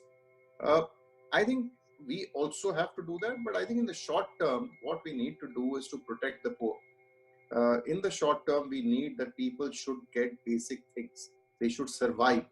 Today, there is a problem of survival. I think survival is the key in the short term. And if these people are not in the right frame of mind to survive, who will do the various onerous activities they conduct? Like, how will the farm labor, the industrial labor, the services labor uh, work back into the system if these people don't have food to eat? So I think survival in the short term to me is the key. In the medium term, people have to be given money into the hands. India has to print money. The Indian government has to print a lot more than what they have announced. And I think they will do it. They will see the Western world do it. There are constraints in India, like there is a constraint of the fiscal deficit, which obviously then has a bearing on the credit rating of the country. If you increase in fiscal deficit a lot, if you print more money than you should, there is a bearing that you will have a credit rating question mark or downgrade, because of which a lot of money will not come into India. So I think the government has to do the fine tightrope balance and has to try and get survival and money into the hands of people. And I think the growth story is at least 1 to 2 years off. I think we should just get the derailed train back on track first, and then we should look at how fast it can run. So you also see, from your point of view, the old business models will just vanish, and there is a need to evolve a new business model for everyone. Without a doubt, CK, because I think this working from home, online usage, internet, digital, pharma, the pharma companies in the index and in the economy were completely sidelined before Corona. And, just for an example, in the Nifty, which is the index in India, the NSE index, 40% weightage is for financials and only 3% weightage is for pharma. Now pharma weightage will go at least 10 to 15% and financials will come down. People will realize that there is value of intellectual capital accumulated over the years. So I think there will be a paradigm shift after this. How long that paradigm shift continues and lasts, nobody knows, because I remember after the 9/11 in US, a lot of people said that offices have become dangerous places to work. One should start working from home. But then in the next revolution, we saw that offices became the best asset in terms of return. And people were investors like Blackstone and GIC and all were buying those offices left, right, and center across the globe. So things do change. Paradigms get changed over a period of time. But certainly in the paradigm of online, digital, redundancy of going to office every day, these paradigms will emerge post-corona. I'm quite sure about that. And I'm also quite sure that things like healthcare and pharma companies will get far more importance than the traditional companies like banks and manufacturing companies, because people will understand that these are the lifesavers, and we need to give far more weightages, far more P multiples, far more importance to these industries. Akshay, you are a leader. You have led so many large organizations. I'm sure you will be at the forefront when the lockdown is lifted. We wish you all the best and your company. And we look forward to the leadership from you in order to bring us out from, you already mentioned that the growth story will be halted for some more time. So I think the sustenance part, we will see your leadership coming in the forefront. So for today, we have limited time, but it was wonderful talking to you, and your words of wisdom, your advices, your direction is really valuable for me personally and for our viewers. It was a pleasure talking to you, Akshay. Thank you very much, CK. Appreciate coming on this platform. Thank you very much. Thank you, and we will find another opportunity very soon to talk to you.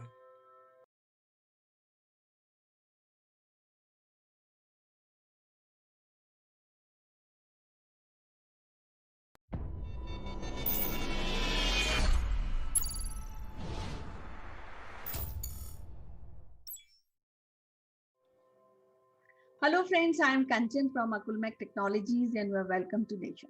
Today we have Sitesh Srivastav, who has a deep interest in corporate training. He is closely associated with radio broadcasting and he has interest in generating sales leads. So let me ask him very crucial question. Now things are very as far as business is concerned is not very good, so we'll be asking Sitesh how to generate good leads. So welcome to the show, Sitesh. How are you doing today? Thank you, Thank you, Kanchan. Kanchan. It's been long that we have spoken, and it's always wonderful to talk to you. How have you been? Yeah, I'm fine. And I see that business, when we are talking about business people, the crucial question is how to generate new leads for the business. So earlier we used to go cold calls, we used to find out time to really meet our clients and present our services or products. But now due to COVID, everybody is at home. Even big companies are asking their employees to work from home. Now in this scenario, the crucial question is how to generate new sales leads. Do you have any ideas? Well, Kanchan, I always go by the dictum that either a product or a solution is so good that it does not need a sales, or we need to build a story to sell some product which is not yet tested in the market. And that's where it is important to understand the product mix or the solution mix, and in our digital world, the offering. How great and how unique. I was talking to some senior sales guy, and he said the word USP, unique selling point, is something that has been so much overrated in today's world, because no product is niche, no solution is unique unless and until the execution is unique, unless and until the team is unique, unless and until the implementation is fast enough. So earlier the product was unique, but today the execution has to be unique. And that is where I think the lead generation for any business, whether it is manufacturing or IT or government business, defense, public sector, it is important to create a narrative, and it takes time.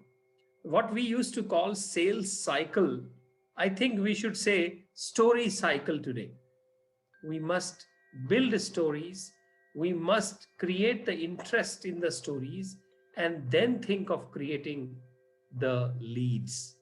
So even if it is a cold calling, throughout the day, me and you get so many calls from a credit card guys, lifetime credit card, personal loan, and none of these guys speak about creating a story, even if it is for few seconds or a minute. What do you think? Yeah, it's a great idea to create a story. But I think one thing which I really feel is about that, though we have a good story, though we have a good product or service, but still we are not interacting. There's no human touch. We are not interacting with people as we used to. Now everything is technology driven. Now in this scenario, how good any company is to really create a sales story, and because in the Indian market it's very important to feel and touch aspect when we talk about customers and clients.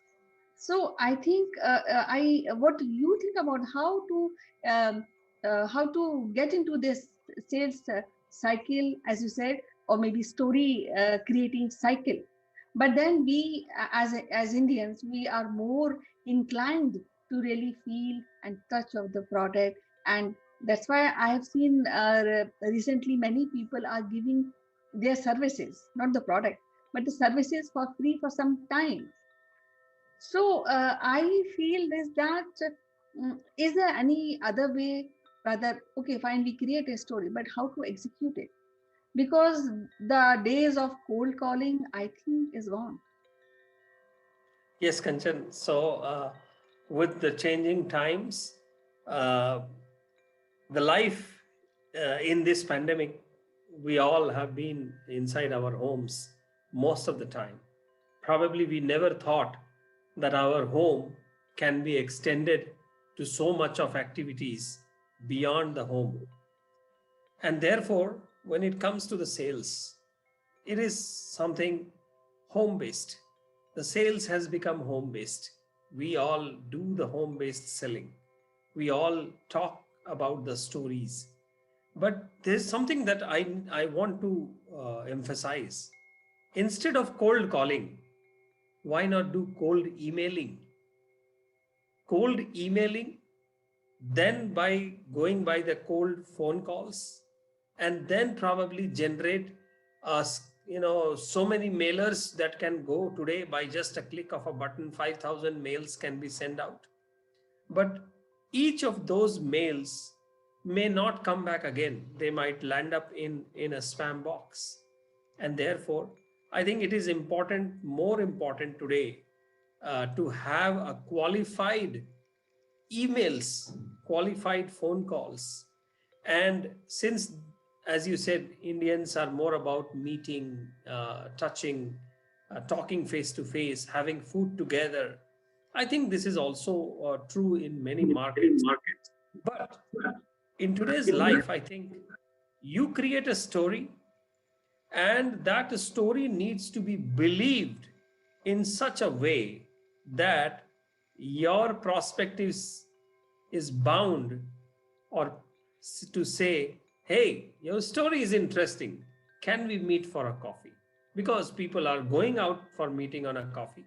I myself have met so many people in last few weeks, but I must tell you, there I have not been able to meet lot of people, but I have been able to meet choice people that I wanted to meet, because I wanted to make an impression upon them about the sales or the product or the proposition. So in a salesperson's life, that there is something interesting like a funnel. So you put so many things in the funnel, and only qualified sales or leads go inside the funnel. So in today's time, people have understood that we may not need to send out mass email, but we may not able to reach out to mass number of people, but it is important to qualify by doing more research and then send out qualified cold emails, and those cold emails would return back, and then they would not remain cold anymore. Okay. Isn't it? Yes, I feel that I'll take up a few points from the discussion. First is a good story, and your product or service should be surrounded by good story, and I think believable story. And second, you said that you should do an email, but I have a little contradiction on it. When we talk about email, so there are many email I also receive, and you see those email, all are sales, mostly emails are of sale, so I don't even read them and I delete it. So the thing is, what I feel is that email at the moment is not working. What do you say about this? So, in a salesperson's life, Kanchan, a salesperson is more like the ringmaster in a circus. If you remember the old circus days, the ringmaster is able to control every character or every actor in a circus event for that evening or for many evenings. So a salesman has to keep on jumping between email, phone calls, social media, not so much social media, WhatsApp, and even Instagram marketing. And on top of all of this, picking up a phone call with someone even for 2 minutes or even for a minute, and thinking about what needs to be told to that particular targeted person. And I have more or less, when I call some CX, generally it goes to some office assistant or a receptionist. Now a receptionist doesn't is a very important part of that whole chain to connect me to some CXO. But the receptionist needs to listen what he or she needs to listen, not what I want to tell. And that is something which needs a little bit of a creativity in your content. And the content creativity is something that we all can figure it out in terms of our target customer, target potential customer, the geography, the chosen words, uh, the long sentences versus small sentences. And it has become more of a personal kind of a conversation in today's life, because everybody is working from home. So I think it is important to understand the context of the sale that is we all are aiming for. Yeah, you mentioned very good point about social media, and what I think that social media has taken a front row seat when we talk about presenting anything, or when we want to introduce to some product or services. So I think it's a combination of technology and creativity, and then uh, reaching out to people in masses. And I think that is where the challenge is, to reach out here also, when we talk about social media, to reach out the right kind of customer, in other words, directed, targeted customer for our services and our product. So I think it will take some more time to really make a funnel, rather than going randomly. And then in this process, what my opinion is, we waste a lot of time. So when we are talking about making a funnel, so what are those areas we should consider, we should take into consideration while really reaching out to our targeted customers?